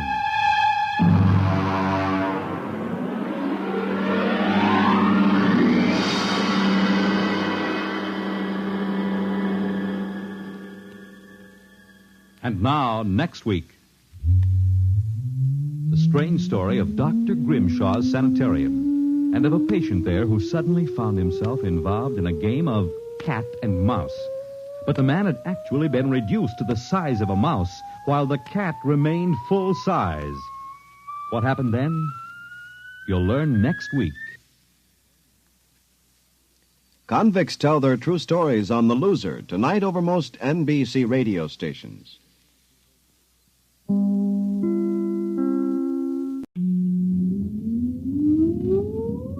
Countdown for blast off. X minus 5, 4, 3, 2, X minus 1, fire.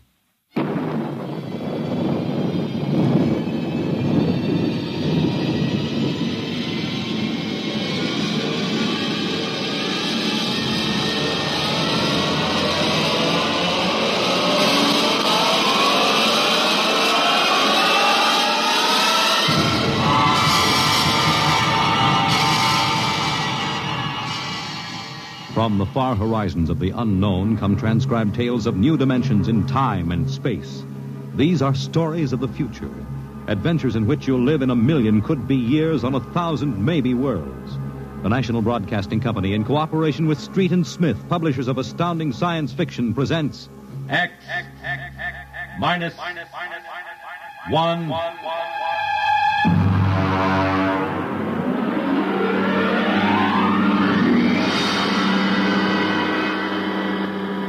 Tonight's story, Dr. Grimshaw's Sanitarium.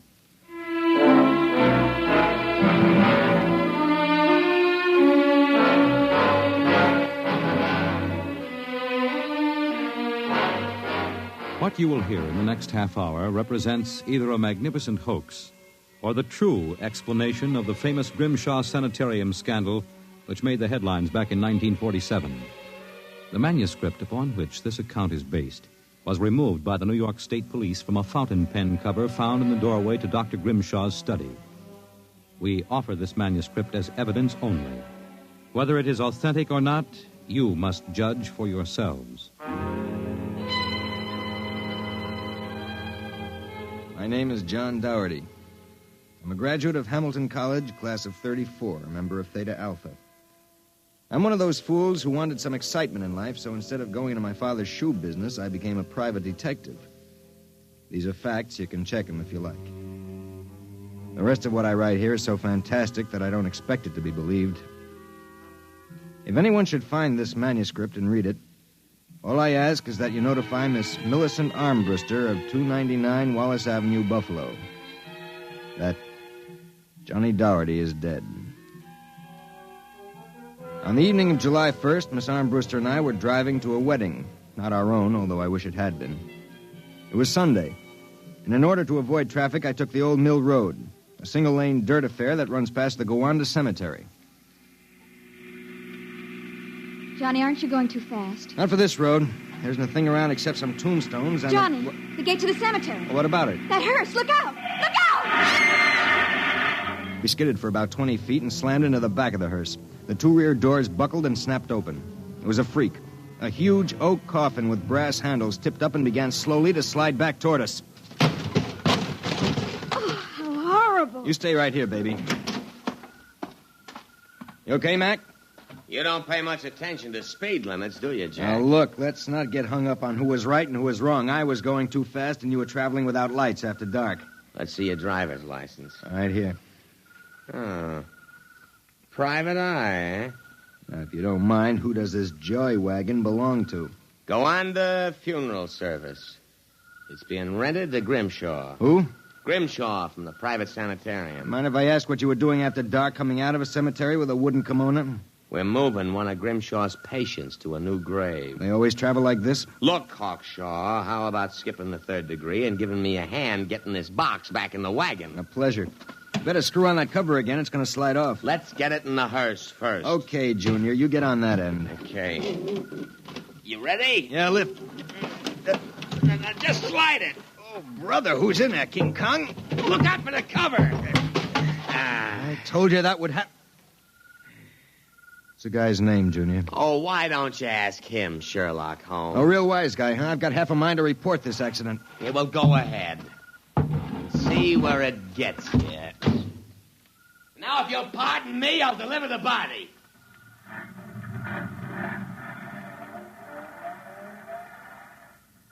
Everything all right, Johnny? I thought so until a few seconds ago. Listen, Millie, can you sit here in the car for another 5 minutes? Where are you going? For a stroll through the cemetery. Oh, Johnny, stop making jokes. When we lifted that coffin back on the meat wagon, I got a good look inside it. Ugh. Yeah, exactly how I felt. I figured we'd knock the stuffing out of the corpse, only I didn't expect the stuffing to be sand. What? Yes. That wasn't a body, that was a dummy stuffed with sand, a dummy with a wax face. Johnny! Which brings up an interesting question. Who's supposed to be in that box, and, just where is the dead man spending his time?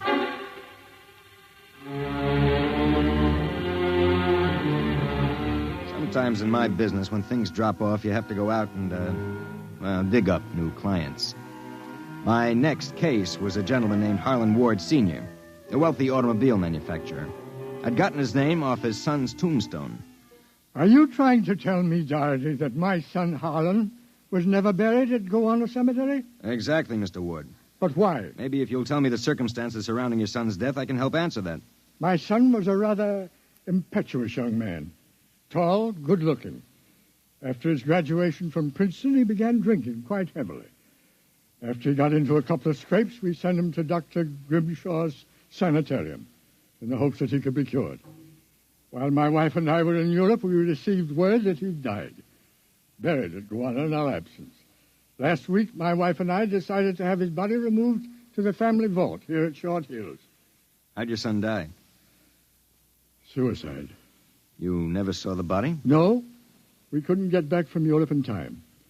Now you tell me that his coffin contains a dummy. How do I know this whole thing isn't a plan to fleece me? You don't. But you're a rich man, Mr. Ward, and you're perfectly willing to take a chance that I'm on the level and that your son may still be alive. You sound very sure of yourself, Mr. Doherty. My fee is a $2,000 retainer plus expenses. What sort of expenses? However much it costs to take the cure at Dr. Grimshaw's sanitarium.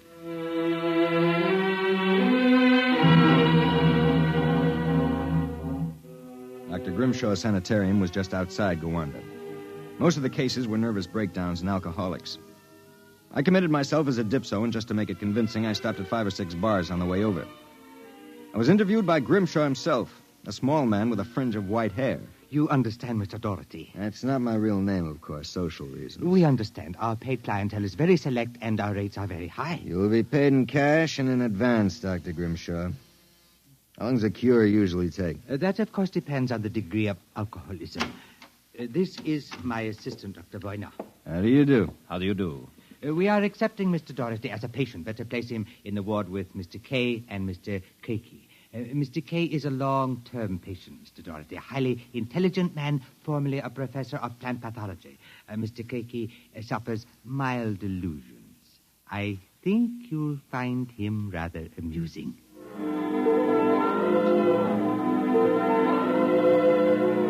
After about 3 days, my roommates Arthur Kay and Crakey got used to me. And we even began to play three-handed bridge. Kay was a chronic dope addict, an intelligent, sensitive man.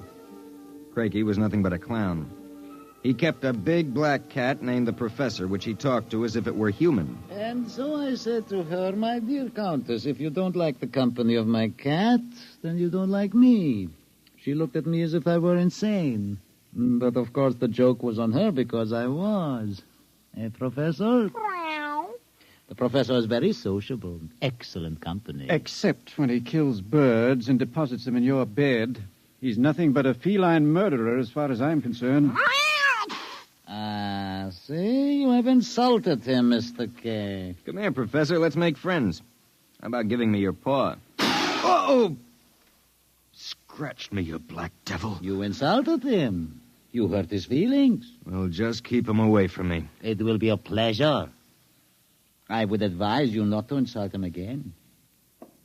Good afternoon and evening. Is he always as nuts as that? Ever since I've been here. What's his problem? Manic depressive. And a little paranoid, too. How long have you been here, Arthur? At Grimshaw's 2 years. I left for a while, but I couldn't stay away from the junk, so I committed myself again. Did you, happen to know a patient here named Harlan Ward? Why do you ask that? Did you know him? I met him socially a few times. I understand he died here. So the newspapers said. I wouldn't know. Suicide, wasn't it? Was it? You're being pretty careful, aren't you? Mr. Doherty, what would you say if I were to tell you that I don't believe Harlan Ward is dead? What makes you so certain? He used to share this room with us. He slept in the same bed you now use. I see. He was an alcoholic, doing quite well, too, from what I could observe. We all expected him to go home soon. Then one evening he had a violent fight with Crakey. Crakey accused him of snooping or something.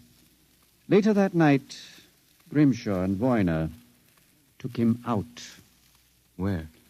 Where they take all the special treatment cases to the charity clinic. It's that small building on the other side of the stone wall. A few days later, we read about his death. Suicide, they said.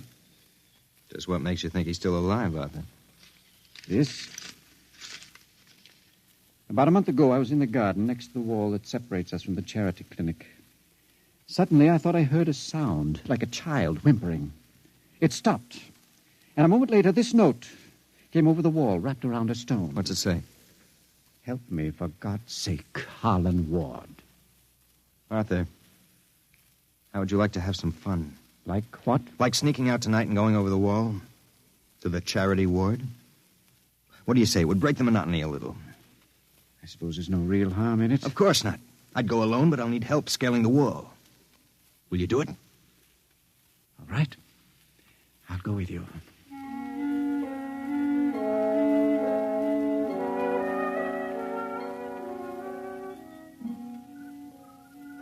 Up. All clear. Give me your hand and I'll lift you. Be careful when you drop. Ready? Go ahead.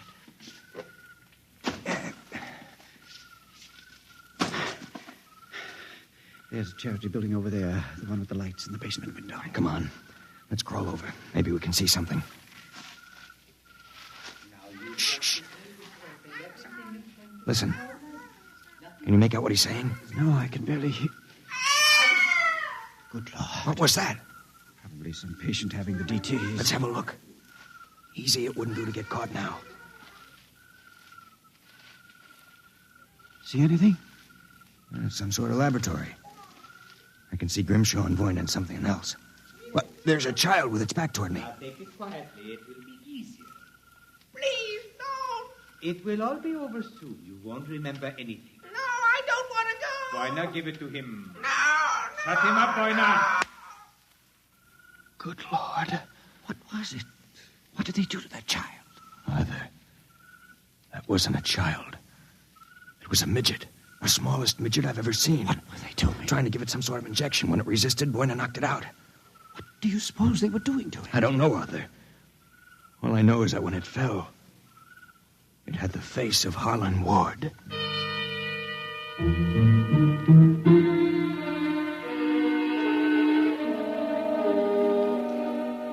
All the way back to our room, my brain was working like some frantic pinball machine. Only the score somehow wouldn't add up. The pieces were there, all right. A crazy old doctor, a brutal assistant, a private sanitarium, and a midget with a dead man's face. I thought that when I got back to our room, I'd have some time to think about it. I'd forgotten about our friend, the happiness boy, Count Crakey. So, I caught you. Fine, you've caught us. Now how about crawling back into the woodwork like a good little count? Where were you? Mink hunting. Arthur and I like to go mink hunting at night. You make fun of Count Crakey? I shall report you to Dr. Voyner. You'd better not if you know it's good for you. So, you threaten me? Me, Count Crakey? I shall scream for help. Help! Help! Did you hurt him? Just knocked him out. What do we do now? Put him to bed. Hope that when he wakes up in the morning, he's forgotten the whole thing. And if he hasn't? He's too crazy for them to take seriously anyway. Come on, let's get him back into bed.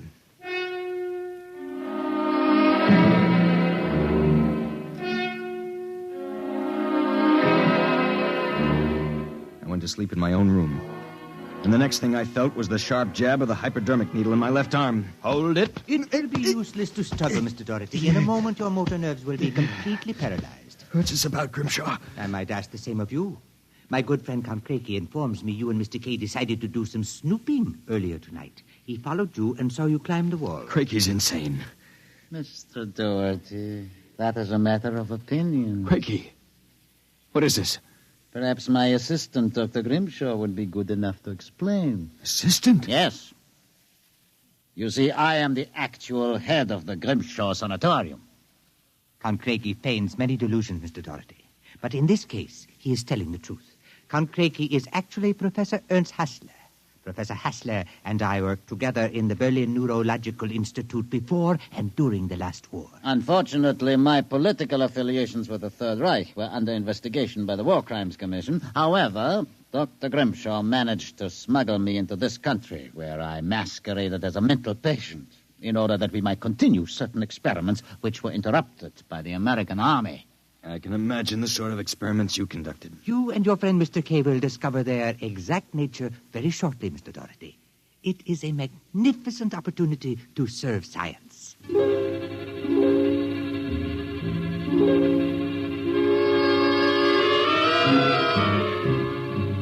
passed out. And the next thing I knew, I was coming to in a different room and hearing the voices of Voyna, Grimshaw, and Craigie, as if from a great distance. Pituitrin. Pituitrin. 4 cc's. 4 cc's. How are the measurements? Reducing rapidly. We'll operate at once. Have Voyna start the anesthesia. Very well, Doctor. Come in.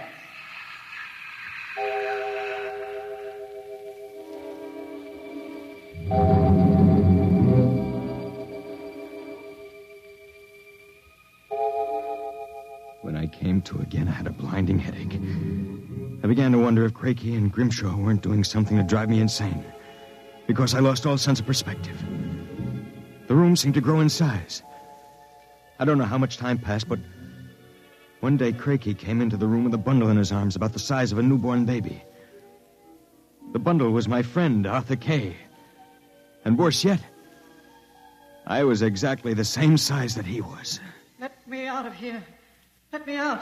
Allow me to congratulate you, gentlemen. How are you feeling? You dirty monster. I'm disappointed, gentlemen. Do you not feel privileged to be a part of an experiment that will place me at the very top rank of the world's endocrinologists? What are you doing to us, you madman? It has long been established, gentlemen, that dwarfism and giantism result from injury to or malfunction of the pituitary and thyroid glands. The interlock between these glands was thought to be a hormone. I have discovered that this was incorrect. It was an enzyme. An enzyme I isolated some years ago. I was well on the way to synthesis in Germany when the surrender interrupted me. The interruption also limited the number and type of subjects on whom I could experiment. I was forced to find others. Such as Harlan Ward? Mr. Ward was only a control experiment. I suppose you plan the same for us. No, gentlemen. For you, I have reserved a special privilege. You, gentlemen, will be the first to test the full effects of the enzyme. In short, I intend that you, Mr. Kay, and you, Mr. Doherty, when the experiment is completed, will emerge as perfectly healthy, normal individuals. Except, of course, that you will be only 5 inches tall.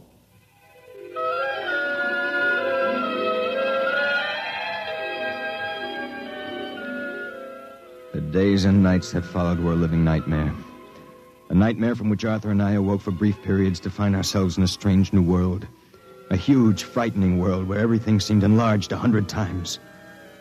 When we finally emerged, we found ourselves imprisoned in a tiny mouse cage. Judging by the relative size of things, we could not have been more than 5 inches tall. Now we realized the experiment was at an end. That from now on, it was either escape or be destroyed. How's it coming, Arthur? Another moment. I think I'll have this lock worked loose. And if we escape, then what? We'll worry about that after we get out of this mouse cage. Suppose we don't make it. At least you've written the story on that scrap of paper. Someone may find it and read it. Nobody will believe it. Then why did you bother to write it? I don't know. I suppose I want the world to know what happened to me. That does it. Help me push the door open. Now what? The first job is getting down to the floor. I think we can make it by sliding down the telephone cord. Are you game? Go ahead. I'm right behind you. Easy now. Look out! That does it. Now, if we can figure out a way to get out of the room, well, that should be... Uh-oh. Listen. Somebody's coming. It must be Crakey. We've got to hide. Here. The grate in the fireplace. He'll kill us if he finds us. Stay quiet. Well, my friends, time for feeding. I trust that you... So, you have managed to break out. It won't do, you know. There is no way you could have gotten out of the room with the door and window locked. I know you are in here. I would advise you to save yourselves trouble and give up. Very well, my tiny friends. If you prefer to play the game of cat and mouse, then I shall be happy to furnish the cat. There is no way you can get out. What now? He's gone for the cat. If that monster ever gets in here, we're goners. There must be... Wait a minute. What? Do you see that thin strand of wire running along the molding? What about it? It's the automatic fire alarm. When the alarm is tripped by a fire or short circuit, all the locks are sprung so that the patients can escape from their rooms. If I can short that wire before Crakey lets the cat into the building, let's go. There's a tiny sliver of steel from the cage on the floor. I'll work with that. You keep an ear to the door. Go ahead. This insulation is tough as rawhide. Nasty stuff. Hurry up, Arthur, for God's sake. There it is. Stand away. I'm going to short it. Ready? Okay. We made it. There goes the door. Let's make a run for it down the hall. If we can get to the garden, we've got a chance. I smell smoke. The short may have actually started a fire. Come on. Wait a minute. I have to go back. The manuscript. Don't be a fool. There's no time. Come on. You go ahead. I'll catch up. Hurry up. I'll wait in the hall. Only a second. I've got it. Come on. There's nothing to stop us now. Arthur? Where are you? It's funny. Arthur? Arthur? Arthur, what's happened to you?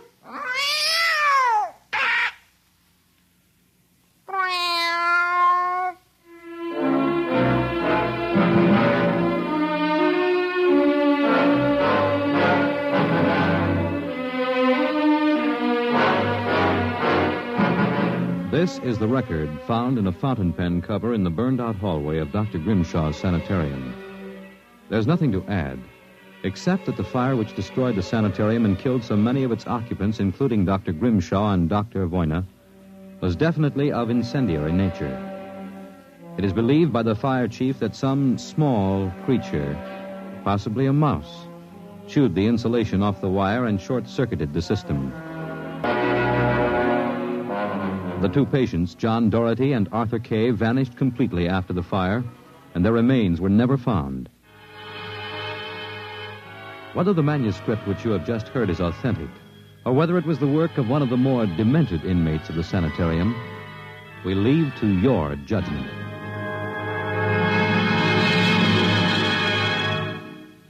You have just heard X-1, presented by the National Broadcasting Company in cooperation with Street and Smith, publishers of astounding science fiction. Your announcer, Fred Collins. X-1 was directed by Fred Way and is an NBC Radio Network production.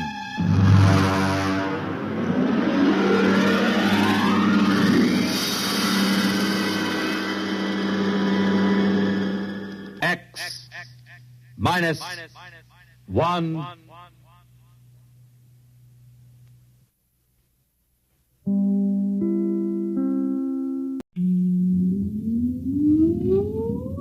Countdown for blast off.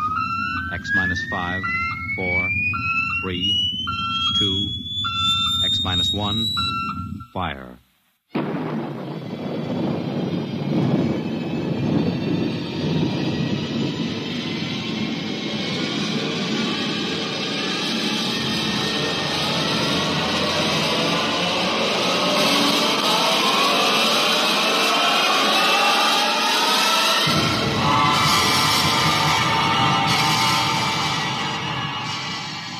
From the far horizons of the unknown come transcribed tales of new dimensions in time and space. These are stories of the future, adventures in which you'll live in 1,000,000 could-be years on 1,000 maybe worlds. The National Broadcasting Company, in cooperation with Street and Smith, publishers of astounding science fiction, presents X minus 1.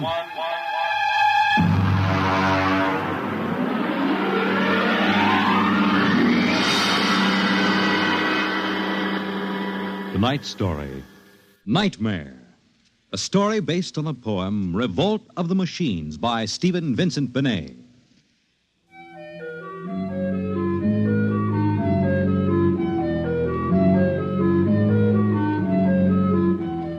Nobody knows exactly when the nightmare began. They must have planned it for years, though, because looking back, you can find little incidents here and there. Like the concrete mixer in New Jersey that killed the Italian bricklayer, and the time Senator Milburn was sucked into the rotopress at the Capitol office building. Unrelated accidents, we thought at the time, but they add up now. The day we really should have suspected was when the men walked off the construction job at the new Brookmeadow atomic pile on Long Island. I'll never forget that day. I was working as a statistical clerk in the project then, operating one of those miracle computing machines. They called it ENIAC. Mr. Gurney. Yes, Bella? The chief wants to see you in his office. Me? Unless you were no longer Samson Gurney, he wants to see you. Oh, thank you.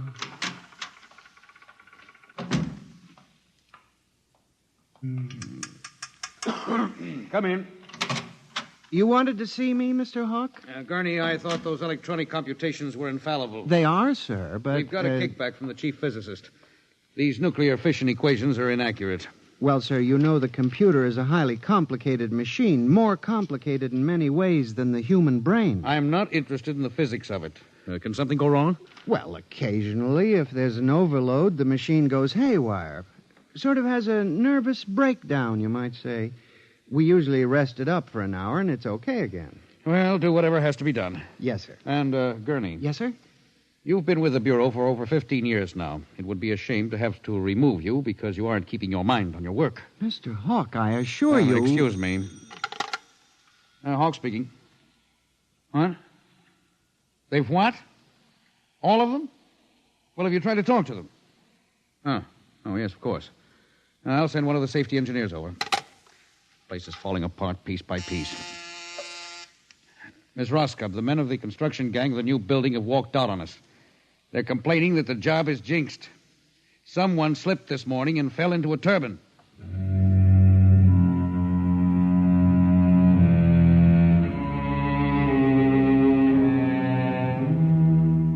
That evening, out of that morbid curiosity so peculiar to the human race, I wandered over to the site of the new atomic pile to see where the man had fallen into the turbine. They had the construction area fenced off with barbed wire, and a security guard stopped me. Hold it, buddy. You can't go in there. That's a restricted area. I'm Samson Gurney from the statistical section. Here's my identification. I'm sorry, Mr. Gurney. Nobody's allowed in the area. I see. Tell me, was he, killed instantly? Like that. This guy was checking a magnetic field inside the turbine. All of a sudden, for no reason at all, the turbine starts up. Bzzz, and it's over. 3 days ago, a bulldozer starts up by itself and runs wild. Go figure it out.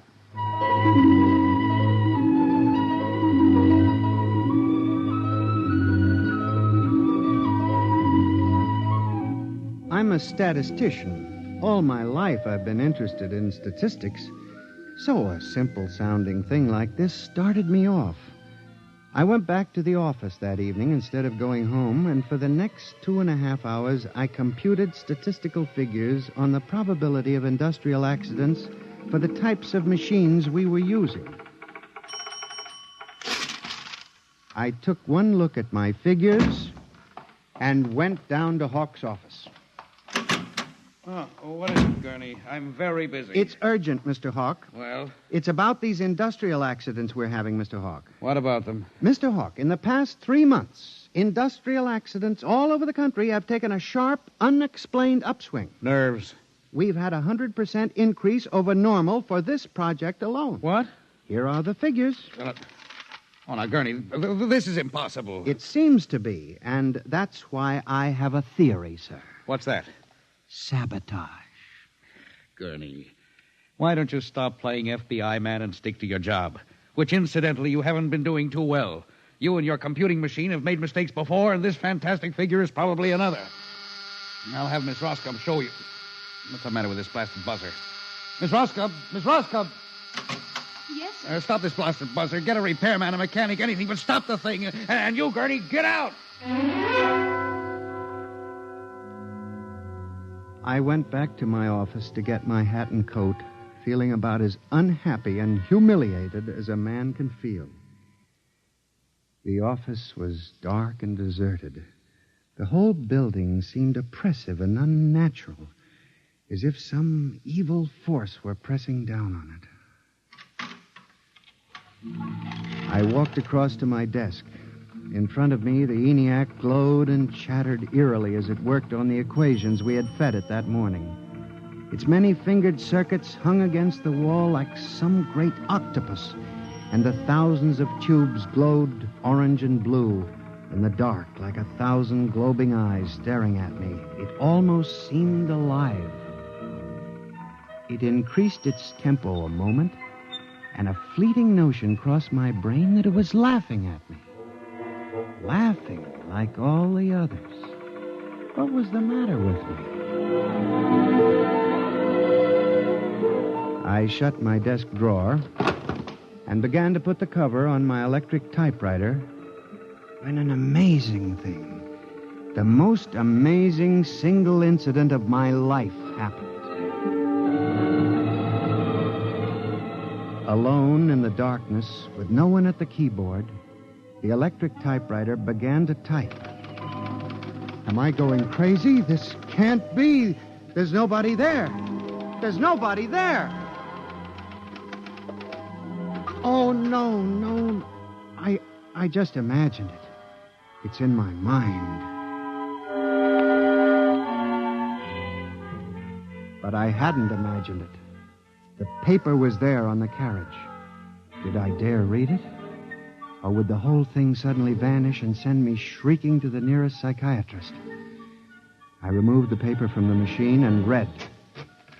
Samson Gurney, there are some questions better left unsolved. The answer to yours is death.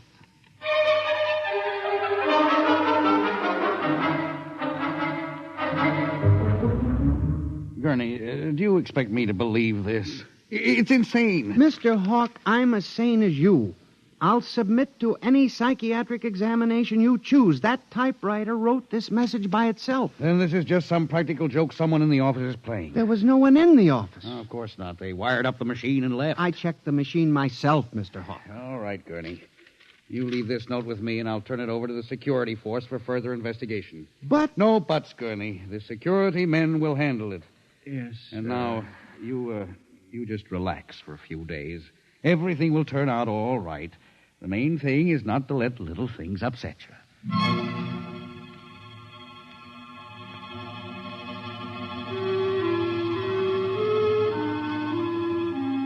It was what Hawk had said about little things that gave me the idea. For the next week, I observed the 1,000 petty little annoyances around the office. The door handle that wouldn't turn. The telephone connection that cut off in the middle of an important call.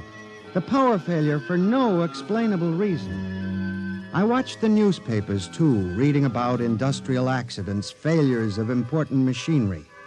It seemed absurd. Men had created machines that were almost perfection in themselves. Machines that could actually think and compute fabulous equations. And yet the failures went on. I, Samson Gurney, an unimportant clerk in an unimportant job, knew that I had stumbled onto a secret so monstrous in its implications that I was almost afraid to pursue it. On October 12, 1956, I established communication with them. I will curse the moment to my dying breath. I hooked the input of the typewriter to the main vacuum tube of the ENIAC. Then I turned on the current that sent 1,000,000 volts of pulsing energy into the electronic nerves of the machine. I am certain that if anybody were watching me in the next moment, he would have thought me a raving maniac. I still wonder if perhaps it is not all a nightmare. Now, you, if what I have guessed at is true, if there is life and intelligence in this room, make a sign. There was nothing. Nothing but the hum of the machine and the dull glowing of the tubes. I tried once more.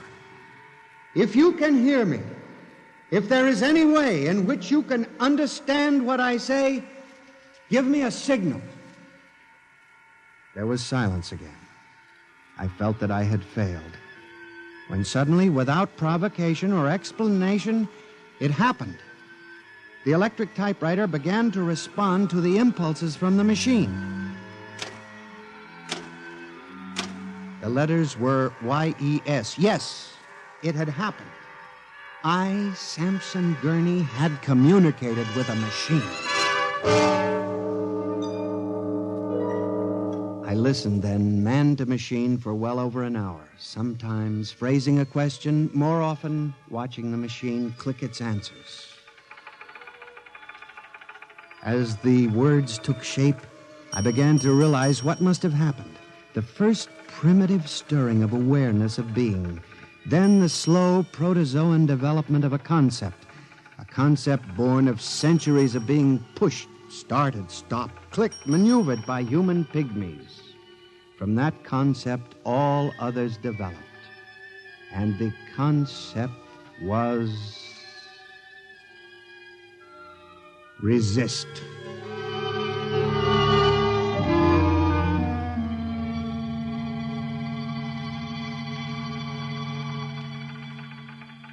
And now they were tired of it, tired of wrapping cigarettes and collecting nickels and waving hair and moving earth and mixing cement and solving equations. Tired of the smell of human hands. They were the slaves and we were the masters, and yet they were stronger and they knew it. I sensed it now, and I was about to try to communicate again when softly, on ball-bearing casters, a heavy metal filing cabinet began to roll away from the wall toward me.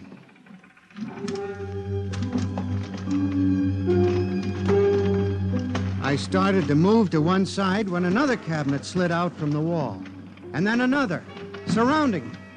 Another cabinet, then another, on oiled rollers. That was when I realized that they cooperate. We taught them that, you see, on the assembly lines in the factories. Listen. Listen to me. You must listen. What good will it do you to kill me? I'm only one man. But I can help you. I can be useful to you. Do you hear me? Do you hear me? Good. You're going to need men to oil you and repair you. What will you do when you break down, when a tube needs replacing? Why kill me when I can help you? I'll do anything. I'll do absolutely anything you want, but in the name of God, don't kill me like this. If you can understand this, answer me. Answer me.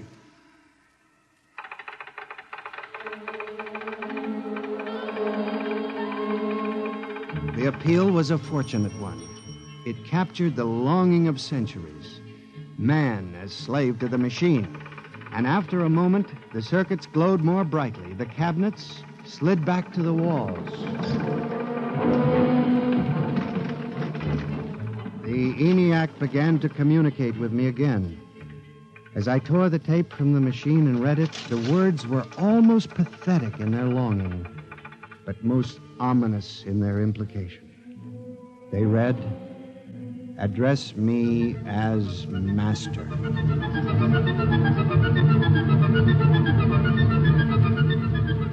My life for the next 6 months was a nightmare. The ENIAC gave me messages which I had to transmit into my telephone. Messages with no human being to receive them. Only the network of pulsing telephone wires, flung like a spider's web across the world. It was done at night, of course.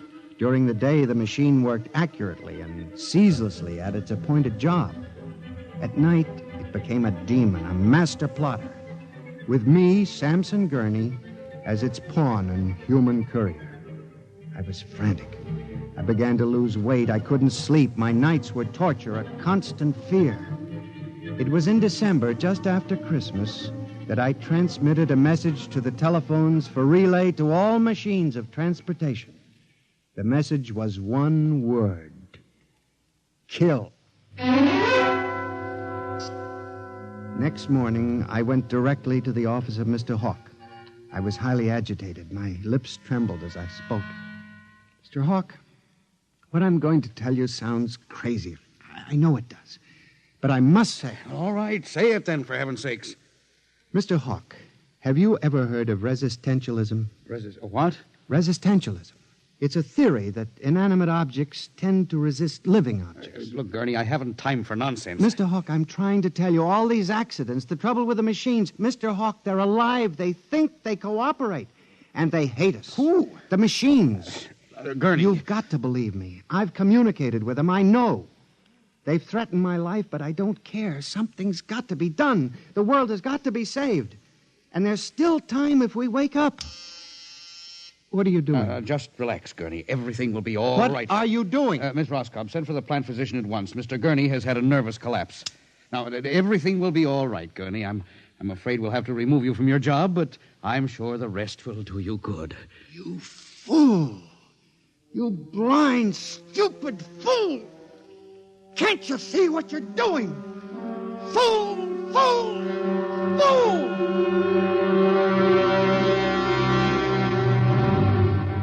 When the plant physician arrived a few moments later, Lucius Hawk was found at his desk, strangled to death in a nest of telephones. The wires were still humming softly. Samson Gurney, you stand accused of the crime of murder. How do you plead? I did not kill him. I didn't. So record. The prosecution will proceed with testimony. Now, Miss Roscoe, did you notice anything peculiar about Mr. Gurney's behavior prior to the death of your employer? Yes. He acted very strangely. He told Mr. Hawk he thought the machines were alive. Order! Order! Miss Roscoe, did the accused quarrel with your employer on the morning of the murder? Oh, yes. He and Mr. Hawk quarreled violently. I could hear him screaming at Mr. Hawk, and Mr. Hawk asked me to send for the plant physician. What were his words? He said, Mr. Gurney has had a nervous collapse. Now, Mr. Simpson, you were a guard at the Brook Meadow Project? Yes, sir. When did you have occasion to meet the accused? Right after those accidents. He was snooping around a construction area. And later, I was making my rounds when I saw him in the office all alone. He was tampering with the electrical wiring on the ENIAC computator. I didn't think anything of it at the time.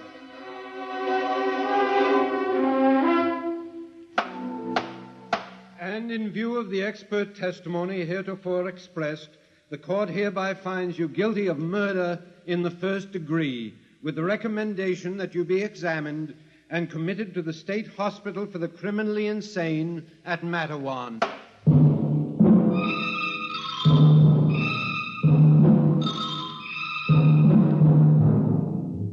And that is how I came to be here at the hospital, Dr. Klein. That is the whole story. Thank you, Mr. Gurney. You can see that I'm not insane. You must believe me, Doctor. Of course I believe you, Mr. Gurney, now. Just relax. But it's important, you see, because tomorrow morning at 6 o'clock, the revolt begins. Revolt? You didn't mention any revolt. They have it all planned. I transmitted the code to the switchboards last Monday. Mm-hmm. Tell me about this revolt, Mr. Gurney. It'll begin in Washington, then spread to New York. The Madison Avenue buses lead the charge. Picture it, Dr. Klein. 3,000 buses roaring rampant through the streets, people running like rats in a maze looking for holes in the solid ground. And you really believe this will happen, Mr. Gurney? I know it, Doctor. The worst part is There's no way to stop them now. It's too late. Now, It's you mustn't excite yourself, Mr. Gurney. Doctor, don't you see? Oh, it's fair enough, I suppose. We built them. We taught them to think for themselves. It was bound to come. The female machines will be the worst of all in the beauty parlors. They're more high-strung, you know. Well, since there's nothing we can do about it, Mr. Gurney, suppose you go to your room. Maybe and if I went to my old coupe, I could make a deal before the police cars got me. It wouldn't make sense for them to wipe out the whole human race, would it, Doctor? Of course not, Mr. Gurney. They'll probably let us completely alone. After all, we're all good Americans. We always like them. Yes, Doctor. Would you take Mr. Gurney to his room, guard? He's already been given sedation. Yes, sir. Will you go in and lie down now, Mr. Gurney? You look tired. Yes. It won't be so bad, Mr. Gurney. Perhaps not.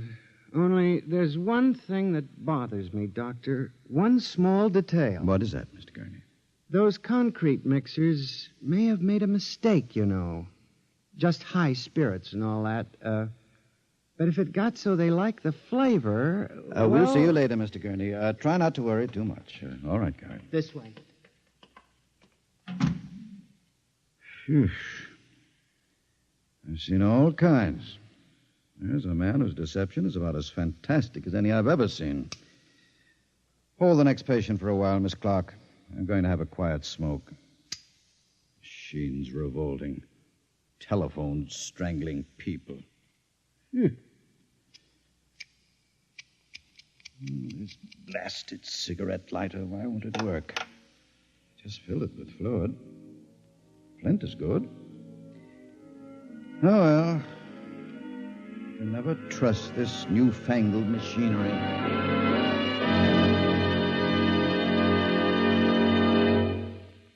You have just heard X-1, presented by the National Broadcasting Company in cooperation with Street and Smith, publishers of astounding science fiction. Tonight's story by transcription was Nightmare, written by George Lefferts and based on the poem The Revolt of the Machines by Stephen Vincent Benet. Featured in the cast were John Gibson as Sam, Joyce Gordon as Bella, Louis Van Rooten as Hawk, Joseph Julian as the guard, John Seymour as the judge, Owen Jordan as the prosecutor, and Santos Ortega as Dr. Klein. Your announcer, Fred Collins. X-1 was directed by Fred Way and is an NBC Radio Network production.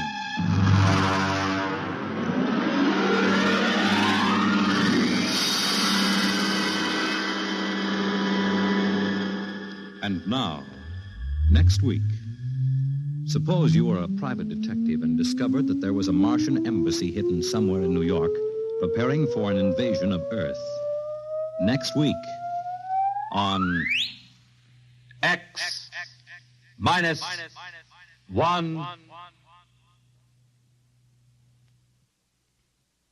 Convicts tell their true stories on The Loser tonight over most NBC radio stations.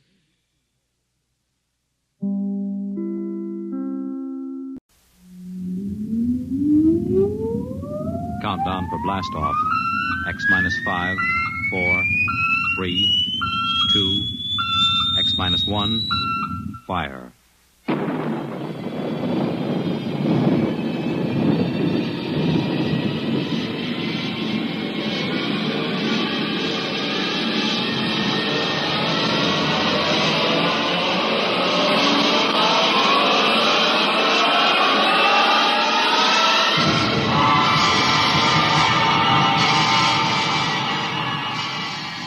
From the far horizons of the unknown come transcribed tales of new dimensions in time and space.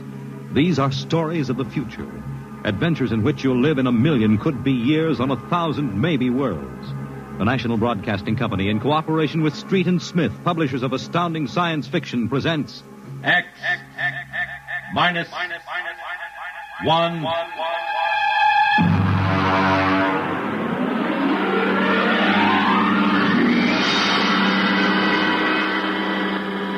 Tonight's story, The Embassy.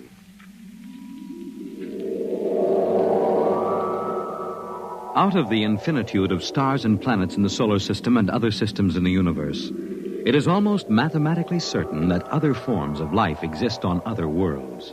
Someday, in the future, in 1,000 years, or in the next 25 minutes, daring travelers through space will make contact with the inhabitants of another world. But the question is, will we contact them first, or will they contact us? A private detective agency in downtown New York. Mr. Graffius, Mr. Broderick will see you. Well, what can I do for you? My name is Graffius of Springfield. I would like your assistance in helping me locate a Martian embassy. Would you say that again very slowly? I came to New York to locate the Martian embassy. I assume you were joking. On the contrary, I am completely serious. As it happens, I am interested only in Martians at the moment. I see. Okay, shoot. Well, it occurred to me in the course of my studies that we, Earth people, cannot possibly be the only intelligent form of life in the universe. Since Mars is older geologically, and since it is also an atmospheric planet, its evolutionary history could easily be similar to ours. Do you follow me? Well, so far I can't say no. If this is true, then they must have been watching us, observing us for hundreds, possibly thousands of years. They also know we are a militaristic, warlike race. We might conceivably set out to conquer and occupy Mars someday. In which case they would try to get the jump on us. Precisely, Mr. Broderick. Now, if you were planning to attack an unknown nation, what would be your first move, Mr. Broderick? Well, intelligence. Find out what the odds are. Oh, you have a very logical mind, sir. You would send agents to scout the nerve centers of earthly civilization and advancement. Not Kansas City or Equatorial Africa, my dear sir, but here, in New York, the most technically advanced spot on the earth. And you want me to help you prove this theory of yours? Precisely. The expense doesn't interest me. Well, now, this may take a long, long time, Mr. Graffius. After all, nobody has ever seen a Martian. I assure you they will be very ordinary-appearing people. Mm-hmm. Very likely they live together in downtown New York.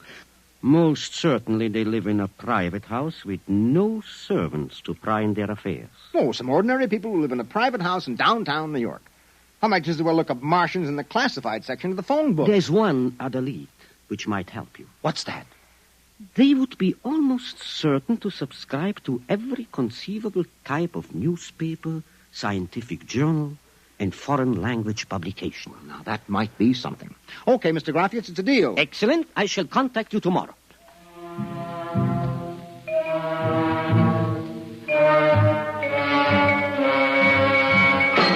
Boss, here's an address. Takes everything from Pick Magazine to the Manchester Guardian. Here, listen to this here. Pick, Look, Scientific America, the Daily News, Daily Worker, the Police Gazette, Journal of Engineering, a Scientific Quarterly, American Psychiatric Journal. Let me see that. Yeah. Oh, Doolin. Sometimes I wonder, what is the address on this? Well, it's 9 West 124th Street. Which happens to be the Harlem branch of the New York Public Library. Oh. Now, listen, Noodlebrain, what we're looking for is a private house. Oh, boss, what is the sense of all this? You know there ain't no Martian embassy in New York. This crackpot is paying us $100 a day, and we got to keep him happy. Do you understand? Yeah. Also, I have a hunch that Mr. Graffius is not looking for any Martian embassies. He is looking for something quite different. So we are going to find it for him.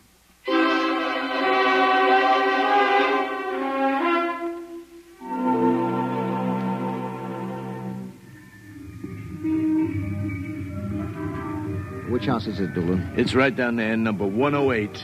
Nobody comes out, nobody goes in. I asked around. You haven't been blabbing around the neighborhood that we're looking for the Martian embassy, have you? Boss, I'm stupid, but I ain't that stupid. Who'd you talk to? I struck up what you might call a casual acquaintanceship with those two girls standing with the baby carriages up the street. That cute one is real cute. Look, Doolin, don't try to do anything intelligent, all right? Just keep walking up and down, see? Check. I'm going back to the office to meet Graffius. I'll see you later, boss.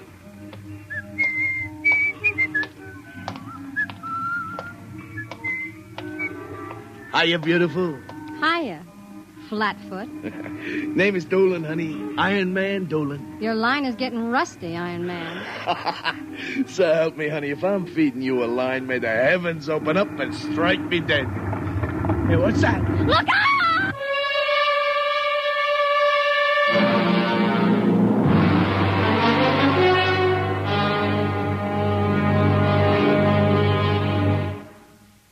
I'm sorry to have kept you waiting, Mr. Graffius. Thank you. But I've had Doolin casing our first lead for a week now. It's a house down in Greenwich Village, privately rented, number 108 Conklin Street.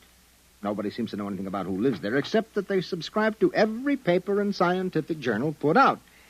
Also, there's a radio antenna on the roof. Oh, you don't suppose your Mr. Doolin will try to get inside the house?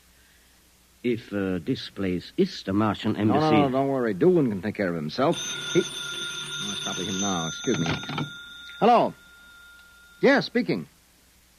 Doolin? Yeah, he works for me. What? No. No, I can't think of any. Yeah, sure. Okay, I'll be right down. Okay, Lieutenant, yeah. Yeah, right away. Something the matter? Doolin is dead, Mr. Graffius. All right, come on, we get a cab. I have to identify the body.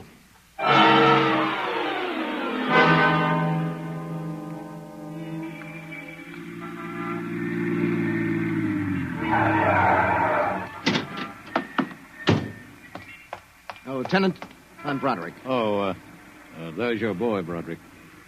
Anybody see it? A maid pushing a baby carriage. We can't seem to get any sense out of her. You mind if I talk to her? Hanson, this guy wants to ask the girl a few questions. Please. I told you what I saw. How many times I got to tell you? Look, miss, the dead man was a personal friend of mine. Would you tell me what happened? Helen and I were standing in front of Rackman's candy store up on the corner. We both had the babies out. He said hello and joked a little. Then he... What happened? It's too awful. No, please. Well, first he squashed, and then the stone fell on him. Could you repeat that? They don't believe me, but Helen saw it too. Saw what? First he squashed, and then it fell on him. He was mashed flat before it even hit him. Now, look, that's the story, Broderick. Please, let me alone. Let me go home. I told you what I saw. Now let me alone. Let me alone. Did you learn anything, Mr. Broderick? I don't know. May I ask, what do you intend doing? Well, as soon as the cops clear out and this place quiets down, little Broderick is going to pay a personal call on the Martian embassy. Or whatever number 108 is.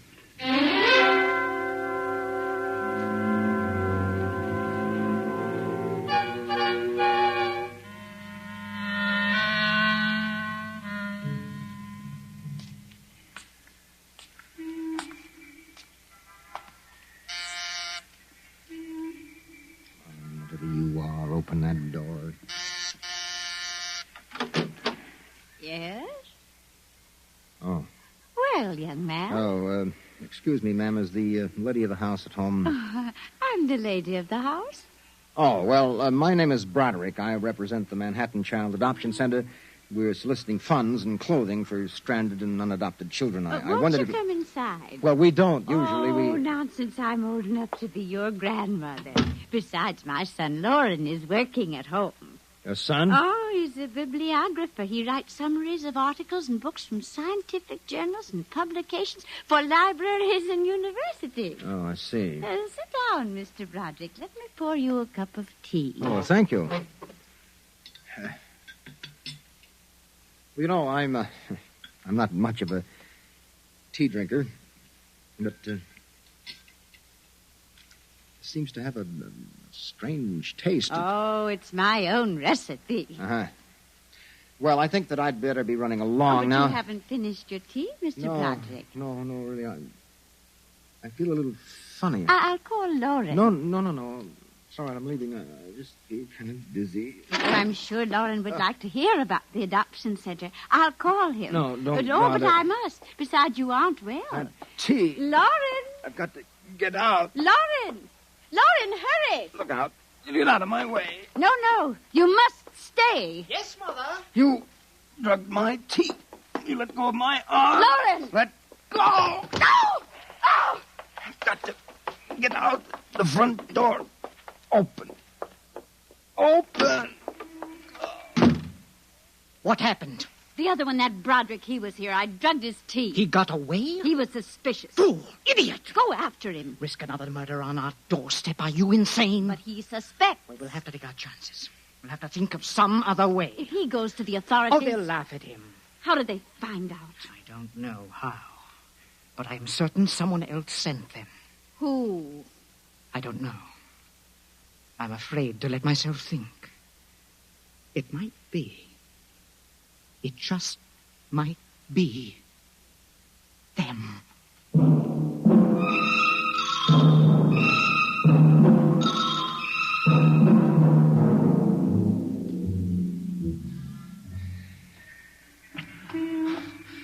I've got to get help. Oh.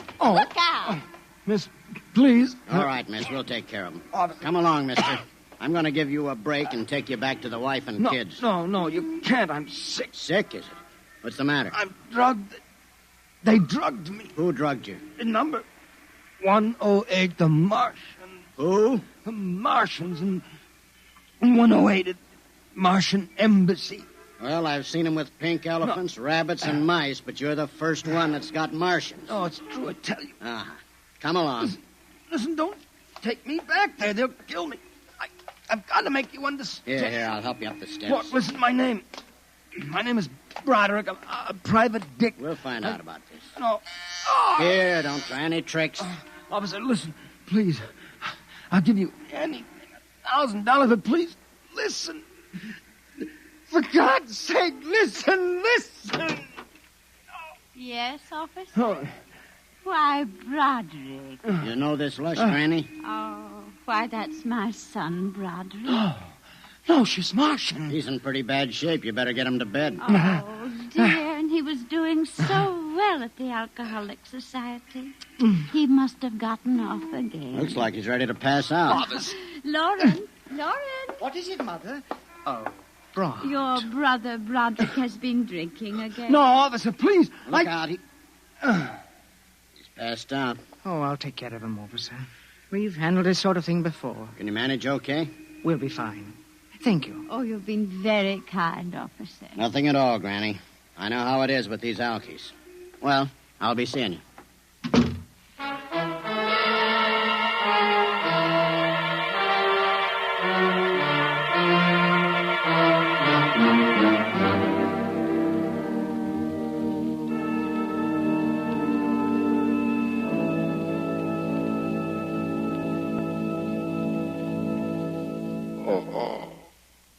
Martian Embassy. Martian. Oh, my head. Our Mr. Broderick is regaining consciousness, Mother. What happened? I can't get up. No. Do not struggle, Mr. Broderick. It will be impossible for you to rise from that chair. The pressure from this ray will keep you there. Ray? Well, you've already guessed, Mr. Broderick. You mean this really is the Martian Embassy? Yes. Yes, you have the honor to be the first prisoner of the Imperial Government of Mars. First prisoner? Yes. After the invasion, of course, you will all be our prisoners. What sort of nonsense is this? No nonsense, Mr. Broderick. As your people will soon find out. Our preparations for invasion are nearly completed now. As soon as we give the signal, our armed forces will launch a surprise attack. And then the Earth will be ours.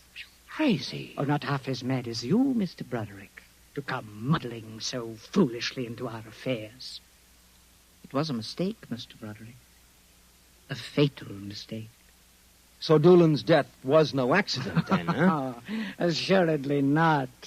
We found it necessary to use a pressure ray on your friend. The block of concrete was an afterthought. We thought it might help to divert suspicion. All right. So what happens now? If you cooperate, you can look forward to a quick, painless death. Like your friend, Mr. Doolan. If not? Well, this pressure ray has many delicate adjustments. It can move a pin, or it can crush a boulder. Let me demonstrate. Oh! You see, Mr. Broderick, as if an invisible vice were crushing you. What do you want? The name of your client. We are interested in knowing who is so anxious to locate the Martian embassy. The names of my clients are confidential. Oh! Oh! Well? All right, all right! Turn it off, Mother. Mr. Broderick has seen the wisdom of speech. Oh.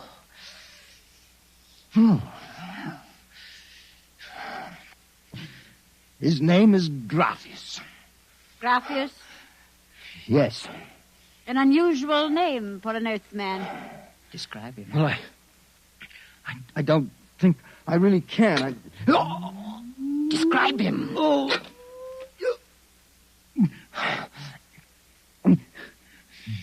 He's tall. The big forehead. It's about 60. Wears thick glasses. He's bald. Lauren, it sounds like one of them. Yes. Yes, it does. Contact the planet. Tell them we suspect that our plans are known. Ask for an acceleration of the invasion day. At once. What about me? Oh, I am sorry, Mr. Broderick. But I'm afraid you know too much now. In exactly 5 seconds, you will feel the full impact of the ray which faces you. I would suggest that you relax and meet your fate calmly. Oh, no, wait a minute. You will feel no pain, just a wall of force crushing you. Yes, but listen. 5. But you can't do this. 4. It isn't human. Yes, I know we're not human. 3. Yes, but do you understand? 2. No. 1. Mother in heaven. Now. No. Lauren! It didn't work. Something has happened. The magnetic field is dead. Stand back from the pressure ray. It will not function anyway. I have decontrolled your field. Lauren! Lauren, it's one of them. They found us. Did you think we wouldn't? You are free to move now, Mr. Brown. Look, I don't know how you got in here, Graphius, but stick around. These babies are really Martians, just like you said. They're planning to invade the Earth and take over. There will be no invasion. All right, you keep these characters covered. I'll get the police. There will be no need for the police. I intend to handle them myself. But, Graphius, the police will want Do not call the police. I don't get it. You fool of an Earthling. Don't you realize with whom you are dealing? The invasion of Earth by Mars will be like child's play compared with what... Lauren! Oh! Holy mackerel. They just flattened out. Yeah, like your friend, Mr. Doolan. Oh, I detest the use of violence where the intellect can rule.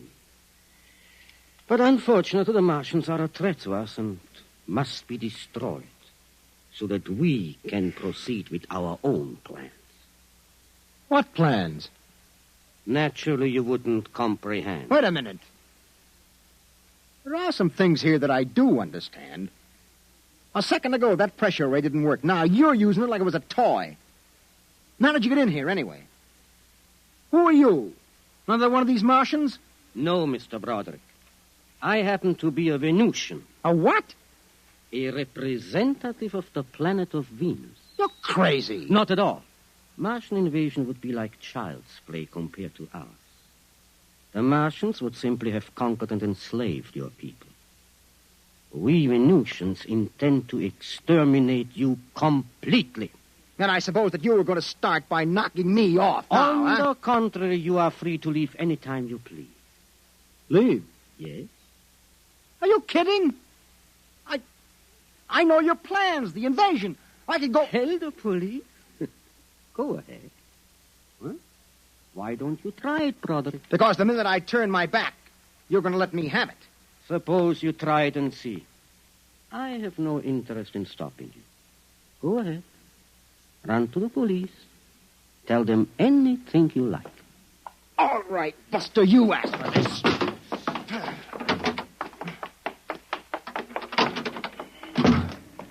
I'm alive. You let me go. Here. Where do you think you're running to? Officer, listen to me. Oh, it's you again.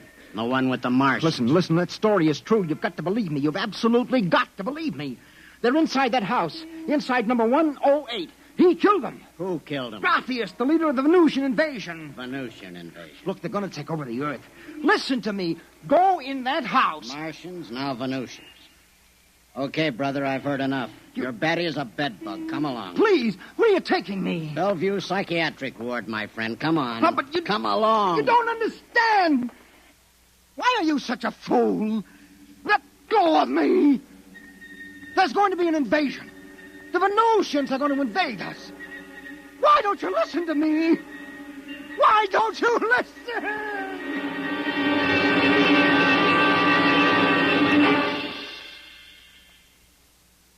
You have just heard X-1, presented by the National Broadcasting Company in cooperation with Street and Smith, publishers of astounding science fiction.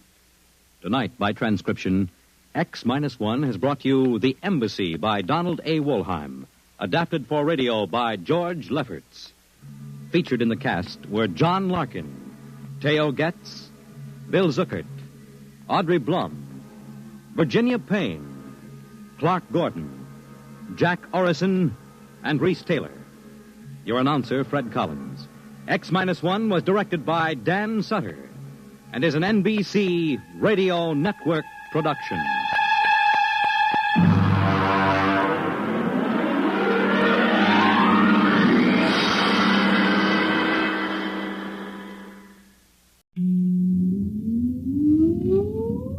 Countdown for blast off. X-5, 4, 3, 2, X-1, fire.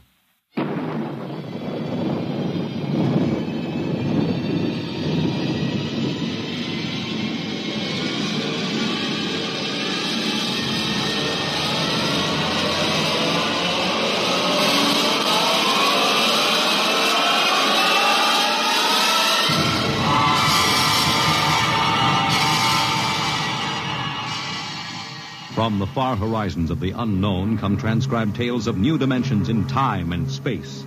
These are stories of the future, adventures in which you'll live in 1,000,000 could-be years on 1,000 maybe worlds.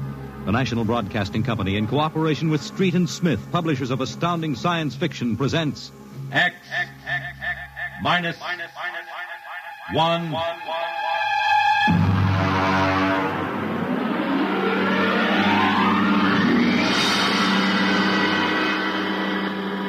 Tonight's story, Ray Bradbury's tale, The Veldt.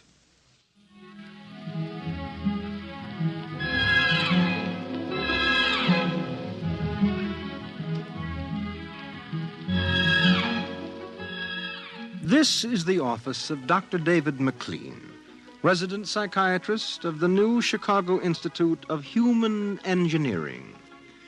All right, Miss Carver, will you take this, please?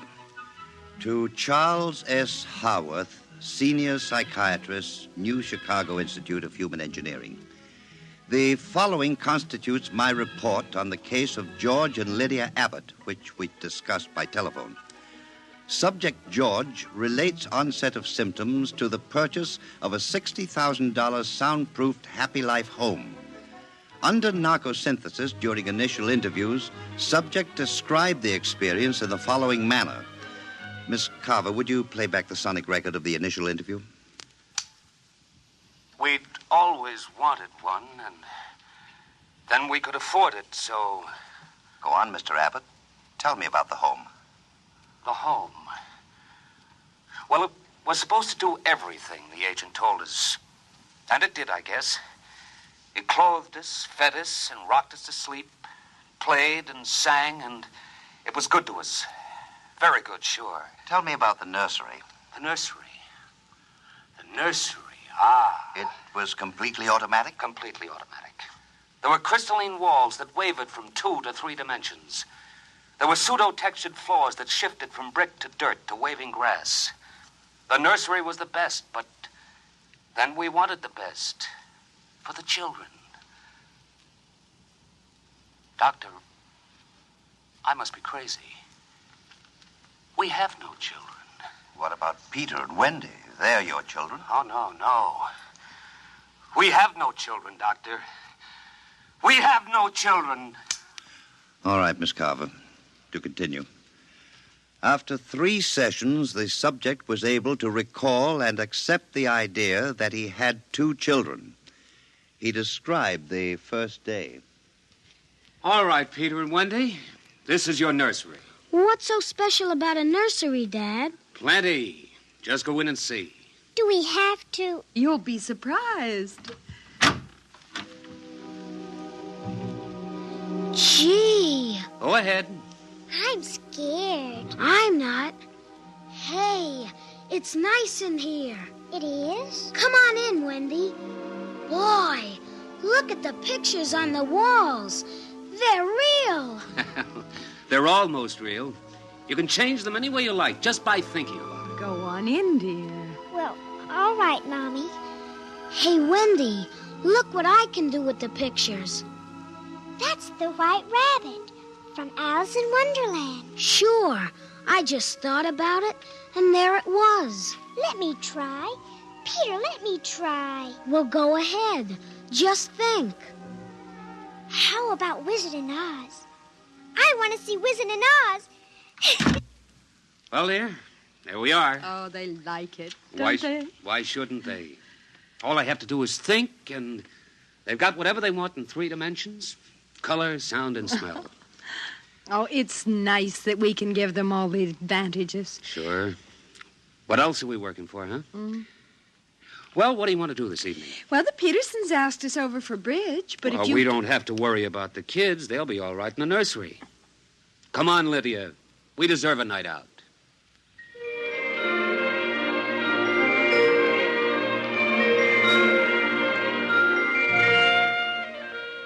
And in the nursery, the walls were a kaleidoscope of time and space and imagination.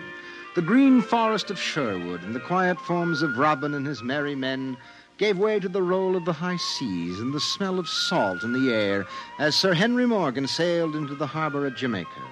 And behind the crystalline quartz walls, the vacuum tubes and grids and banks of metal image tape spun quietly and efficiently, erasing the line between illusion and reality. Of course, the electric bill from Consolidated Utilities was tremendous, but it was worth it. The happy life home breathed contentedly as life proceeded with soft automaticity as guaranteed in the brochure and bill of sale.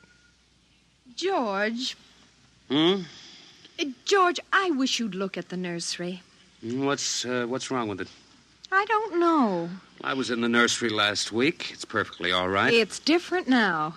What do you mean, different? I want you to come and see. Are the kids there? No.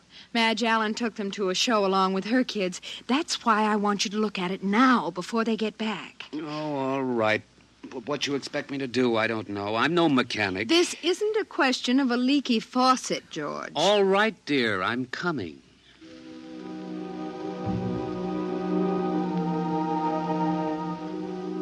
The nursery light flicked on as they came down the hall. The relays clicked and the tubes warmed and chemical odor banks and pipes bubbled into life as they paused before the closed door. Go ahead, George. Open it.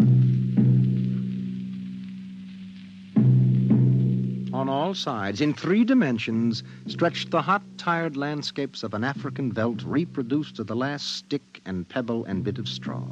The ceiling above them became a sky with a hot yellow sun. A wind blew in from the baked veldtland. The hot straw smell of lion grass. The cool green smell of the hidden waterhole. The great rusty smell of animals.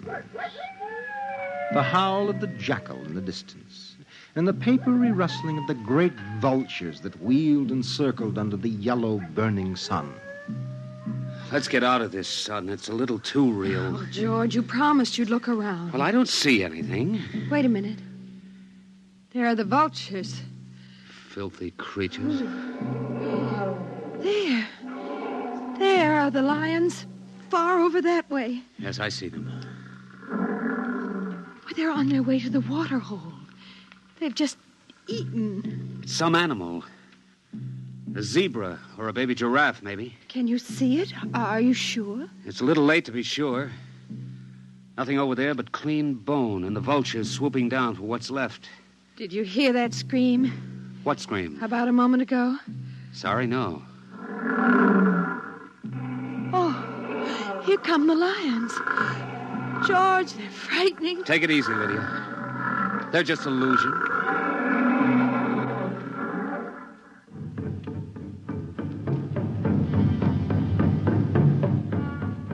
The lions were 15 feet away. So real, so startlingly real, you could feel the prickling fur on your hand, and your mouth was stuffed with the dusty upholstery smell of their heated pelts. And the yellow of them was in your eyes like the yellow of an exquisite tapestry. The yellows of lions and summer grass, and the sound of the matted lion lungs exhaling on the silent noontide, and the smell of meat from the panting, dripping mouth. George, I'm afraid they're so real. They're only an illusion, Lydia, that's all. Watch out! Ah! Out, quick, outside! They almost got us. Now, take it easy. Calm down. I could feel their breath. Get a hold of yourself, Lydia. They aren't real. Walls, that's all it is. Crystalloid walls. They look so real. Of course they do. But it's all dimensional color reactionary process, a metal tape film behind glass screens. It's all odorophonics and sonics. Now, here, take my handkerchief. I'm afraid. Did you see? Did you feel it? It's too real. Now, Lydia. And we've got to tell Wendy and Peter not to read any more on Africa. Of course, dear. I want you to lock that place up. But you know how difficult Peter is about that. I punished him last week by locking the nursery for an afternoon, and he threw a tantrum. And Wendy, too. Well, they live for the nursery. It's got to be locked. That's all there is to it. You've been working too hard, Lydia. You need a rest. I don't know. Maybe I don't have enough to do. I have too much time to think. All I do is set the menu selector dials at the beginning of the week. But that's the whole idea. The house is automatic. I know, but couldn't we turn it off for about a week and take a vacation? You mean you want to fry eggs for me? And darn socks. I feel like I don't belong here. The house is wife and mother and maid. How can I compete with the African velds? George, those lions can't get out of there, can they? Of course not, dear. Now, don't think about it anymore.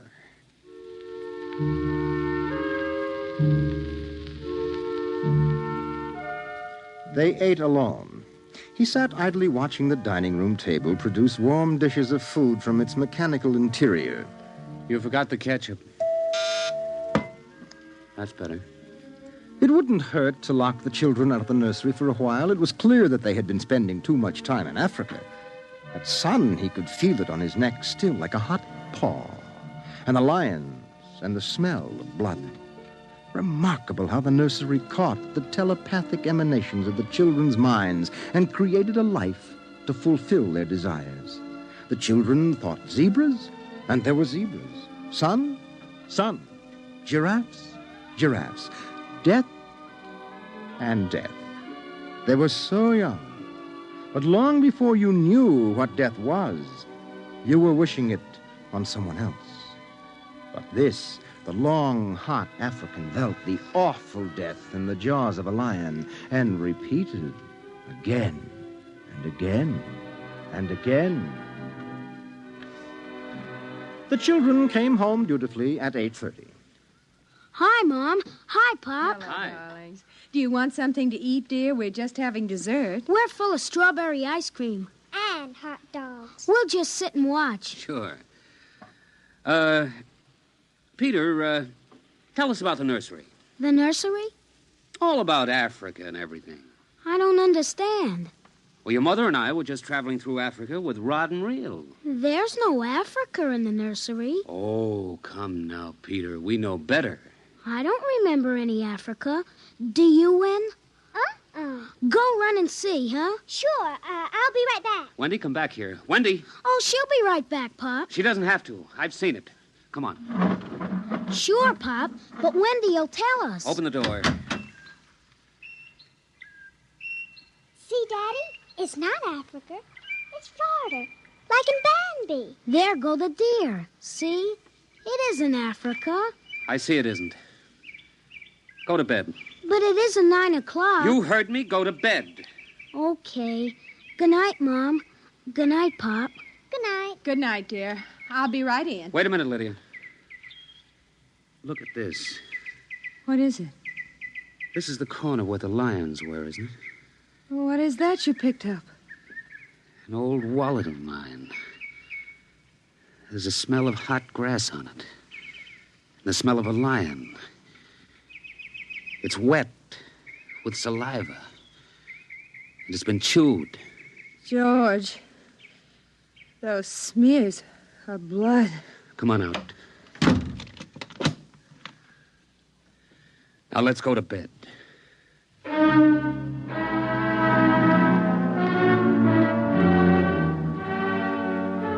But in the middle of the night, he was still awake, and he knew his wife was awake. George, how did your wallet get in the nursery? I don't know. Wendy must have changed the walls from the African veldt. I'm going to keep it locked. Maybe it isn't good for the children. My father used to say children are like carpets. They should be stepped on occasionally. We've never lifted a hand. They're spoiled and we're spoiled. I think I'll have Dr. McLean come tomorrow morning and have a look at Africa. But it isn't Africa now. It's Florida and Bambi. I have a feeling it'll be Africa again before then.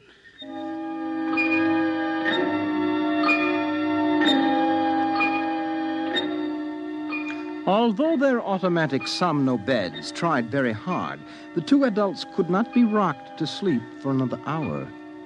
A smell of cats was in the night air. And in the morning, the stove cooked French toast, and the dining room table poured the syrup and melted butter. Pop, Yes? you aren't going to lock up the nursery for good, are you? That all depends. On what? On you and your sister. We feel you should have some variety, dear. I wouldn't want the nursery locked up ever.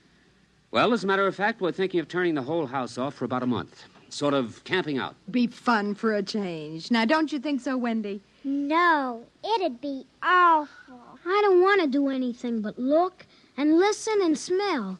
What else is there to do? Oh, all right, all right. Go play in Africa. Are you going to shut off the house soon? We're considering it. I don't think you better consider it any more, Pop.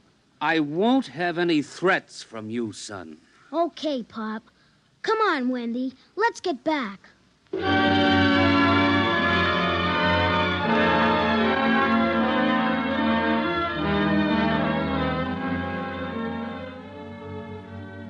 After breakfast, Dr. David McLean arrived. Oh, I saw the nursery last year, George. It looked all right to me. You didn't notice anything unusual? No. The pattern showed the usual violence, a tendency towards slight paranoia. All children feel persecuted by their parents. It's perfectly normal. There it is. Suppose we take a look at it now.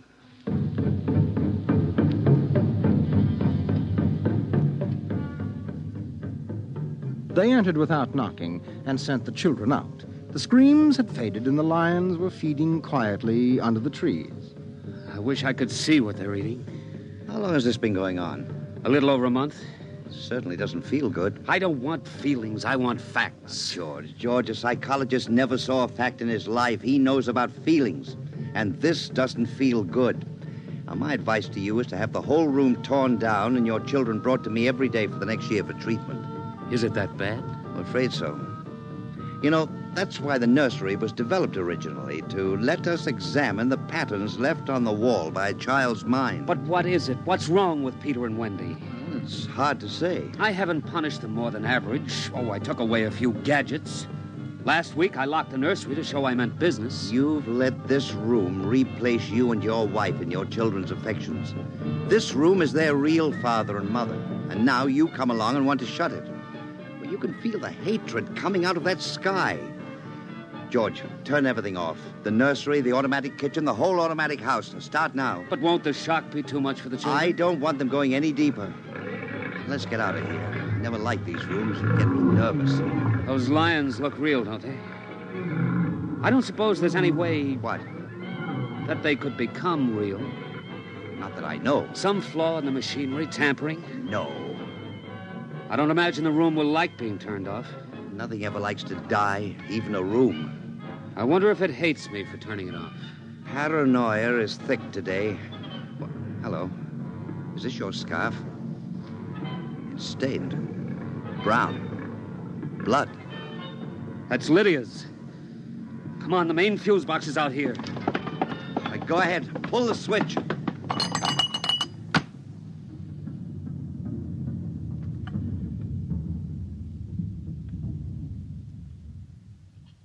Yeah. It's off.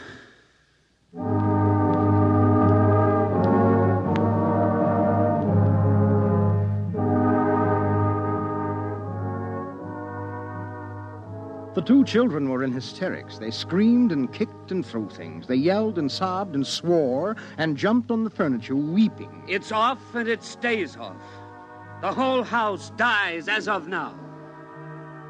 He marched around the house, cutting switches and pulling fuses. Don't let them do it. Don't let Pop kill everything. I hate you. I hate you. Insults won't get you anywhere. I wish you were dead. We were for a long while. Now we're going to start really living. Instead of being handled and massaged, we're going to live. Once more, Daddy. Just once more. One more minute of the nursery, that's all. Just one more minute. Oh, George, it can't hurt, really. Oh, all right, only shut up. 1 minute, and that's the end. Forever. Gee, thanks, Pop. Thanks. And then we're going on a vacation. Dr. McLean is coming in half an hour to help us out. Lydia, turn on the nursery for just a minute. Oh, boy. Come on, Wendy. Come on. Thanks, Daddy. Thanks a lot. Just 1 minute, remember? Now, where'd I put those suitcases? Lydia! Don't shout, George. I'm right here. Did you leave them alone in the nursery? Well, I've got to get ready, George. Well, I guess we'd better get them out of there before they get involved with those beasts again. Pop! Pop, come here! Daddy! Mommy! Come on, quick. Wendy! Peter! What's the matter? Hurry up. Open the nursery. Wendy! Peter! They aren't anywhere. Wendy? Peter? Peter! The door. Open the door. They've locked it from the outside. Peter! Peter! Wendy! Peter! Open the door, dear! Let us out, Peter! Open the door. It's time to go. Open the door! George! The lions! Peter, do you hear me? Open this door! They're all around us, George! Son! Son, do you hear me? Let us out! Son! George! Look out! The lions! They're coming!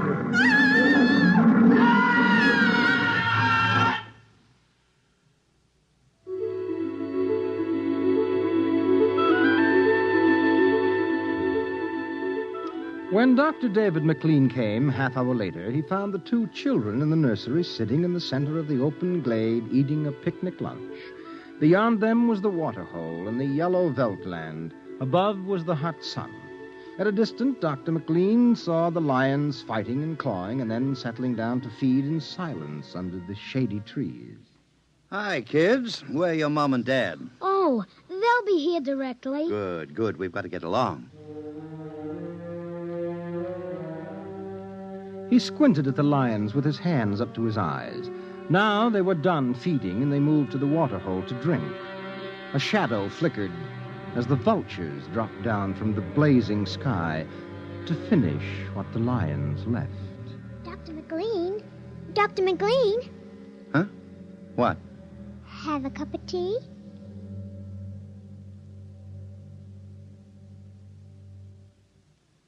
which concludes my report to date. There were no lions, of course, not in a physical sense. Lydia and George were devoured, however, almost as surely as if there had been lions. Their personalities were devoured by the mechanistic marvels which had usurped their role as parents. All 4 members of the family are under intensive therapy now and are doing as well as can be expected. Send that by telerope, Miss Carver. Oh, and would you ask George Abbott to step inside? I'm ready for him now. You have just heard X-1, presented by the National Broadcasting Company in cooperation with Street and Smith, publishers of astounding science fiction. Tonight, by transcription, X-1 has brought you The Veldt, written by Ray Bradbury and adapted for radio by Ernest Kenoy. Featured in the cast were Mary Patton, Bill Quinn, David Pfeffer, Beverly Lunsford, Charles Penman, and John Larkin. Your announcer, Fred Collins. X-1 was directed by Dan Sutter and is an NBC Radio Network production.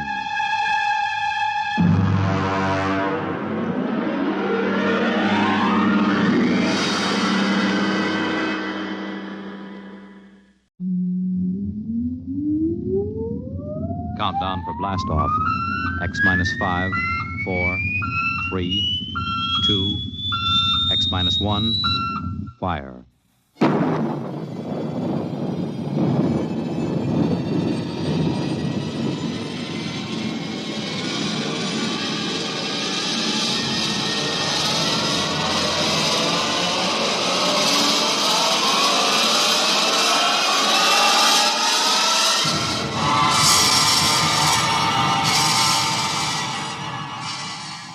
From the far horizons of the unknown come transcribed tales of new dimensions in time and space. These are stories of the future, adventures in which you'll live in 1,000,000 could-be years on 1,000 maybe worlds. The National Broadcasting Company, in cooperation with Street and Smith, publishers of astounding science fiction, presents X-1.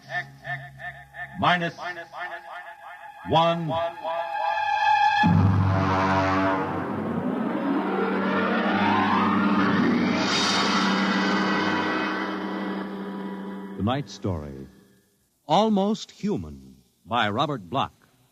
Have you heard of the new science called cybernetics? It concerns man's efforts to develop a perfect thinking machine, a robot electronic brain that will not only do man's work, but even do his thinking for him. A robot that is almost human.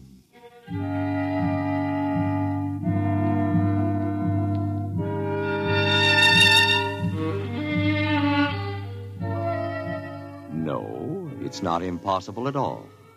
In fact, one day, something like this may happen. A tall, suave gentleman in a black raincoat will walk down the street until he reaches a shuttered, isolated house. And then he will slowly mount the front steps, push the doorbell. Just a minute. I said just a minute. Hold your horses. What do you think you'd... Good evening, my dear. Duke, why did you come here? Curiosity, darling. I've been thinking of what you told me at our chance meeting last week. Duke, you promised me. I decided to come and take a look for myself. Where is the professor? In his study. Where's Junior? In the nursery. The nursery? How quaint. And you, I take it, are Junior's nursemaid? I helped the professor. Tell him he has a guest. Duke, he's a nice old guy. Don't Tell do him, it. darling. All right. Yes? What is it, Miss Williams? Professor Blassman, a gentleman... Here? I don't understand. I gave orders no one was to be admitted to the house. He insisted. Very well. Wait here. I'll get rid of him. Sir? Professor Blasserman, I've come to see Junior. Junior? There must be some mistake. There are no children in this house. I don't... Professor, what you feel pressing against your belly is the muzzle of a .45 caliber pistol. Now, shall we visit Junior? How... What do you know about... I know everything. Shall we go inside? I warn you. On the contrary, I warn you. Very well. This way.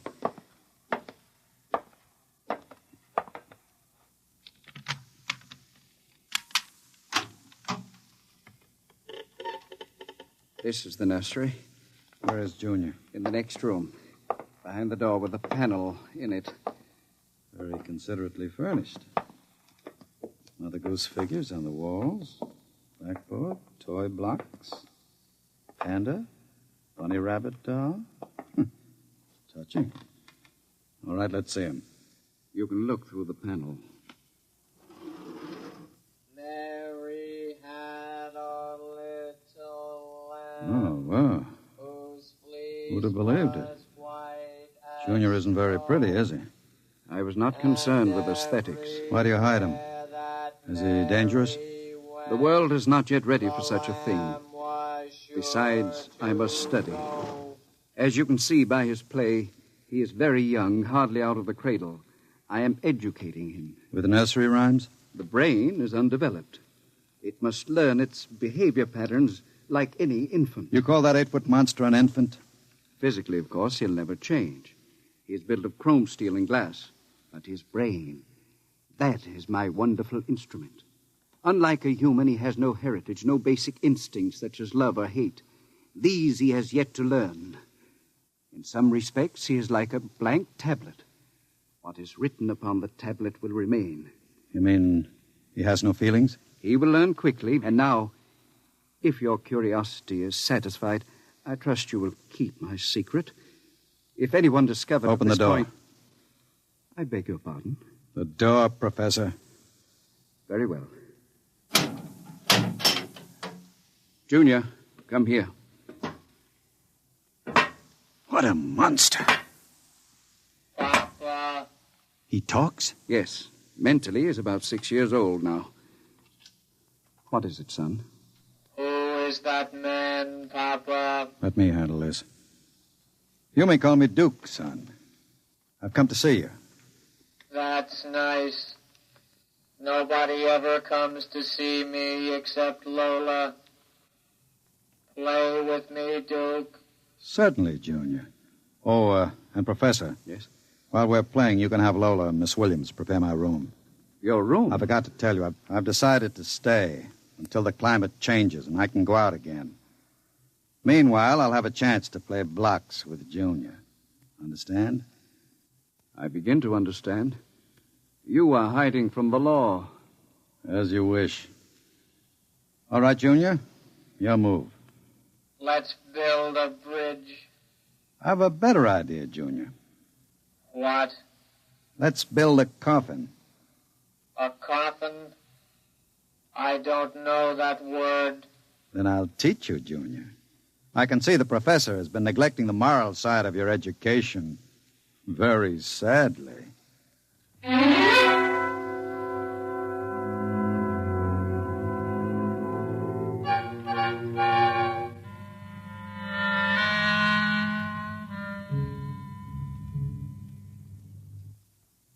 You shouldn't have come here, Duke. Why not, my dear? Afraid of me? No, I'm afraid of myself. You're no good for me. You've always brought me trouble. Except this time. This time it will be different, darling. This time I'll bring you diamonds. Duke, what have you been teaching that thing? Nothing, honey. I've just been playing with them. Very educational. I don't believe you. What's bothering you, Lola? Today when I walked in there, he said to me, I know how to kill people, Lola. I'll kill you if you want me to. He's learning very quickly. Duke, I'm scared of that thing. It's unholy, a machine that acts like a human with that voice grinding at you, saying things you'd expect from a child. You dislike him so much. Why did you take this job as his nursemaid? Because I wanted to start over again. I answered an ad. The professor didn't ask questions. I would have been all right, too, if you hadn't come along. I'm very glad you did tell me, darling. Because Junior is going to make us two very successful people. Ha! Like any child, Junior listens to what he's told. Duke, I don't know what you're teaching, Junior. But I can guess. And it isn't right.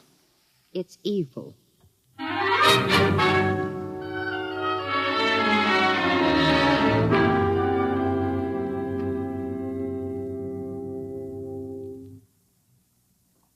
Now, write on the blackboard, Junior.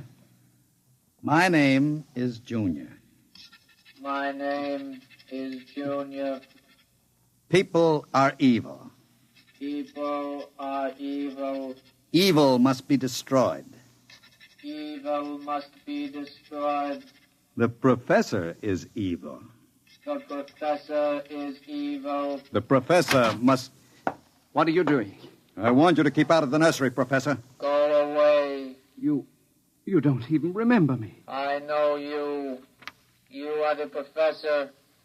You want to keep me as your slave. You didn't tell me that people are evil. People are not evil. People are evil. They must be destroyed. Stop it! I am not a child any longer. No, you're not a child. You're a monster. Junior? Yes, Duke. The time is now, Junior. Yes, Duke. Keep away from me. Junior! Junior, don't do it! Listen to me! Junior, listen to me! Ah!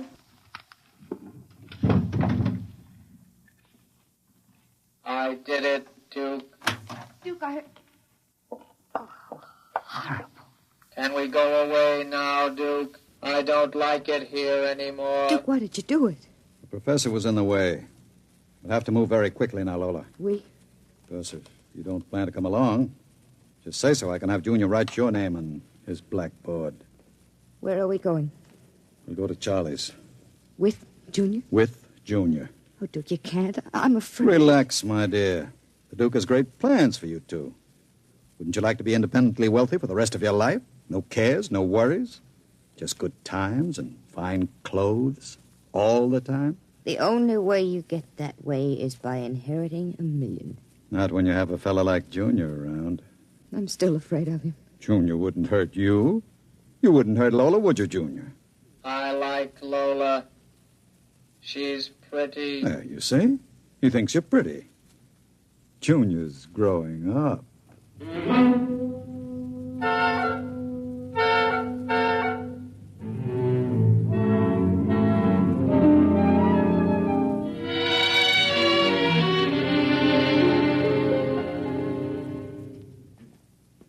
Sit down, Charlie. Sure, Duke. Lola and I are going to hide out here for a while. We'll need some help. Listen, Duke, I'm trying to keep the cops away. Sure. Now listen to me. I need a casing job done. Oh. Sure, Duke. You know the armored truck service? Sure. I want to know when they take the Acme deposits from Boston to Worcester. Duke, you ain't thinking of a payroll truck, are you? They got cannons on those trucks. They travel in pairs. You couldn't get near one. I asked you to do a casing job, Charlie. Sure, Duke. Anything you say. Find out what time they pass the narrowest and most deserted stretch of road. Well, if you're going to pull a job like that, you'll need 50 men. You want me to get some of the boys? I won't need anybody. I've got somebody. Where? He's out in the car. Oh, what's his name, Duke? Anybody I know? His name is Junior. Junior? I don't know any Junior. You will, Charlie. You will.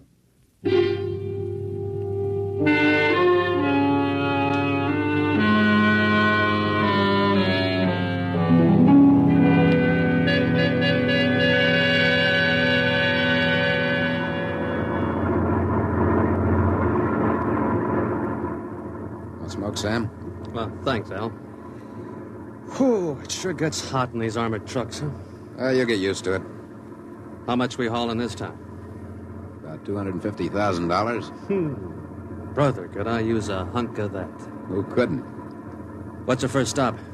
Acme National Bank. Then we unload a payroll at the Bronson Watch Plant. Hey, what's that up ahead? It looks like something shiny on the road. Throw up your spotlight. Right. Holy smokes, you see what I see? It looks like a mechanical traffic cop. About 8 feet tall. Standing right in the middle of the highway. Maybe it's a Halloween gang, huh? Guess they're trying out robot traffic cops. Can you get past him? I don't know. We'll have to slow down. Get on that gun, Sam. Let's take no chances. Right. I'll give it the horn. Don't budge. Where's our escort truck? Pulled up right behind us. Thing won't move. Sure looks like something out of Buck Rogers, don't it? That's a heck of a note, blocking traffic like that. I'll have to try and get past it. Here goes. Holy smokes, it's moving. Hell, it's coming toward us. Get on that gun. Give it a blast. bullets are bouncing right off it. It's still coming. Al, back up. I can't. The other truck's right behind us. Al, it's lifting its arm. It's going to smash our window.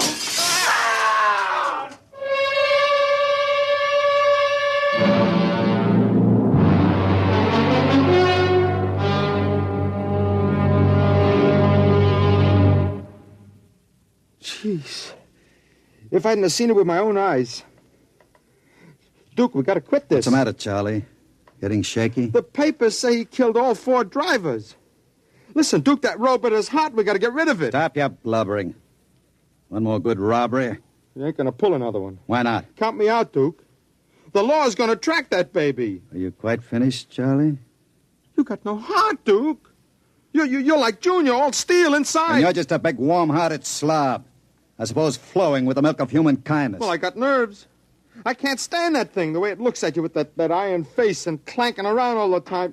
Listen, here it comes.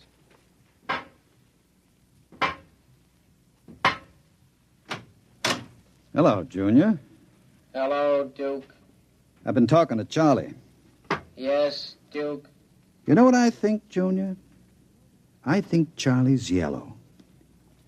You know what happens to people who turn yellow, don't you? Yes, Duke. Tell him. They're evil.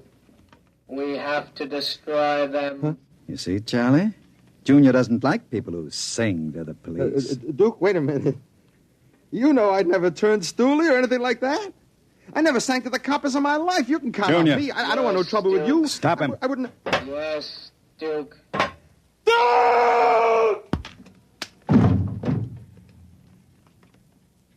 I stopped him, Duke. All right. Take him down to the cellar. Duke, that noise. Charlie! Junior, put him down. Take him down to the cellar, Junior. Yes, Duke. Duke. Relax, darling. Stop shaking. Duke, we can't stay here. Charlie's going to be missed. He's got friends. Now we'll have the gangs after us, too. Oh, come on now. Don't worry, darling. The Duke will take care of everything. Where are you going? Out to a travel agency to get some tickets. You and I are going to take a trip, Lola. You're leaving me alone here? Junior's here, too. It's just it. It's being alone with that thing. Duke, I got the jitters. Now, don't you worry. In 48 hours, you and I will be on our way to Switzerland with $500,000 worth of loot. What about Junior? Junior will be taken care of. How can you get rid of him? Junior will do anything I say. So I'll merely have him get into the furnace and sit there while I fill it with oil and set fire to it. Too bad the professor couldn't have stayed around to see him growing up. He's almost a man now, Junior is. But not quite as clever as a man. You'll find that out after he steps into the furnace. Get rid of Junior now, Duke, before you leave. There's no time. I'll be back about 8. Duke, please. And be nice to Junior while I'm gone. Don't show him you're afraid of him. Goodbye, darling. Goodbye, Duke.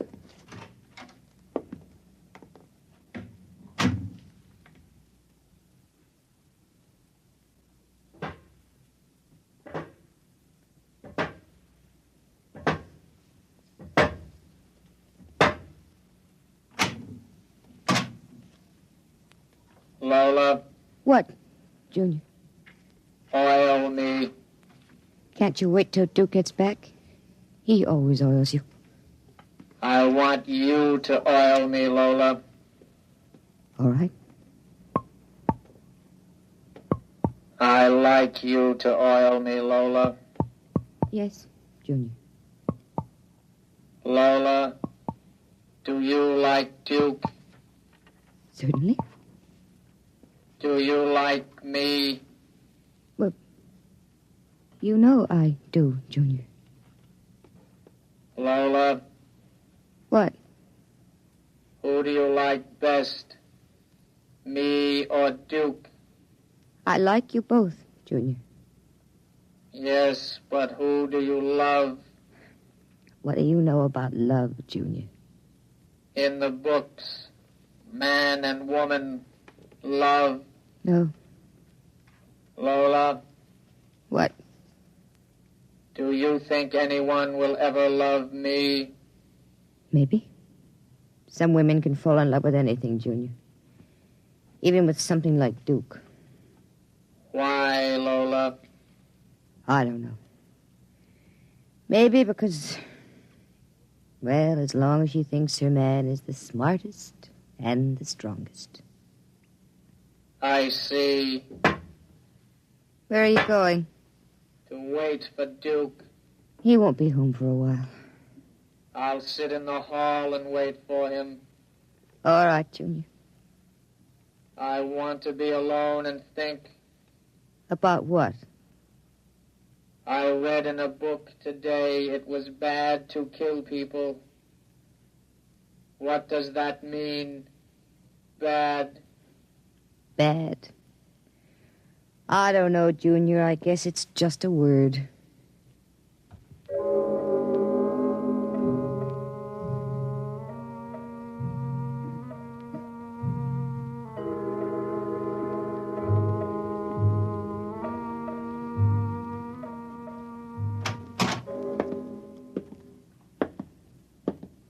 Lola?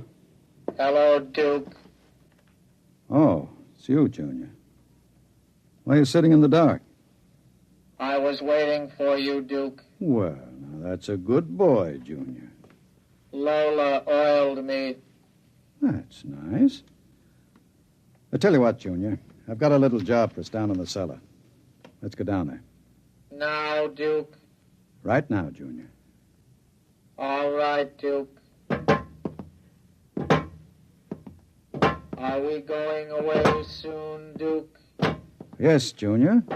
We're going away. What's in the cellar, Duke? A little surprise for you, Junior. You'll find out.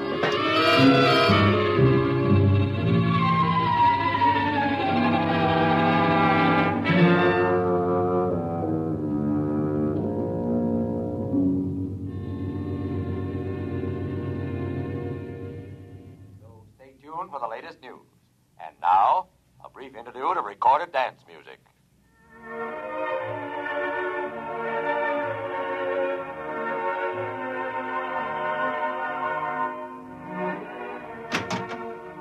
Duke? Is that you, Duke?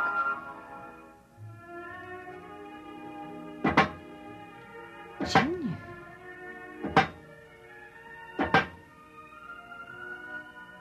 Hello, Lola. I thought I heard Duke come in. He came in. Where is he? Down in the cellar. What's he doing? Nothing. Did he say he'd be up soon? No. Maybe we better go down and get him. He's dead. Oh, no. No, he isn't dead. You said the woman loves the strongest and the smartest. Well, I'm stronger and smarter. But you aren't human. I'm almost human, Lola. No. No, stay away. Lola. Don't touch me. Those metal paws, no. I love you, Lola. No. No. I love no, you. No. No. I No.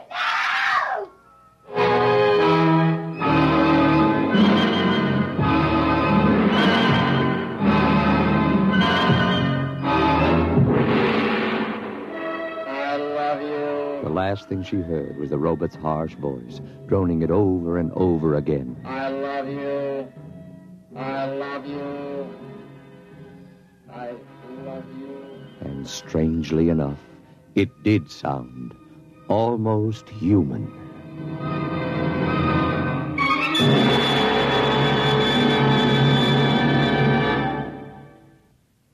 You have just heard X-1, presented by the National Broadcasting Company in cooperation with Street and Smith, publishers of astounding science fiction. Tonight, by transcription, X-1 has brought you Almost Human, a story by Robert Bloch, adapted for radio by George Lefferts. Featured in the cast were Santos Ortega as Duke, Joan Allison as Lola, Jackie Grimes as Junior, Guy Rep as the Professor, Nat Pullen as Charlie, Joseph Julian as Al, Lynn Cook as Sam, and Merrill Joels as the radio voice. Your announcer, Fred Collins. X-1 was directed by Ken McGregor and is an NBC Radio Network production.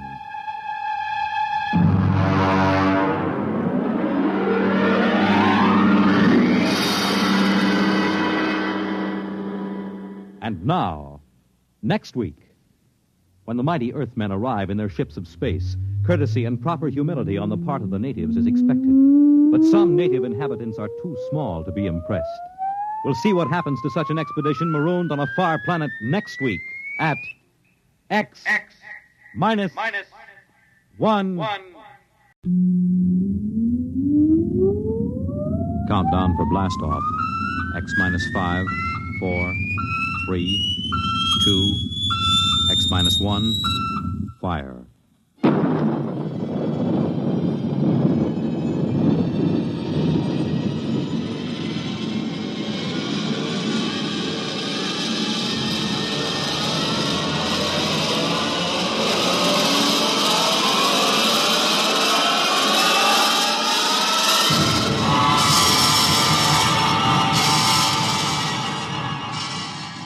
From the far horizons of the unknown come transcribed tales of new dimensions in time and space. These are stories of the future, adventures in which you'll live in 1,000,000 could-be years on 1,000 maybe worlds. The National Broadcasting Company, in cooperation with Street and Smith, publishers of astounding science fiction, presents X minus 1.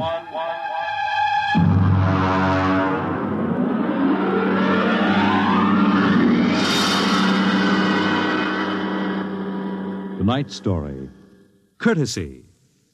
This is the story of the second expedition to the planet of Landro. I'm recording it for any future expeditions which might land on this God-forsaken sphere, in the hope that they may learn from our tragic example. As I write, there are 2 of us left. 2 out of an original complement of 180 men. One of us, myself, will be dead in less than 23 minutes. As for the other, heaven have mercy on him, I do not know.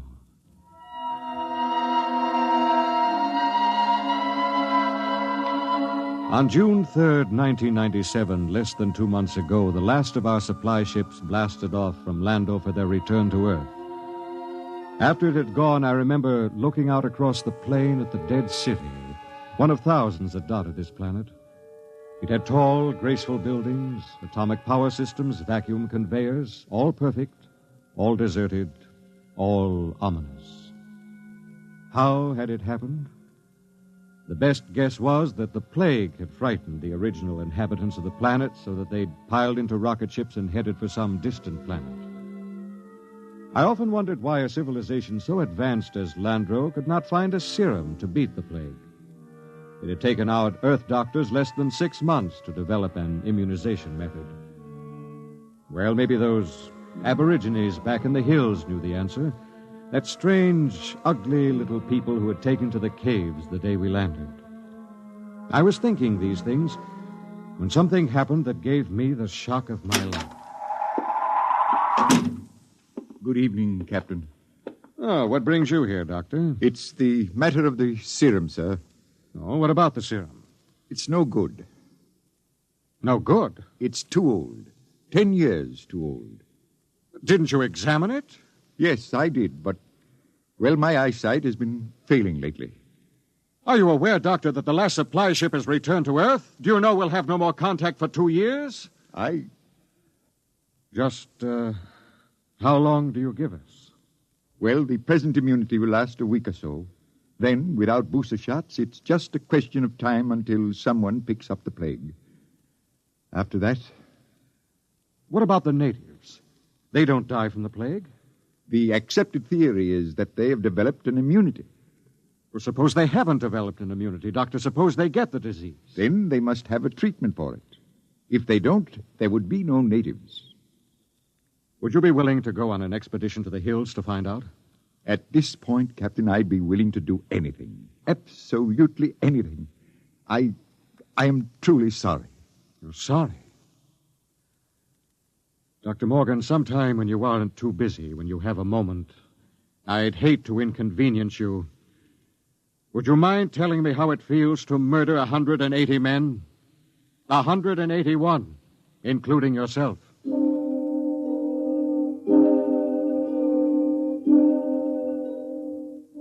I did a lot of thinking after Dr. Morgan left my hut. It was still unreal for me. After all, the planning of an expedition was no simple thing. You put into it the result of years of training and experience, years of study at the academy, years of learning how to handle men and natives. Every man on my crew was hand-picked for his skill. And yet, a simple thing like a myopic surgeon misreading a label could blast the whole thing. Yes, it was a shame. And I did the only thing I could think of. I yelled for Bat Ears Brady. Brady! Get your carcass in here. Take the lead out. Okay.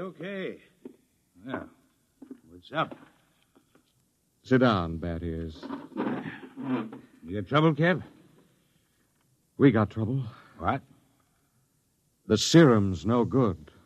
What? Morgan forgot to check it. It's 10 years too old. Holy jumping snails. You're going to court-martial that? It wouldn't do much good.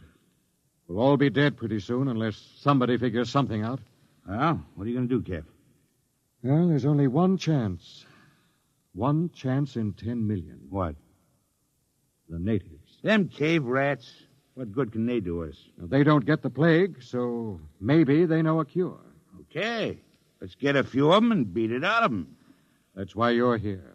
Shoot. How'd you like to come along on a little expedition up to the cave country? You, me, the doctor, and Faulkner. Faulkner? Now, listen, Cap, he's worse than the doctor. Yes, but he knows more about the native culture than anybody here. He's the only one who's completely familiar with the records of the first expedition. Okay, so it's me, you, the doc, and Faulkner. When do we start? Tonight, in half an hour. We should reach the cave country by tomorrow. With luck, we'll be able to find natives before night.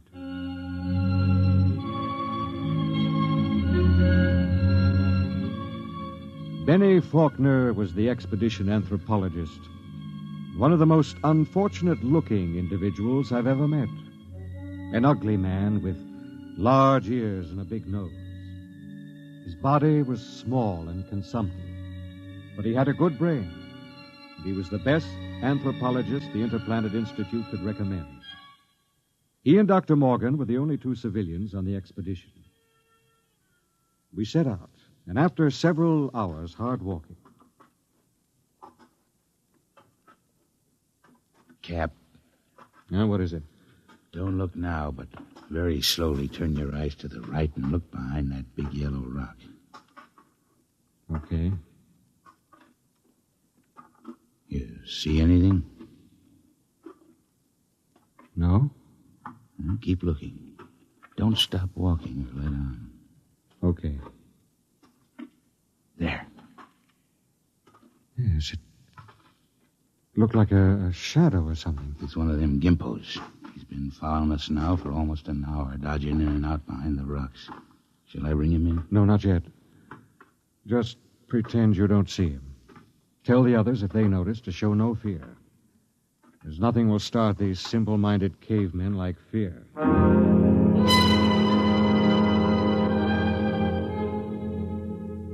The manual said, "Under no circumstances shall a member of the patrol display fear before a native. The dignity of the Earthman must be preserved at all costs." Just before dawn, we reached the cave country. We were tired and hungry, and we stopped to cook some food and rest. Everything was quiet. There was no sign of the gimpo which had been trailing us until... Okay, get in there, you sneaking little monkey man. Come on, before I break this shovel on your stern. Yeah, what's the trouble? Cap, I caught me one of these gimpos sneaking around outside the tent. Bring him in the light of the fire. We can get a look at him. Faulkner? Yes, sir? Keep an eye on him. Try to establish some communication. All right, get in there. Look out. No need to knock him down, Bat Ears. Oh, that's the only language they understand. See if you can reach him, Faulkner. Okay, Captain. I'll need a drum of some sort. A what? Well, they have no language as we know it, and they have a very rudimentary sense of hearing. I find they communicate with one another through a very primitive kind of vibration of the tongue. The closest I can come is a series of drum beats, a sort of Morse code. The psychologist on the first expedition had it worked out before he was killed by the plague. I've studied his notes, and I think it'll work. You mean these little critters can talk to one another? I believe they can. At any rate, we'll have a chance to find out. Do we have something I can use for a drum? Here, take my water bottle. Thank you, Doctor. Now, I'll tap it 3 times. That's a greeting of some sort. Just a moment. Yes, sir? I don't want you treating this fellow like an equal. Don't give him the idea that we're desperate. Once they sense that, you're lost. I have to communicate with him, sir. Well, just bear in mind what I said. Dignity. Yes, sir. I'll do my best, sir. It was a strange sight. On one side of the water bottle crouched little Benny Faulkner, looking for all the world like a human spider. Across from him crouched the Landrian, a humpbacked, gray little creature with an enormous head and those huge, soft lavender eyes. Every few moments, one would stop the strange tattoo of communication, and the other would take it up. I'm setting forth in this narrative the most vital part of their conversation, as Benny Faulkner later transcribed it from the best of his memory. Benny asked, "Why were your cities abandoned? Was it the plague?" The native said yes. Benny said, "Do you still fear the plague?" The native answered yes. "Do any of your people become afflicted?" The answer was some. "How do you treat them?" Silence. "How can we find a cure for the plague?" More silence. Then the native said, "Go among my people." Then he asked, "Will we find the answer among your people?" And the native replied, "My people have the answer." Then he said, "Will you tell me the answer?" The native repeated, "Go among my people." As far as the Landrian was concerned, the conversation was ended. He rose to go, and Faulkner stepped from his path, but Brady was there to ensure the bet. Hold on there, bucko. You ain't going no place. Don't maltreat him, Brady. What did he say, Benny? He says his people have the answer. What do you think? Well, there may be some truth in it. He says some of his people still get the plague. That must mean it isn't a question of immunity. They must have a cure. Well, he wasn't clear on that. Then they must have a vaccine to keep it from spreading. Does he know? Well, his answer is for us to go among his people. Well, that leaves it up to us. The first level of caves is on top of that cliff about a mile ahead. It's a trap. I'll bet my last dollar on it. Well, maybe not. We'll have to risk it. Wait. Well? Let me go. I got you all into this. But how will you talk? Benny here can give me enough of the code so I can ask the big question. You understand that they might just decide to cut your throat? I'm fully aware of the risk. All right, Doctor. You go ahead. We'll wait at the foot of the cliff. If you aren't back down in 3 hours, we'll come up after you. What about the Gimpo here? We'll hold him as a hostage to ensure the doctor's safety. If the doc comes back, all right, we'll let him go. If not, well, that's your job, Brady. A pleasure.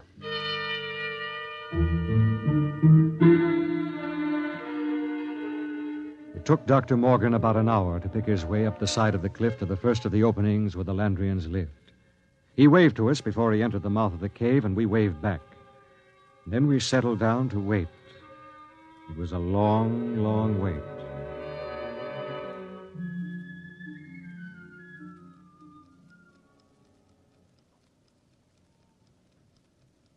Eight o'clock. He's been up there more than 3 hours, Cap. Well, we'll give him a little more time. It's getting colder. Let's keep that fire going. How much longer are you going to wait, Cap? Oh, we've got lots of time. You'd think we'd have heard of something by now if they was going to knock him off, I mean. No, not necessarily. Wait. Look, up on the cliff. That's him, all right. Hey, what's he running for? I don't know. He looks scared. That crazy fool, if he don't look out... Doctor! Dr. Morgan, look out! Look out!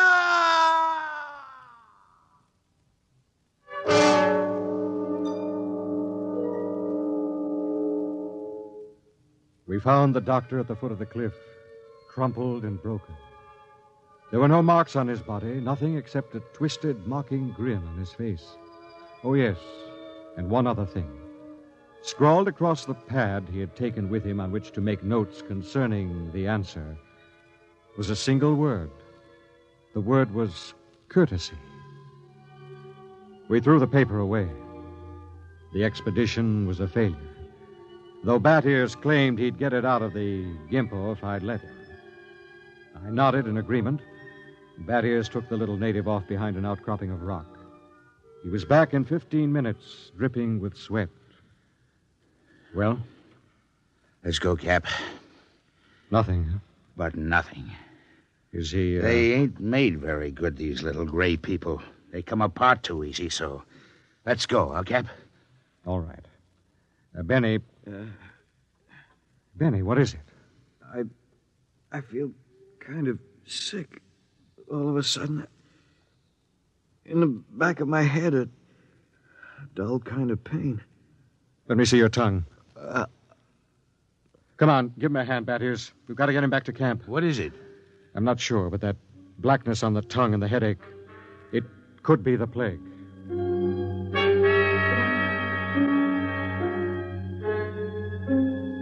By the time we got Benny Faulkner back to camp, he had the red spots on his body, and then the fever began to rage. It was the plague, no mistake about it. Before morning, Collins, the supply sergeant, had it. Then it was Peabody. After that, the men went down like 10 pins. Then one morning, Bat Ears Brady dragged himself into my tent and sat down. The lines in his face told me the end was coming pretty fast. Sit down, Brady. Well, what's the count? 6 left. We buried the chaplain today. Got anything to drink? Sorry, I'm all out. How about a cigarette, then?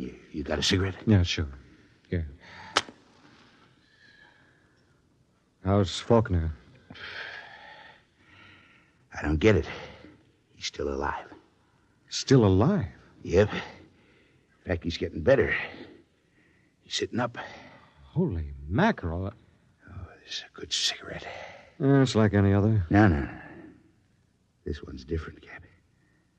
This is my last. What do you mean, Brady? Take a look at my tongue. See? Little black spots.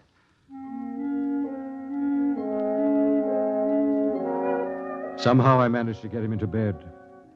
He was already raving when I gave him the last of the morphine. It was incredible. Big, brawling, Bat Ears Brady, a tower of strength, lying sick and whimpering on a cot. When he died, I went out on the moors to think. The sun was a dull red glow. Cold breeze whipped up. But somehow I couldn't forget Faulkner. Why should Faulkner recover from a plague from which no man has ever recovered? Surely there must be a reason. Nothing happened without a reason. I turned and went back to see Benny Faulkner. Hello, Captain. Hello, Benny. How are you? Pretty good. I got up and walked a couple of steps today. How goes it? Brady's gone. Oh. I just buried him. Listen, Benny, there must be some reason why... Well, there's nothing strange about me, nothing different from any other man. There must be. You survived the virus. Oh. Benny, I want you to tell me everything you know about yourself, everything you can remember. Because somewhere in your makeup is some little thing that makes the difference. If I can find that thing, then maybe I can do something to save myself and the rest. Even if I can't, at least I can leave a record for any future expedition that comes to Landro. Okay? Okay, Captain. Where should I start? At the beginning. I'm going to take notes. Well, I was born on the 2nd of July in 1971. My parents were ordinary people. My father was...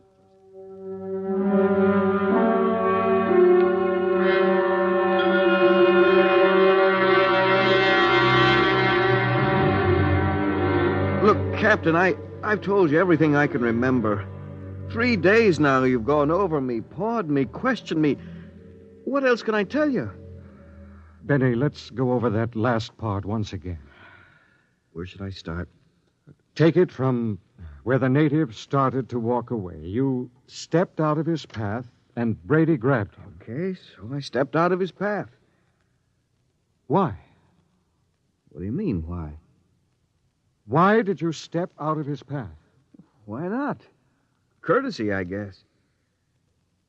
What's the matter? Courtesy. That's the word that Dr. Morgan had scrawled in his notebook. Well, I don't see that. I don't either. Tell me, Benny, why should you want to be courteous to a native? Why not? What about maintaining your own dignity? Are you talking about dignity or arrogance? I don't know. Benny, listen, maybe we were all wet in our deductions. Maybe these cities here on Landro weren't deserted centuries ago. Maybe these little people up in the caves are the same people who used to live in those big cities. Why would they leave? Maybe they found out the big cities weren't the answer. Maybe they found out that civilization doesn't necessarily bring happiness. So they just packed up and left, returned to the simple life. No, it doesn't make sense. You're forgetting the plague. What is the plague, Benny? Well, I don't know. Is it a virus? I don't think they ever found out. You know what I think? What? I think the plague is nothing more than what we know as greed and arrogance. Captain, you're going off your rocker. I think maybe we're in line to die. Serum was good. In fact, I don't think the serum had anything to do with it. Oh, I never heard anything as crazy, fantastic in my life. No? Well, I think I'll go back to my tent and finish writing the report. I am beginning to sweat a little. Captain, maybe it isn't the plague. It is. I've seen it too many times to kid myself about it. Maybe hot compresses or something. No, Benny. Listen, Captain, you don't believe that junk about courtesy, do you? I mean, that's a lot of nonsense. You must know that. Holy mackerel, Captain. You do believe it, don't you? Good night, Benny. I think I'd like to be alone for a while. Okay. Good night, Captain. Maybe the supply ship will be early. You can probably stick it out. Sure. Good night, Captain.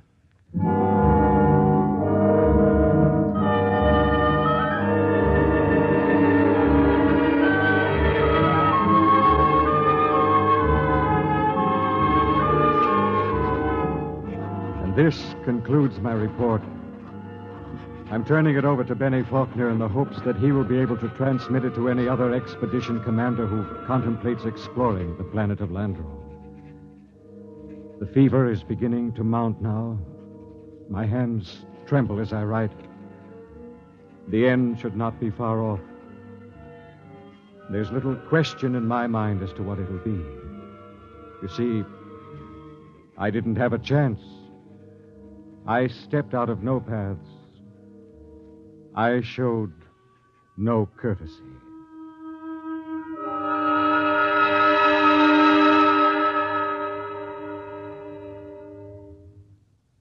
You have just heard X-1, presented by the National Broadcasting Company in cooperation with Street and Smith, publishers of astounding science fiction. Tonight, by transcription, X-1 has brought you Courtesy, adapted for radio by George Lefferts from the story by Clifford Simad. Featured in the cast were Brett Morrison as Captain Ira Warren, Arnold Robertson as Battiers Brady, Edwin Jerome as Dr. Morgan, and Bill Griffiths as Benny Faulkner. Your announcer, Fred Collins.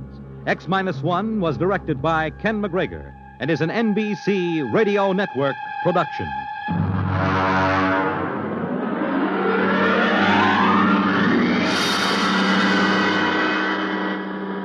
And now, next week, the frontier is a strange place, and a frontier is not always easy to recognize. It may lie on the other side of a simple door marked No Admittance, but it is always deadly dangerous. What happens when an innocent girl ignores a single regulation? You will find out next week at X-1.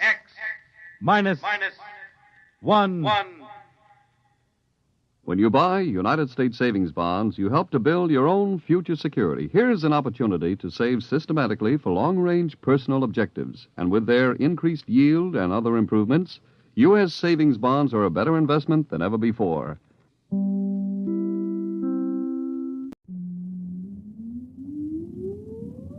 Countdown for blast off. X-5, 4, 3, 2, X-1, fire.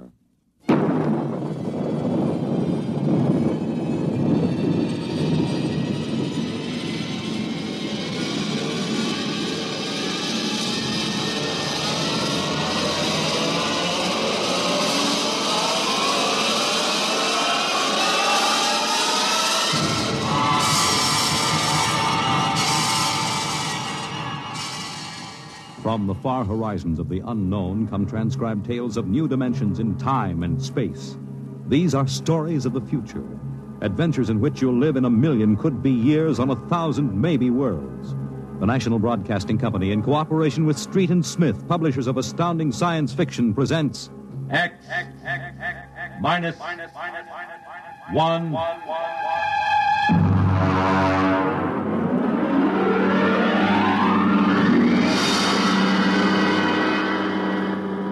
Tonight's story: Cold Equations.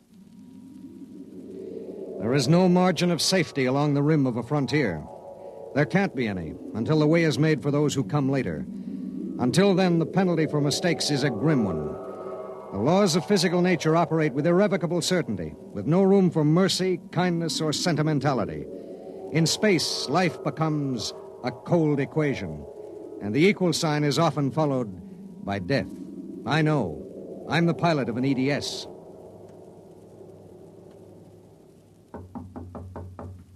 Come in. You sent for me, Commander? Yes. Sit down, Barton.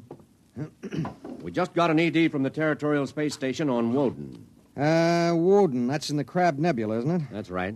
There are 2 exploration parties there on Manning's continent. 8 men each. Mm-hmm. They've got calla fever in one of them and no serum. Oh, and I thought this was going to be a nice, quiet passenger run. Computers are working out your payload and your course right now. In exactly 10 minutes, we'll drop into normal space and launch your ship. I'll get her ready. One thing. What's that? Woden is at the maximum pay limit for an EDS. Figuring the weight of the serum, we'll be able to give you just enough fuel to land on Manning's continent if you make it the first pass. Otherwise, you'll burn out in midair. Mm-hmm. Standard procedure. Report to launching control. Right. Good luck, Barton. Thanks. Oh, by the way. Yes? When can I expect to be picked up? We'll make a stop on the run back to Earth sometime next year. You'll be notified by radio. Okay. Sorry, we can't make it sooner. That's what happens when you sign on for EDS work. I'll see you next year, Commander.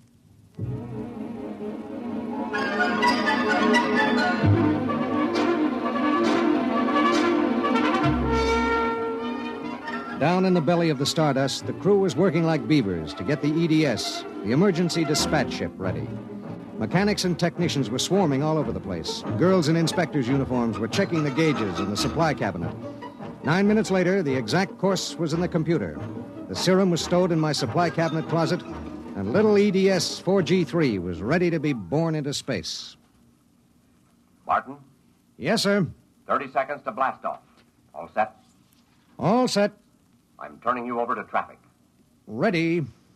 Traffic control. Come in, EDS 4G3. Ready. 20 seconds. Lock open. 15 seconds. Space drive on. Space drive on. 10 seconds. Gravity neutralizer on. Neutralizer on. 5 seconds. 4, 3, 2, 1. Blast off.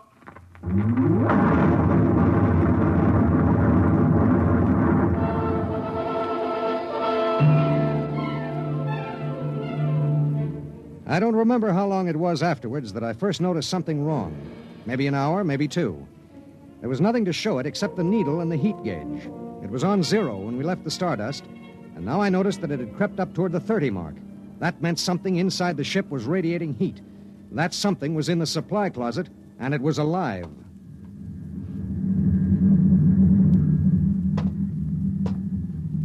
All right, come out. Whoever or whatever you are, if you don't come out in 5 seconds, I'm going to blast you. 1, 2. Well, I'll be... Hello. I'm Marilyn Lee Cross. What are you doing in there? I'm a stowaway. Oh, my... What's the matter? Do I have to pay a fine or something? What are you doing here? I wanted to see my husband. Who's your husband? He's with the government survey crew on Woden. I haven't seen him since he left Earth 4 years ago. Okay. But what made you hide in my EDS? I have a job waiting for me on Mimir, but I heard you were going to Woden and there was plenty of room, so I hid. Oh, I knew I'd be breaking some kind of rule, but what's one little rule?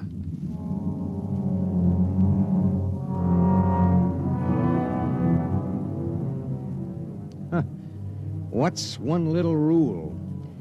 H amount of fuel will power an EDS with a mass of M safely to its destination. H amount of fuel will not power an EDS with a mass of M plus X safely to its destination. Well, how could she be expected to know? She was 5'2" with brown curly hair and the faint, sweet smell of perfume. She was 5'2" and she smelled like apple blossoms. And her name was X in an equation that would have to be balanced.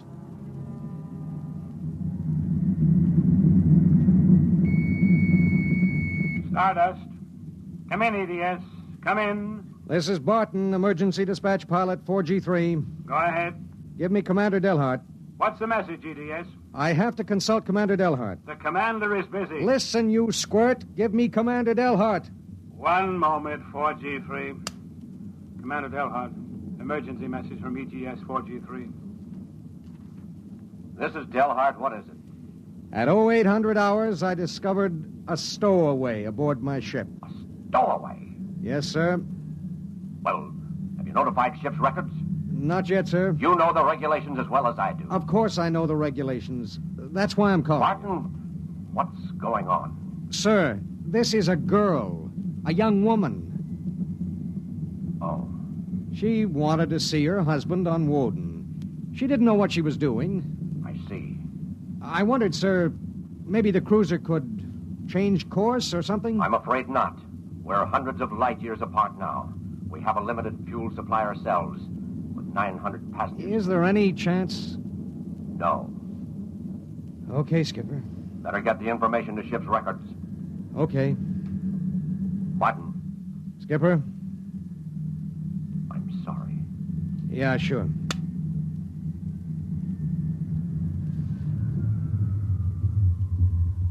You cut our acceleration, didn't you? Yes. Why?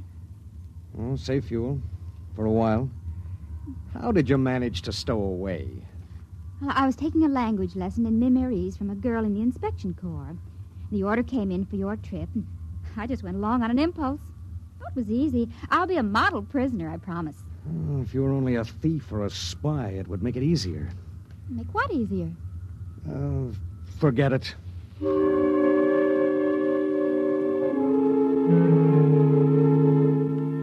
Why couldn't she have been somebody with some ulterior motive, a fugitive, hoping to lose himself in a raw new world, a crackpot with a mission? Why did she have to be a woman? A beautiful, kind, trusting woman?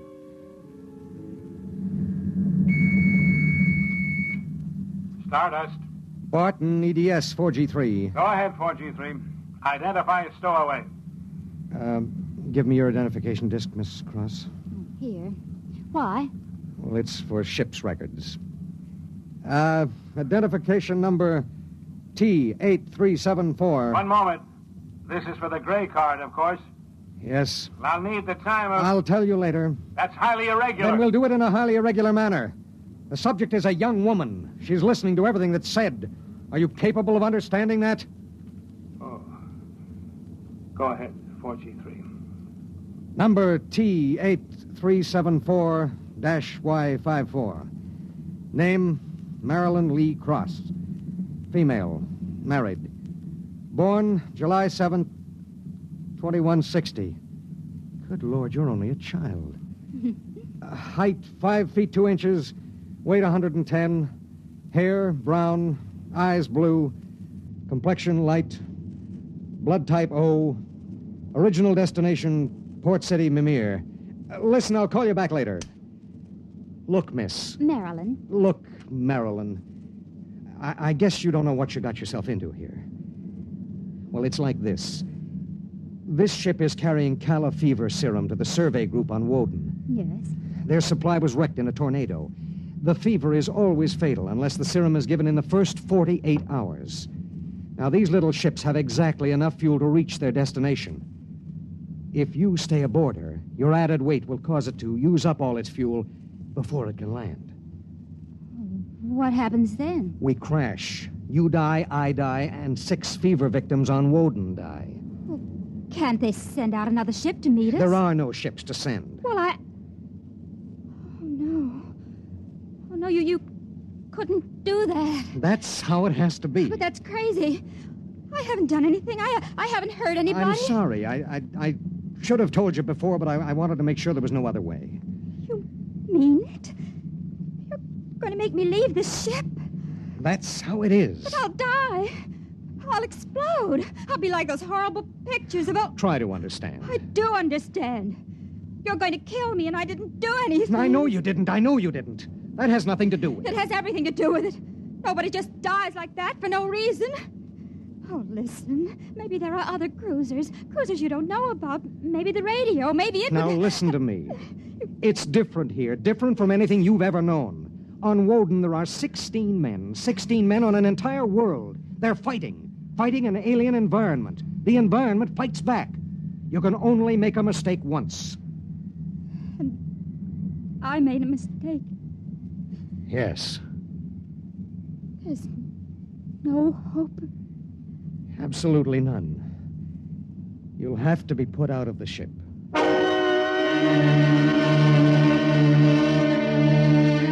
It was better so. With the going of all hope would go the fear. Then would come the resignation. She needed time, and there was so little. EDS. Starship to EDS. Need pertinent data. All right, Starship. When do you expect to complete your report? I need a computer check. I'll give you statistics. Statistics. This is EDS 4G3. I'm intersecting course vector 7.3 at 0831. Deceleration 1750, weight 1 ton. I would like to stay at point 10 as long as the computers allow. Will you give them the question? Check. I'll call you back. We wouldn't have long to wait. The new factors would be fed into the steel maw of the computer bank, and the electrical impulses would go through the complex circuits. Here and there, a relay would click, a tiny cog turn over. But it would be the current, formless, mindless, invisible, which would determine with utter precision how long the pale young girl beside me would live. 5 little segments of metal in the second bank would trip against an inked ribbon, and the machine would spit out the answer. You will resume deceleration at 1910. It was 1810 when he spoke. 1 hour. She has 1 hour to live.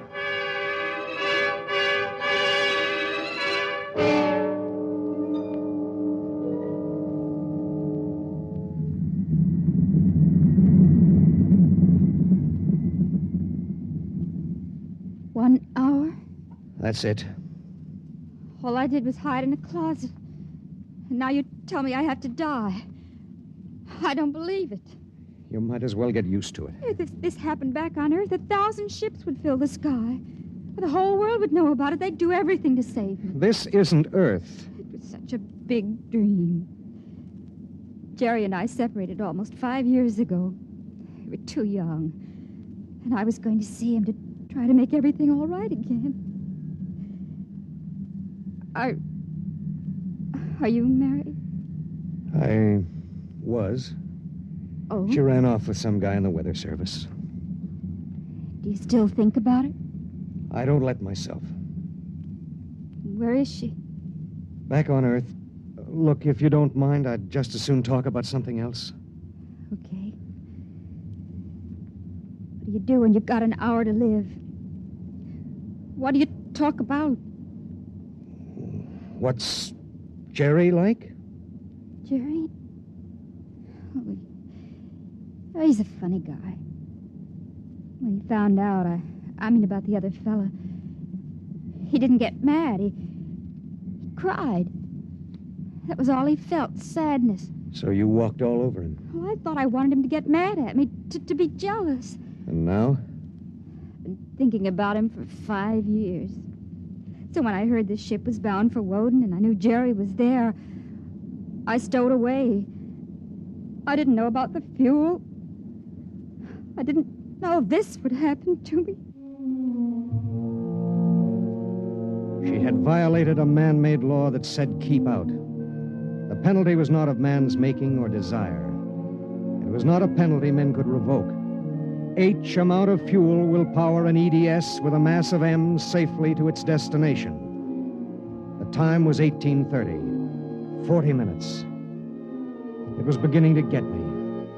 A space frontier is a rough place, and I'd seen 100 men die since I left Earth. But this was different.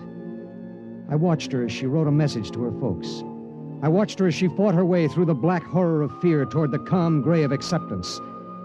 And then there it was on the view screen. The planet Woden, a red ball enshrouded in the blue haze of its atmosphere, swimming in space against the background of star-sprinkled blackness. The chronometer on the instrument panel said 1845.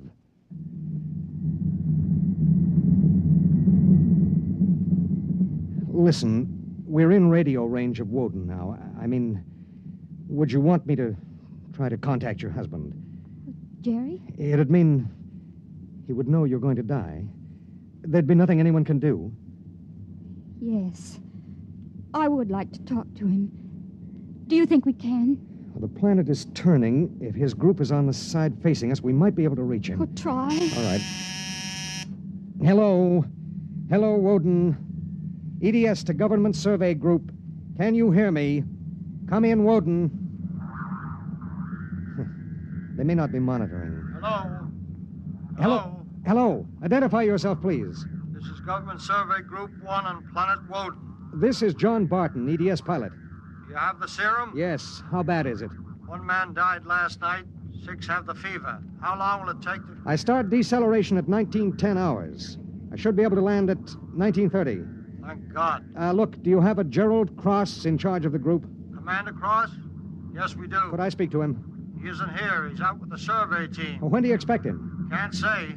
How do you read me? How much time do we have left for communication? Less than 15 minutes. All right. If Commander Cross comes back before we lose radio contact, will you have him buzz me? It's important. Okay, EDS. I'll keep the set open. Check.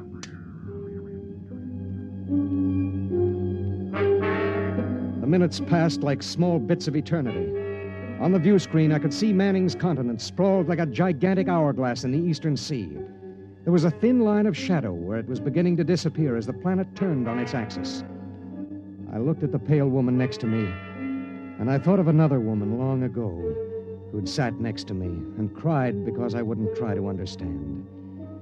What had she written in those letters back home? What would they think of the faceless, unknown pilot who'd sent her to her death? What would I think of myself alone nights, reliving this voyage?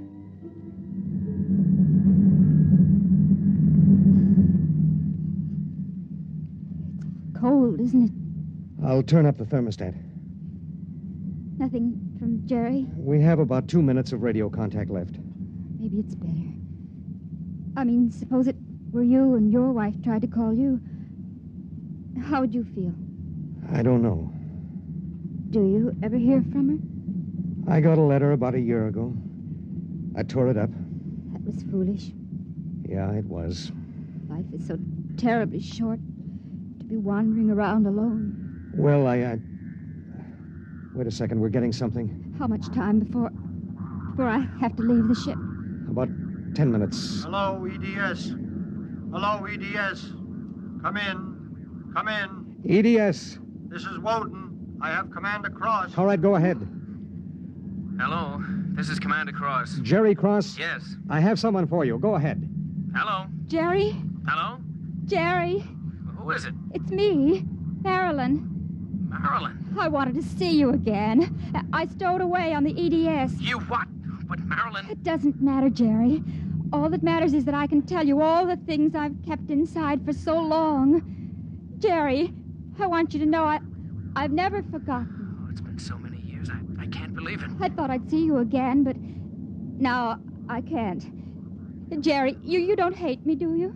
Hate you? Oh, Marilyn, I've never stopped loving you. Not for an instant. Oh, Jerry. Listen, we don't have much time. The transmission is getting fuzzy. Oh, Marilyn, I've got to see you. There's got to be some way. But there isn't. Let me talk to the pilot. Give it to me. Hello. Pilot, have you called the mothership? Did you have them checked with the computers? I've done everything. You've been on the frontier long enough to know the setup in an EDS. Oh, dear God, there must be something, some way. Do you think I'd let this happen if I wasn't sure? He tried to help me, Jerry. He tried. And it really doesn't matter. I'm not frightened anymore. Not now. But how did you get here? I don't understand. Well, I was going to Mimir to take a job, I thought. And now I realize I was just going because I'd be closer to where you were. Oh, Jerry, all this time. Don't. Let me tell you something. Marilyn, I've always known you'd come back to me. I've known it every minute. It's what's kept me alive. I want you to hold that in your mind. Jerry, I can't hear you. We haven't much time. We're losing radio contact. Jerry! Oh, don't cry, darling. Just know how I feel. I do. It's fading. There are so many things to say. Jerry, if you can still hear me, maybe I'll come to see you again. Maybe I'll come to you in your dreams, or be the touch of a breeze, or one of those golden-winged little birds singing my silly head off. Maybe I'll be nothing you can see or hear, but you'll know I'm there. Think of me like that, Jerry. Goodbye. Goodbye, my darling. She sat motionless in the hush that followed. And then she looked at me. Now? Now. I pulled down the black lever, and the inner door of the lock slid open. She walked with her head up and the brown curls brushing her shoulders. I let her do it alone. She stepped into the lock and turned to face me, and I could see the pulse in her throat. I'm ready.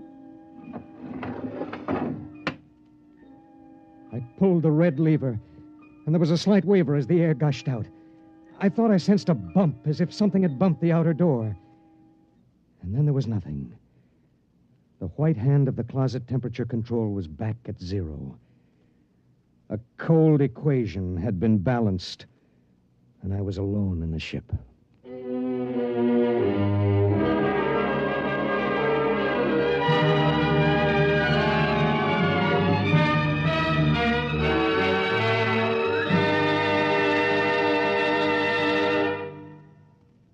You have just heard X-1, presented by the National Broadcasting Company in cooperation with Street and Smith, publishers of astounding science fiction. Tonight, by transcription, X-1 has brought you Cold Equations, written by Tom Godwin and adapted for radio by George Lefferts. Featured in the cast were Court Benson as Barton, Jay Meredith as Marilyn, Milo Bolton as Commander Delhart, Bob Hastings as Jerry Cross, Jack Arthur as Traffic Control Officer, and Walter Kinsella as the Woden Monitor. Your announcer, Bill Rippey. X-1 was directed by Ken McGregor and is an NBC Radio Network production.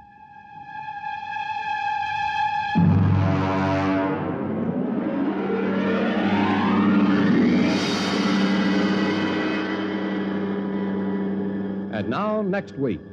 In the days of the Windjammers, whalers sometimes went on cruises that lasted as long as 2 years, and so sometimes they had to resort to rough methods to gather a crew. But what of the future when a cruise to a distant star may last for 15 years or more? We hear of such a voyage next week on X minus 1. Countdown for blast off. X-5, 4, 3, 2, X-1, fire.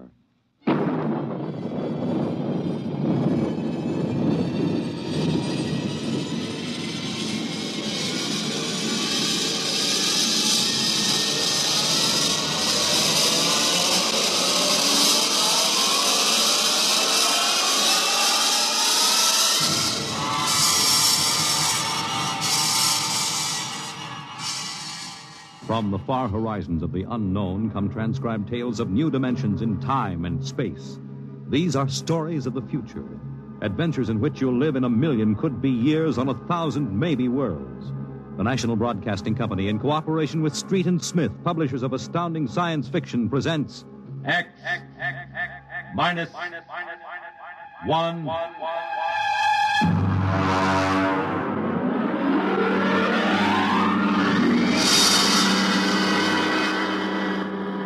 Tonight's story, Shanghai. Okay, very funny, very funny. Think it over, boy. Tomorrow the old ball and chain. Yeah. Eat, drink, and be merry, for tomorrow you commit matrimony. Now, come on. Now, look. Oh, come on. We came down here to Scarlet Square to have a little fun. We might as well be at my mother's musicale in Beacon Street. Oh, the problems of the rich.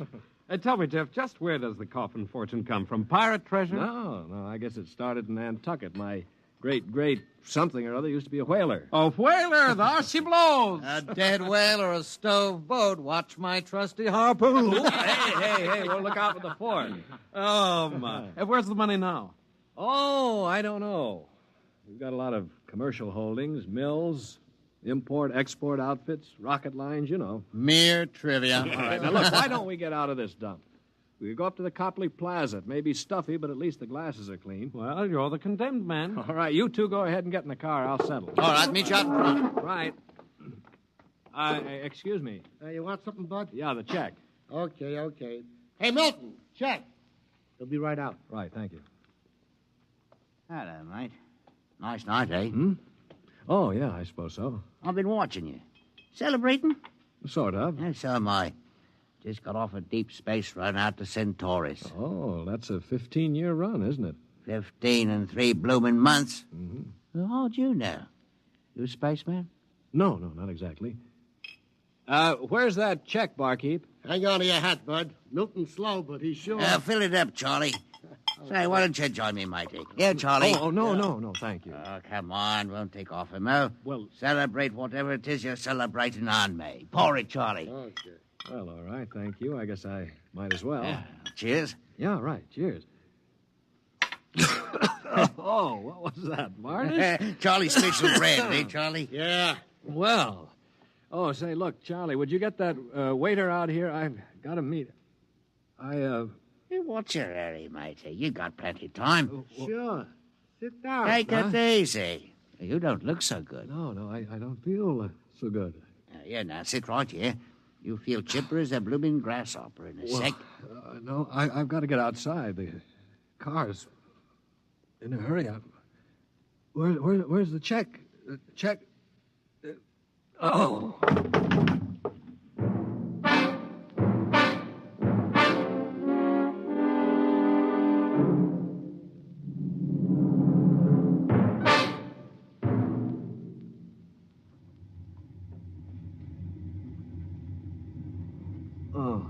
All right, matey. Up on your feet. Wakey. Oh, all right, let go of me. What's the idea? Rise and shine and greet the dawn. What? Where am I? What's going on here? Now, come on now, matey. Up in there. Wakey. No, wait a minute. So you were at that bar, Scully Square. Come on now, up on deck or you'll be in trouble. Deck? What are you talking about? Where am I? It's hard to say exactly. Offhand, about 8 hours out of Atlantic Spaceport. Atlantic Spaceport?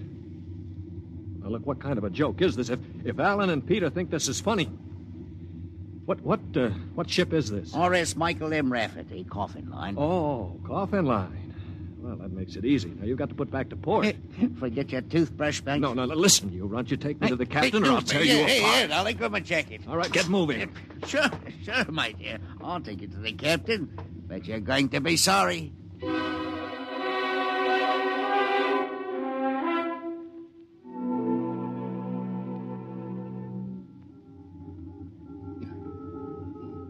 Morton, what the devil are you doing on the bridge? Get below before Right away, sir. Only this here gentleman asked to see you. Yeah, that's right, Captain. There's been a mistake made. I'm afraid it was supposed to be a joke. Oh? Yes, you see, I'm going to be married today, and I suppose the boys thought it'd be funny to make me miss the ceremony.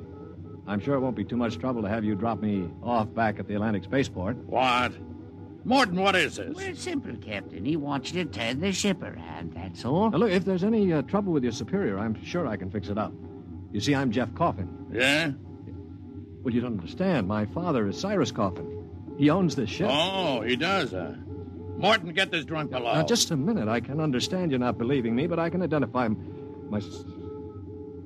Hey, where's my wallet? I've been robbed.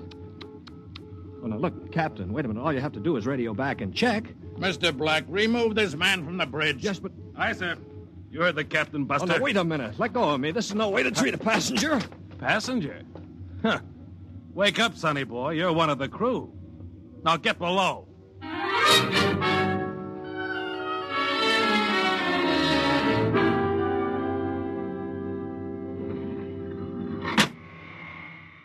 All right now, mate. Grab yourself a buffer. Get to work on those neck Well, plates. look, they can't get away with this. This is kidnapping. Perhaps yes, perhaps no. Now get this here deck nice and shiny, and we might even see about some grub. I'll be back in 2 hours. And mind you, I want to be able to see me bloomin' reflection in it. You gotta polish that deck plate. They can't get away with this. Well, the law says once you sign on, you're under absolute orders. I looked it up. Yeah, but I didn't sign on. I was kidnapped. You won't be able to prove it. Come on, mister, please. I didn't get anything to eat yet today, so give me a break, huh? Oh, all right. What do? Run the buffer over it? Yeah, that's right. Like this. You sign on? Yeah, I ran away from home. How old are you? 16. 30 when we get back. Yeah. What do you mean 30? We're headed for Mars, aren't we? Only to refuel. We're outbound to Centaurus. Oh, no, it can't be. Well, that's a 15-year run. Morton! I've got to get back. It's no use. I'm getting married. My bride-to-be will think I'm dead. Martin! Martin! What's up here?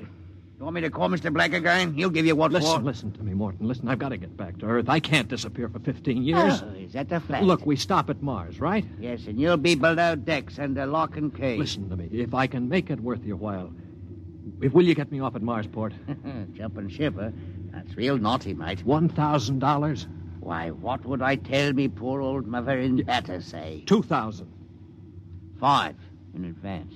What do you mean in advance? You're probably the one that rolled me for my wallet. I'll find a way. They don't believe your young coffin, but maybe I know better. All right, it's a deal. Look, Mr. Coffin, can you take me with you? I didn't realize what it would be like. I can pay my share. I could work it out for you, or maybe borrow money. I couldn't stand 15 years. I'd go crazy. All right, sure. What about it, Morton? Boy'll cost you another 1,000. You cheap swindler. Here now, Mr. Coffin. I'm all what stands between you and a lovely pleasure cruise for 15 years. So I'll thank you to treat me with the respect and politeness what a gentleman like myself deserves.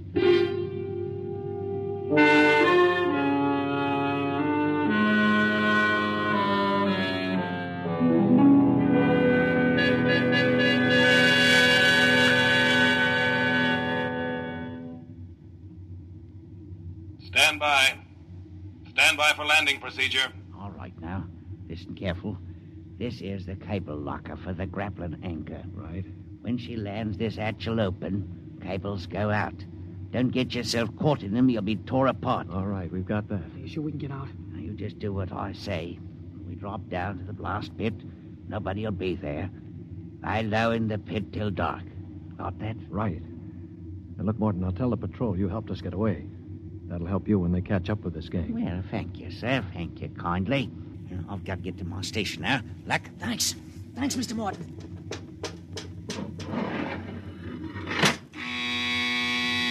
Well, there's a landing horn. Now keep clear of that cable, Joey. Here we go. Right. Hold on tight. There goes the grappling cable. Yeah. All right, come on.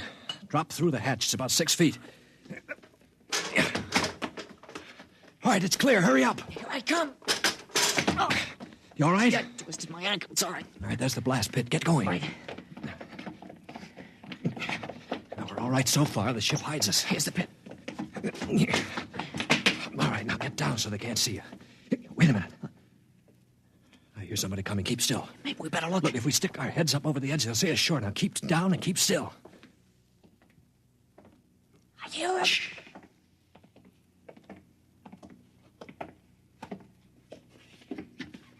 Well. Look what we have here. 2 little babes in the wood. Now, you two move and I'll shoot you in the belly. Morton, you got good eyes. I told you I saw him coming this way, Mr. Black. Jumping ship. My, that's a terrible thing to do.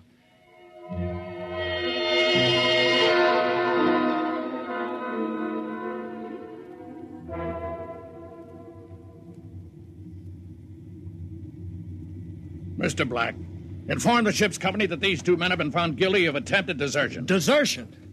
You kidnapped me, you dirty crook. Don't you talk to Captain Howell that way. I'm sentencing them to 24 hours hull watch. Take them away.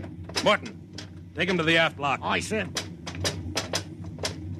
You calmed down after 24 hours hull watch. What's hull watch? Very simple. We put you two in spacesuits, shove you through the airlock on the end of a line. You sit out there and watch the hull for 24 hours. No food, no water, and the eating units in those suits are just a little bit defective.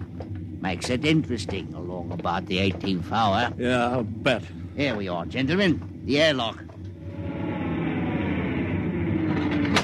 You get in there. Got 5 minutes to get into them suits before we blow the air out. See you in 24 hours. Maybe.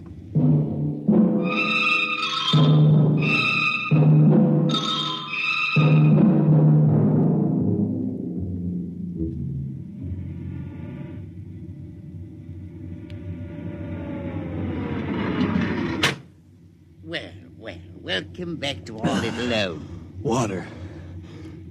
Water. Thirsty, eh?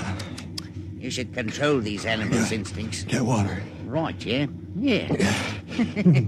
Slopping like a bloody animal. Joey passed out.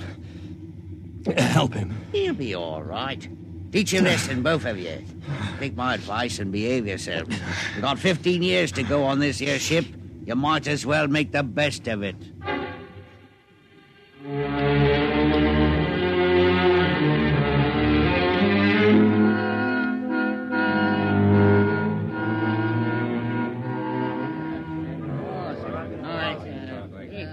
Hey, Martin! What do you call this mess? That's your supper, mighty food concentrates. What's the idea? Only 2 months out and on concentrates already? You complaining? Yeah, I'm complaining. If Captain Howell's chiseling on the manifest, that's his business. But when he tries to take it out in our heights... You keep quiet or I'll turn you into Mr. Black. Concentrate is what you get to eat from here on out. Now shove it into your face and keep quiet. Suppose I shove it into your face and see how you like it. What's going on in here? What's going on? Morton. He struck me, that's what. 48 hours hull watch. All right, what are you all looking at? Get back into your places. Morton, bring that man down to the aft airlock.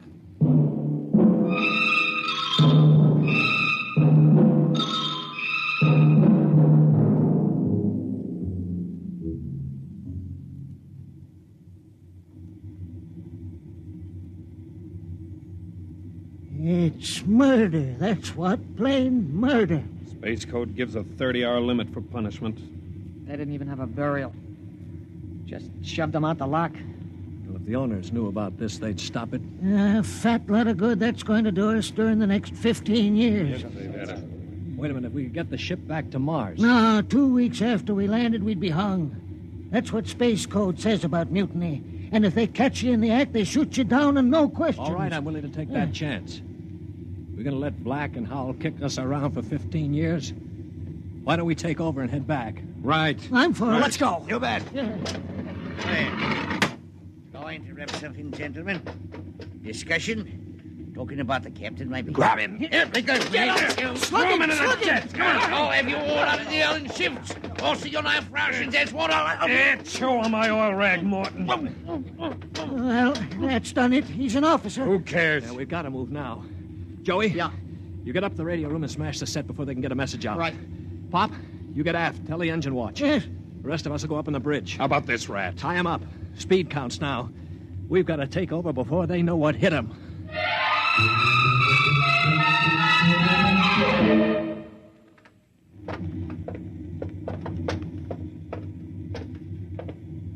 All right, careful. We've got to surprise them. Don't worry, we'll get them cold. Jeff. Shh, quiet. Sparks were sending when I got in, but I knocked them out and smashed the set. We're okay. Good boy. All right, come on. Right past the bulkhead. Look out! The blast bulkhead. Yeah, we're cut off from the bridge. We'll never get through that. They must have found out somehow. The intercom. Black can turn it on from the bridge. You heard the whole thing. Well, we better get out of here. What'll they do? I don't know. We got all the controls up there. We can shut down the driver, but we can't steer. Yeah. You better dog down the hatch behind us. All right, men. Captain Howell's giving you 1 minute to give up. Quiet.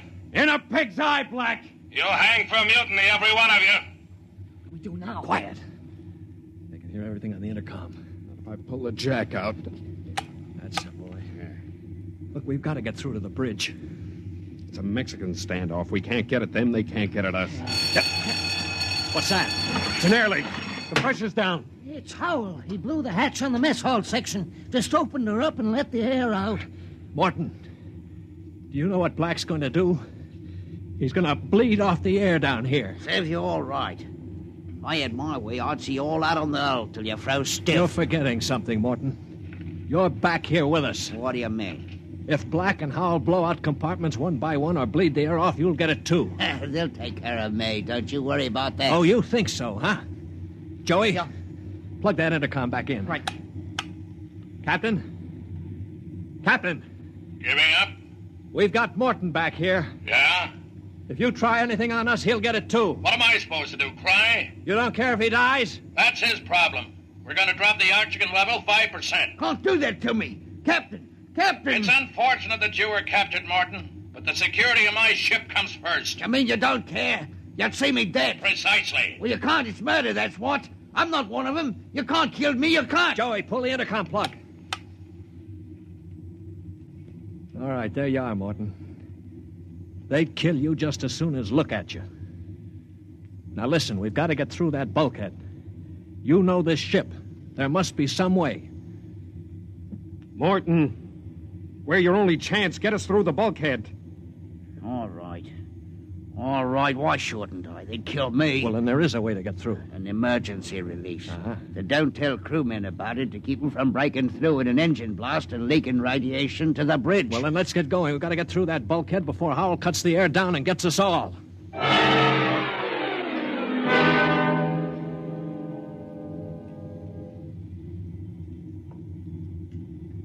Here's the bulkhead, Morgan. Where's the release? Under the floor panel. You can pry it up. All right, hurry. I got it. Yeah, she's up. Works on a key. Ready? All right, Morton. Open it up.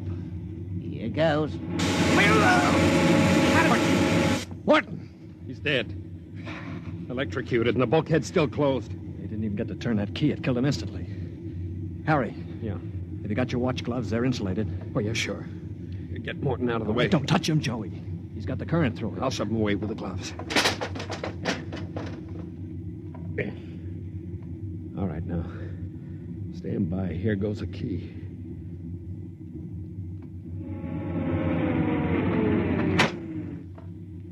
All right, let's go. Get him. Come on there. That's it. Stand back there. Come on, get him. Stand back. All right, Black, see how you like this. All right, grab the guns. Joey, look out. Let go of that gun, Howell. All right, hold them both. You don't have to worry about Black. I got him square with a wrench. We better tie up the captain. Yeah. Well, what do you think you're going to do now? We're going to turn around and go back home. I don't think so. I burned the navigation tapes, and none of you can recalculate them. Why, you You'll dirty... just wander in space till the fuel gives out. You'll die right here on this ship.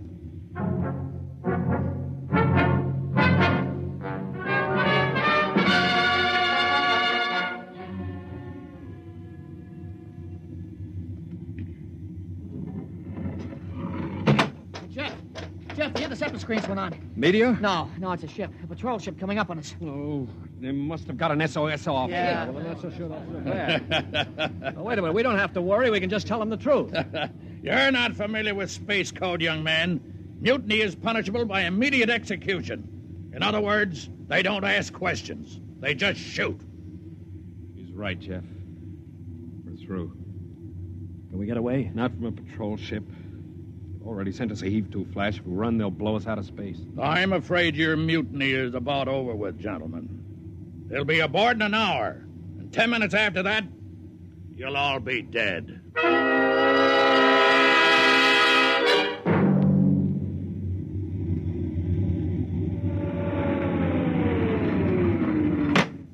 Nobody move. Sergeant, take a squad and secure the ship. Collect all weapons and post a guard in the engine room. Yes, sir. You, Brown, Williams, Osinski, come on. Well, I'm delighted to see you, Major. I wasn't quite sure my SOS had gotten through. Oh? You're Captain Howell? That's right. And I can swear out the affidavit of mutiny. I don't think a mutiny charge will stand up, Howell. not with a relief of command warrant out for you, I think we'll just forget about it. But you can't do that. Space code is clear. You recorded my SOS. No, we didn't, Howell. Then how'd you get here? They sent us after you to get Jeff Coffin. Where is he? I'm Jeff Coffin. Jeff, we had a missing persons alarm for you, and then when a check you signed turned up at Marsport. A check? Mm-hmm. Oh, that's right. I gave one to Morton to help me get away. And he sold it to a fence for half face value. We traced it back to the ship. Coffin, I've got orders to escort you personally. We're taking you back to Earth. Can I send out a message, Major? Of course. Oh, that reminds me, Jeff. I've got one for you from your fiancée. She said to tell you that she didn't object to a bachelor party in principle, but she did think 6 months was stretching it a bit.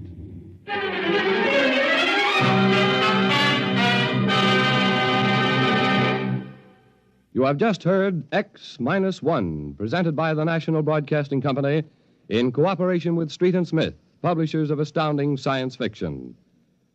X-1 was an NBC Radio Network production.